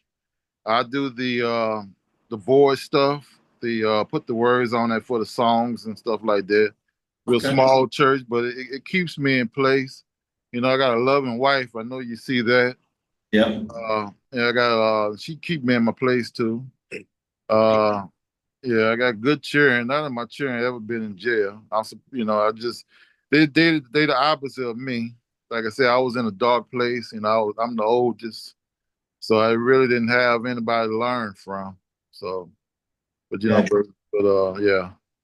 yes, sir. Thank you. All right, Mr. Bailey. I don't see any other questions. We're ready to vote. Mrs. Stapleton? Yes, sir. Based upon you 22 years of crime-free, nothing. And you've done well with your life. You've gone back to school and you're a stable employee and a stable father and everything. So based upon all of that, you have turned your life around. And I don't have any reservations with granting your pardon with restoration of firearms. Mr. Prater? I have a hard time with firearms for that conviction, but on faith, you seem like a good guy. And so I'm gonna go with it too. I concur. I appreciate it. Thank you. Mr. Freeman? This is two things we hadn't done today, because usually when you got a weapon, we don't let you have your firearm, but it's gonna be hard to go hunting with your kids and stuff without a firearm unless you're pretty good with that bow and arrow. But I'm gonna grant it. I'm also gonna grant with firearm. Thank you. All right, Mr. Tillis? My vote also is to grant with firearms. And I do agree. My vote is the same. So on your behalf, Mr. Bailey, we're going to make the recommendation to the governor for a pardon with restoration of firearms. Thank you. Going to prison saved your life, sir. Oh, yes, ma'am. Yeah, it changed me a lot. Direct TV played a part in that too. Yep. Dealing with customers all day. So I learned from, people, I worked through Katrina, so I touched a lot of lives just hooking up TV. That's something, huh? Yeah. Thank you, sir. Good luck. All right. Thank you.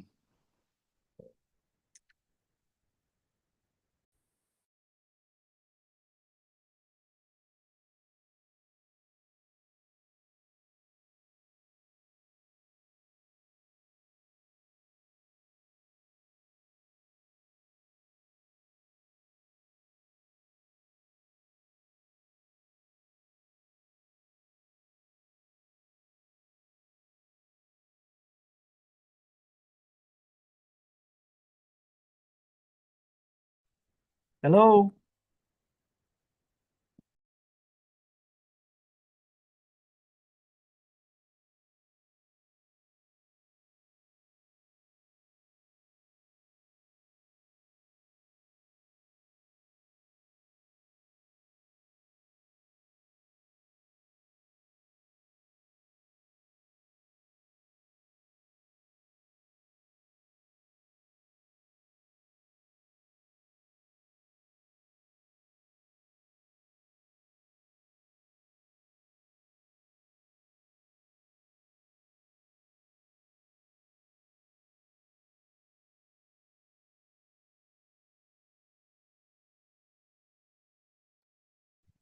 Mr. Broussard, good afternoon, sir. You're on mute.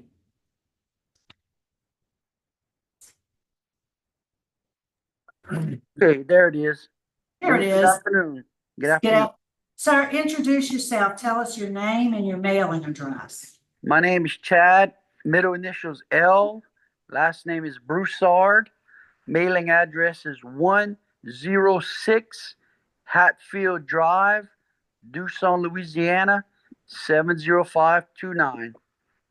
All right, sir. And let me acknowledge that you have your wife, Renee Zachary, with you. I guess she's with you. She's on Zoom. Yes, ma'am. Jody Broussard, your brother, and your daughter, Raymond Broussard, and they all want to speak, and we're going to call on them shortly. First, let me just read this information, Mr. Broussard. You're here seeking a pardon with restoration of firearms. You were sentenced in July 1997 in Vermilion Parish for misdemeanor domestic violence and simple battery. You received in 1997 6 months parish jail and 1 year unsupervised probation. I wasn't in jail. I didn't go to jail. Well, that was your sentence that was suspended. Oh, okay, yes. Placed on probation. Oh, okay, yes, yes. Okay. So your case has been assigned to Mr. Prater. Mr. Prater? Okay, Mr. Broussard. Yes, sir. How are you today? I'm doing great. How are you? Good. I'm tired of being here, and I know you tired of waiting, aren't you? Oh, that's okay. That's all right. All right. Well, we got some questions about this 1996 charge of simple battery that was a domestic deal, and that prevents you from having firearms, correct? Yes, sir. Federal, Okay. yes. Okay, and you're wanting a pardon for that and firearms restoration, correct? Yes, I have purchased many firearms since then, but 2 years ago, all of a sudden, I went to buy another shotgun, and federal government says you can't have none. So I want to try to restore my, federally to restore my rights to be able to purchase a firearm legally. Okay, well, let's fast forward to 2014. Yes, sir. When you were charged with that aggravated assault. Misdemeanor, yes. Yes, sir, as a misdemeanor, as was the simple battery. Right. The domestic violence. But you didn't know in 2014 that you weren't supposed to have a gun? Well, federally, no, I did not know that. The state doesn't care, but the federal government. And after 2014, I purchased more firearms. Nothing happened except when I went 2 years ago, I think, and that's when the FFL came back. The federal, said, "Oh, you're not allowed to have firearms because of the incident in 1996." The incident in 2014 doesn't prevent me from having firearms. No, sir, I understand that. Yes, sir. But the incident in 96 did, but Yeah. you had firearms in 2014. That's Yes, what concerns me. Well, I didn't know. They let me purchase them. They let me purchase them legally. I filled out the federal firearms license. I don't purchase any guns, illegally. I purchased them legally, filled out the firearm, the FFL, that they require you to do, and everything went through. The federal government's, the ATF or whatever said, yeah, he could buy and purchase it, and I purchased them legally.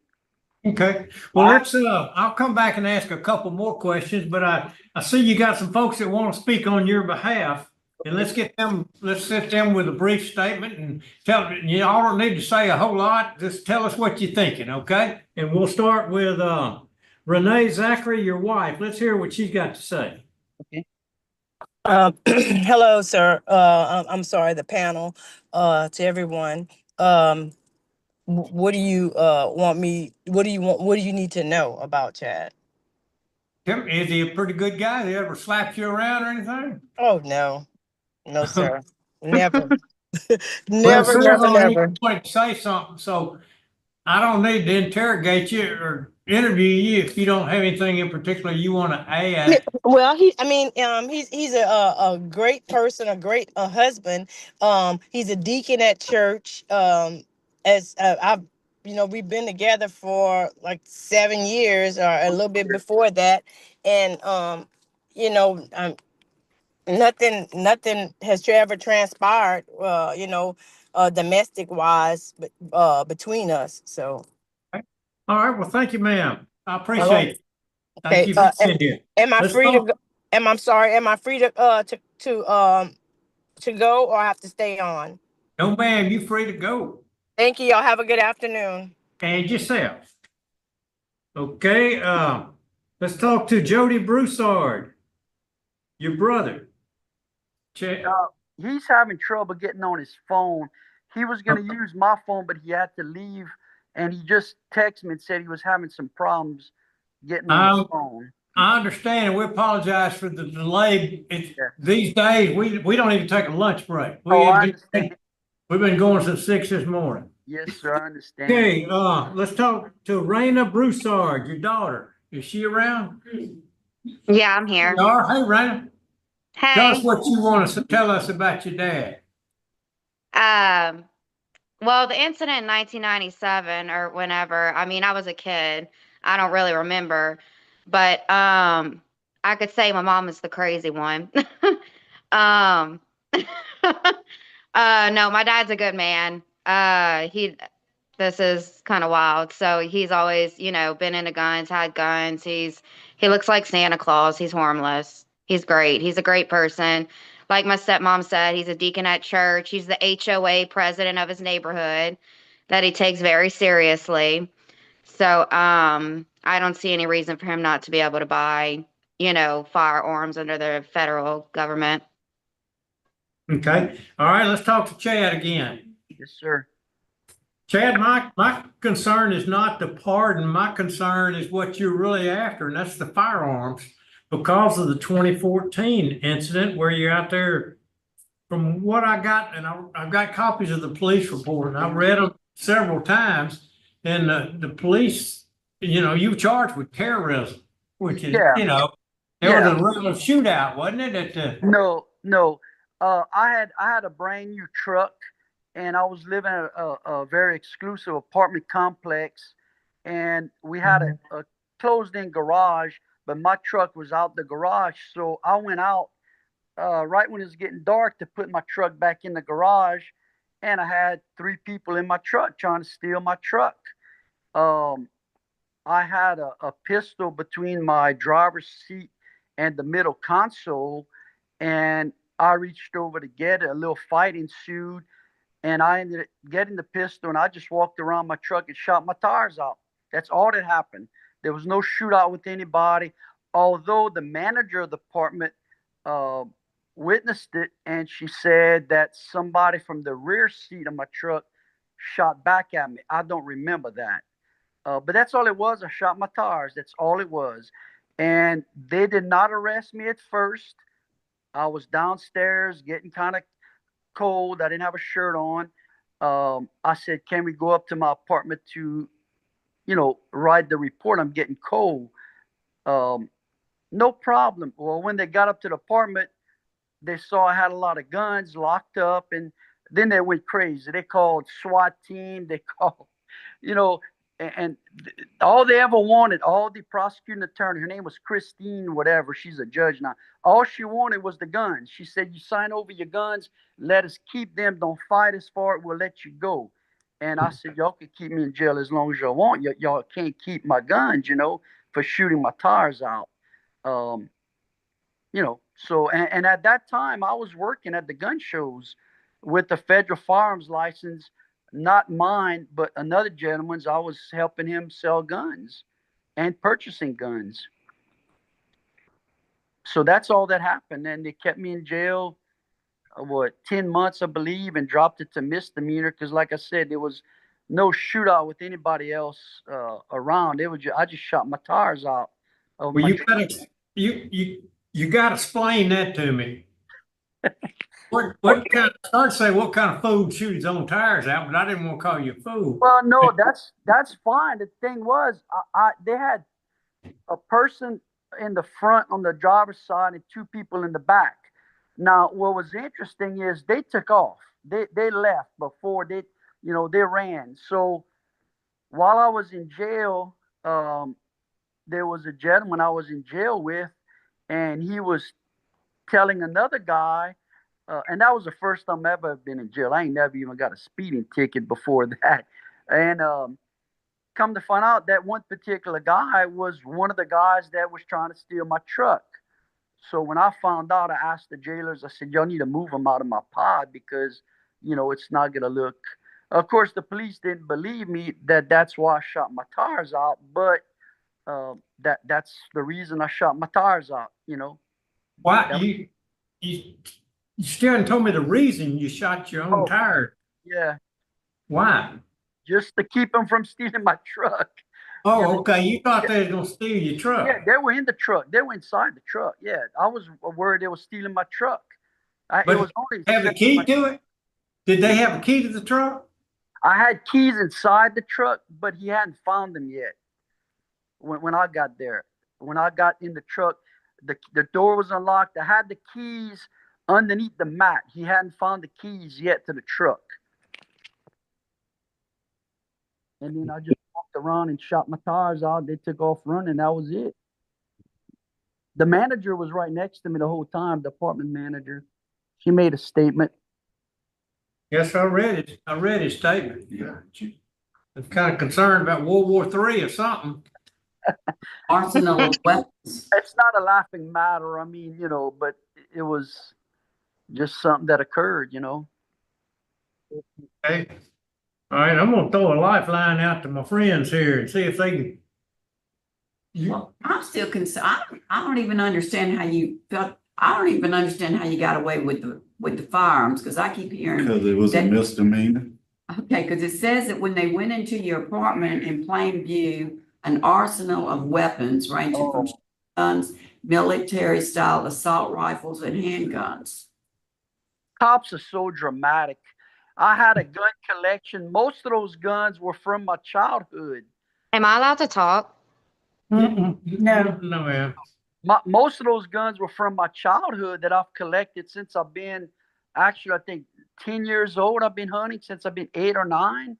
And I had one AR-15, an AK-47. And, I like when I watch these proceedings on TV about the gun bans. I fear a deer hunter that could take me out at 500 yards more than I am than somebody carrying an AR-15 walking around. Yes, sir. I understand it. Excuse me, I'm finished. Okay, we don't need to get in that and don't misunderstand. There's nothing illegal about possessing firearms. Yeah, I understand. Except unless you got domestic violence. They never told me that. But you didn't know that. It never stopped me. Okay, that's all the questions I have. Any other questions? I don't see any other questions. So, Mr. Prater, we'll call for your vote. Thank you. Don't you love voting first? Well, Mr. Broussard, I want to see you get your pardon, but there's nothing said that I'm comfortable with giving a firearm back to a man that shoots his own tires out. I don't need to laugh. I'm sorry. Steve, he stated that he was shooting him out to keep the guys from driving off. Right, I understand. I understand. Yeah, I mean, I would say yes. The guys get away with his truck. Okay, well, I would shoot my tires. Really have. I don't want you to get your gun. I don't want you to have restoration of firearms, but I can't articulate any reason why I would vote against you getting your gun back. Because if it hadn't been for the 2014 thing back, the fact the guy's a gun collector, there's nothing wrong with that. So since I can't articulate why, I'm gonna vote, my vote is to recommend a pardon with restoration of firearms. Mr. Freeman.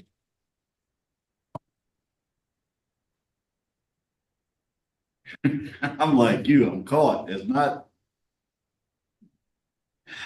My vote is gonna be a pardon without firearms.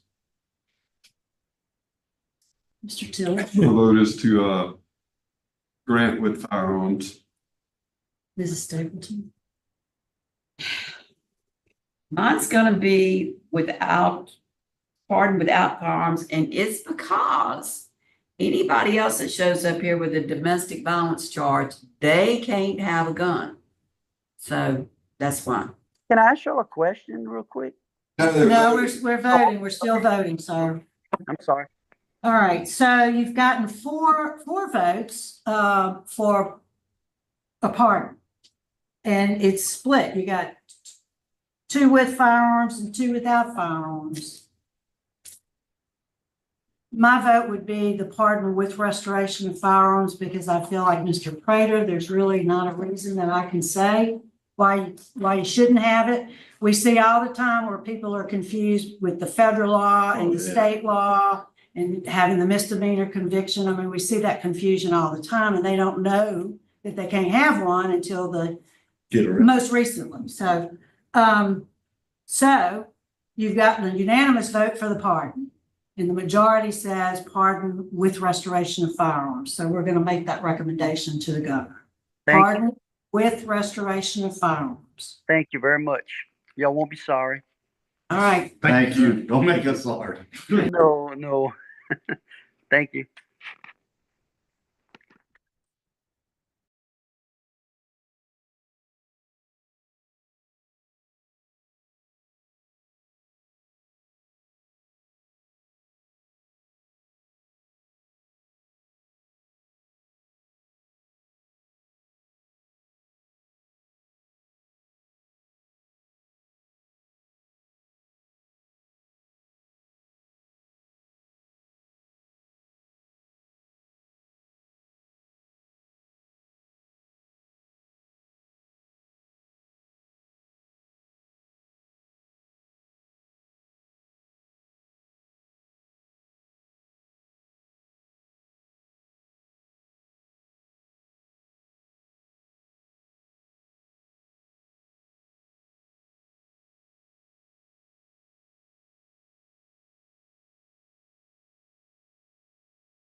All right, Mr. Simon. Would you introduce yourself, sir? Tell us your name and current mailing address. Are you still on mute?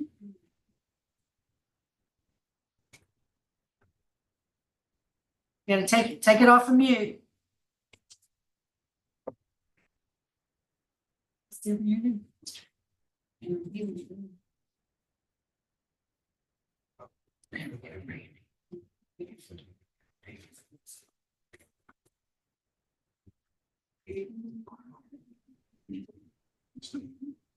Mr. Simon, your microphone's still on mute.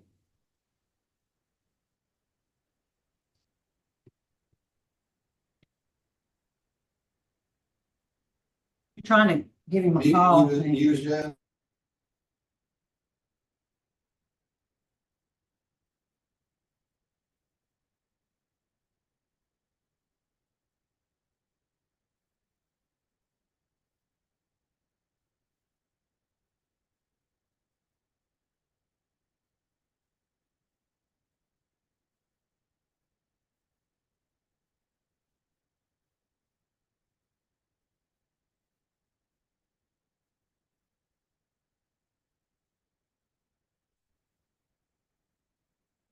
For like 7 years, before that. All right.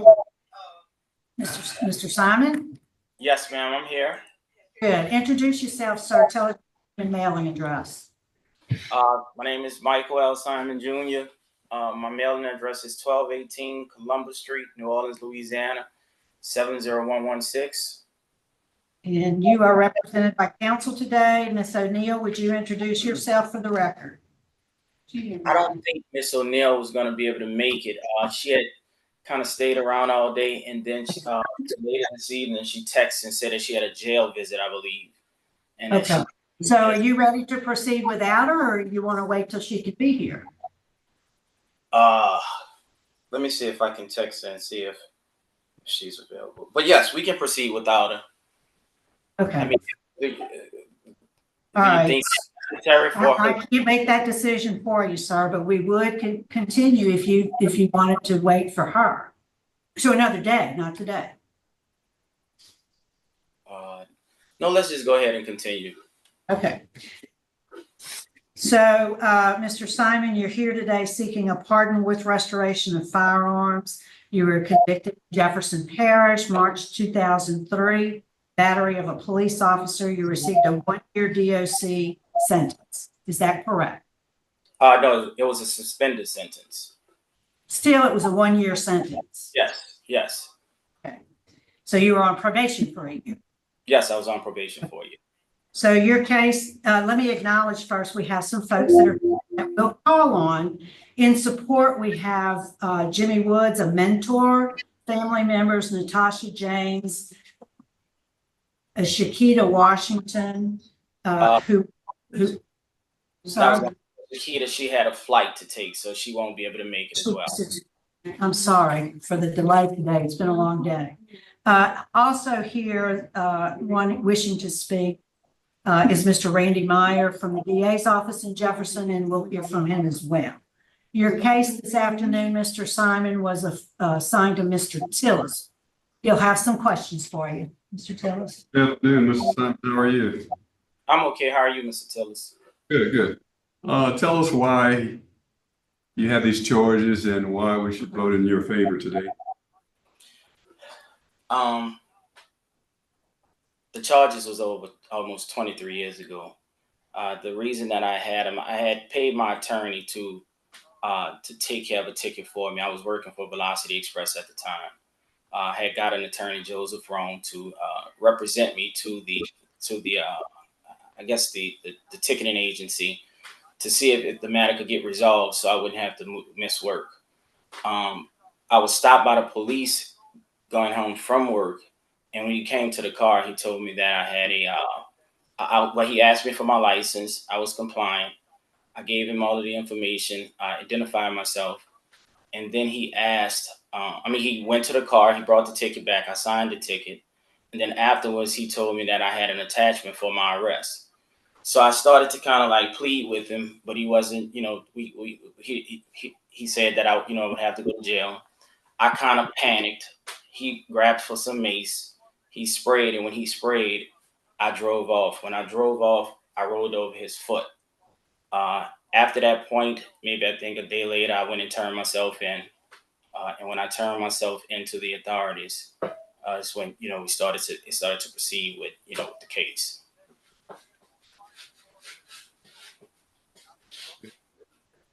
I don't have any more questions. I read through your case, and I don't know if some of my colleagues want to ask some questions. Okay. Well, first, let's hear from your support. Could we hear from Terrence Mitchell? There's Oh, I'm sorry. He's the one that's yeah. Jimmy Woods, please.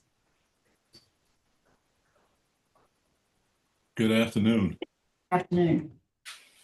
First, let me thank you for giving me an opportunity to speak on behalf of my longtime friend, Michael Simon. I certainly appreciate the fact that you've been there all day. So I'll be as brief as I could possibly be.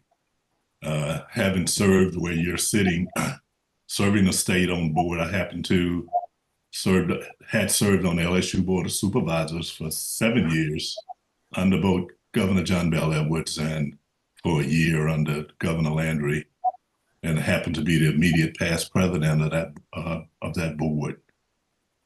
I met Michael over 25 years ago when he actually came to work for a company that I was running at the time that I owned with my brother. I've known him to be an outstanding young man who had a lapse in judgment for a split second. And of course, that's why we are where we are today, asking for this pardon. His record since that time has been impeccable. He's an outstanding family man, raising a beautiful young son who's also a fine young man, beautiful family, wife, his parents. He just come from a wholesome family and does not have a record of unlawfulness. So I'm just here to ask you to consider the life he's lived. The example he set. Also happened to chair a board that deals with mentoring youth. And Michael has been active with me in that organization, trying to steer others in a particular direction to be strong, abiding citizens. So again, I just wanted to appeal to you to consider the request for this pardon. I know that once you guys make a decision based on that decision, it may go to the governor. I certainly understand and respect that. And again, respect the work that you do and appreciate it very much, and just asking for your consideration. Thank you. Thank you, sir. Thank you for waiting on us all day. We appreciate it. Yes, ma'am. Natasha James, please. Yes, good afternoon. Can everyone hear me? Yes, we can. Okay, great. My name is Natasha James, and I am a family member, cousin of Michael Simon. And just as the gentleman reiterated a second ago, Michael has not been into any, trouble or anything, since that particular incident in time. And I do believe that, fact being it was 23 years ago that he learned from that incident. I do know him to do, lots of volunteering and different things within the community. As he said, he works with the youth. He does have a son that he's mentoring along with other young men to not get into trouble and follow the wrong paths of life that lead you in, circumstantial situations. So we are asking, as he stated before, that you guys can consider, having all of, these different matters resolved on his behalf. Ma'am, thank you very much. And I think Miss Washington has logged in, and she's we'll hear from her now.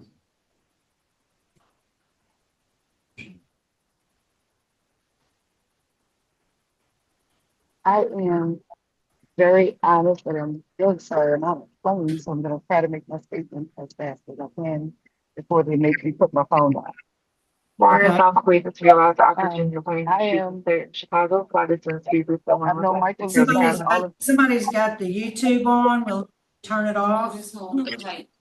Oh, that's the flight attendant. Okay. Yes, ma'am. Every now and then they'll interrupt me. So I know Mike all of his life. We grew up together in New Orleans. He's gifted, uniquely good and talented. He has the ability and diligence to study and fully engulf himself in concepts and operations. He is a wonderful human being, and I am very proud of him as a man who's grown to become. Community, the Lord needs him. We need his positivity. He's an excellent role model for young men. It teaches them how to make important decisions and what things they should do and should not. He encourages his loved ones. He's a mentor for his family, for other young men, for his brother, for his nephews. When they look at him, they understand what we need and what we want when we look at young men in this time. He's always been strong, motivated leader, and he's solutions oriented young man with a heart to help family and friends solve problems. We need him to be able to freely participate in the areas of society, especially in free enterprise. We are appearing before you today requesting mercy and forgiveness on behalf of Michael Simon in the past, that you would definitely consider his request. Thank you, thank you, thank you. Have a good day. All right. Safe travels. Thank you for taking the time. All right. And I would like to say something too, if I can. We'll get back to you. We're gonna get back to you. We got to hear from the DA's office first. Mr. Meyer. Yes, ma'am. Randall Meyer, Assistant DA, Jefferson Parish. I've reviewed Mr. Simon's record, and it, from what I'm seeing, he's had 5 arrests after the case he's here about asking for the pardon on. He was convicted, pled guilty September of 2015 for possession of contraband, got a 6-month suspended sentence. So that puts him, within the 10-year, hasn't completed the 10-year cleansing period that we like to look for. And when we take a position or not on a pardon, my bigger concern though is the 2021 arrest with 9 counts of computer fraud. And before I give an opinion on what our office what our position would be, I'd like to know what happened to that. We, on the rap sheet, it says no disposition found, and I wasn't able to. I had a problem getting on the federal courts to try to figure that out. So I'm not sure what happened in that case, and I'd like to know what that is first. Okay. Well, thank you, sir. So, Mr. Simon. Yes. Well, as it relates to the computer fraud case, I was charged with 2 other individuals because a certificate of insurance was issued, but the certificate of insurance had a policy that was actually issued underneath it. There was just a typographical error on the certificate. So when the state actually never prosecuted the charge at all. So once the statute of limitation lapsed, then my attorney went back in and they requested an expungement where there was no opposition. And so the arrest was expunged, and that was the end of that. As it relates Wait. We need to talk a little bit more about that. Our record said the matter was referred to the Attorney General's office. That's right. And then it was never prosecuted. And it was, but we don't have a record of that. We have your attorney's word. She says that it was taken care of. But tell us about what was the 9 counts of computer fraud. What were you accused of doing? So it was 9 certificates of insurance that were actually issued. And so what they were saying is that the certificates were issued fraudulently, which they were not. There was policies that actually was written to represent the certificates. It's just that the certificates had a typographical error.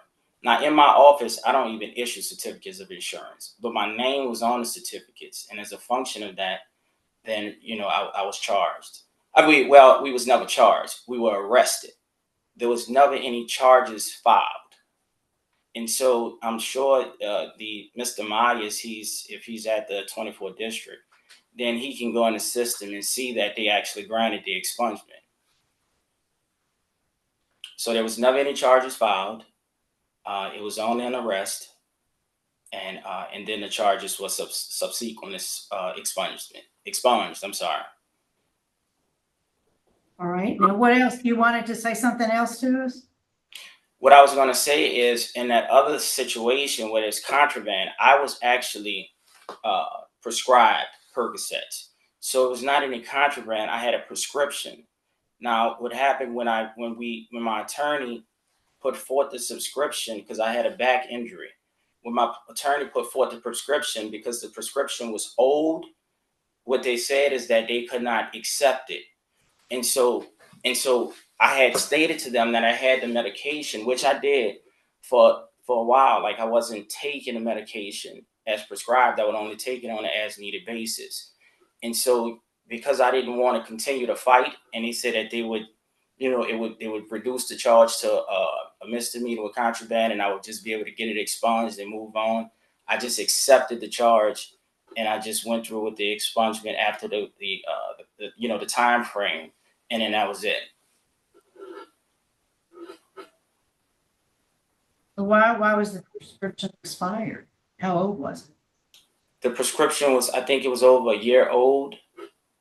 Okay. And so you were, and why does it say introduction of contraband? Because because when I was arrested, I had the Percocets in my pocket. So I had a Percocet in my pocket when I was arrested. Okay.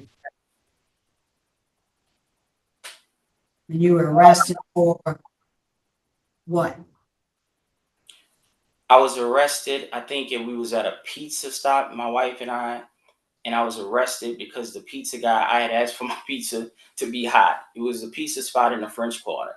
I had asked for my pizza to be hot. I paid for it. I left out of the place, and then I went back in, and as a function of that, I got arrested. When I got arrested, I had the Percocet, like I say, in my pocket. So when I entered into the jailhouse, there was a Percocet, and so that's what happened on that occasion. Okay. So, other question, you have quite an extensive, you have traffic issues, lots of traffic issues. Why is that? Historically, I did. I mean, as a young man, I did have a lot of traffic issues. I think at that, I'm sorry? A lot of. Yeah, I think at that point in my life, you know, I left and went to New York when I was, I think, 23 or 24. Prior to me leaving, like I said, especially as a young man, I just was a little bit more, I wasn't as careful and didn't exercise as much judgment as I exercise now. I mean, currently, I don't have any traffic issues like I had historically. I just think as a younger man, I was really challenged, and I just didn't use good judgment in a lot of situations. Hence, that's why my voice is kind of cracking now, because the experience, even me having to face this right now, is kind of a challenge for me, because it feels like it was just senseless behavior. You know, I know better. I know how to carry myself. I know how to handle myself, and to have to face this, it just brings back those old experiences. Any other questions? No.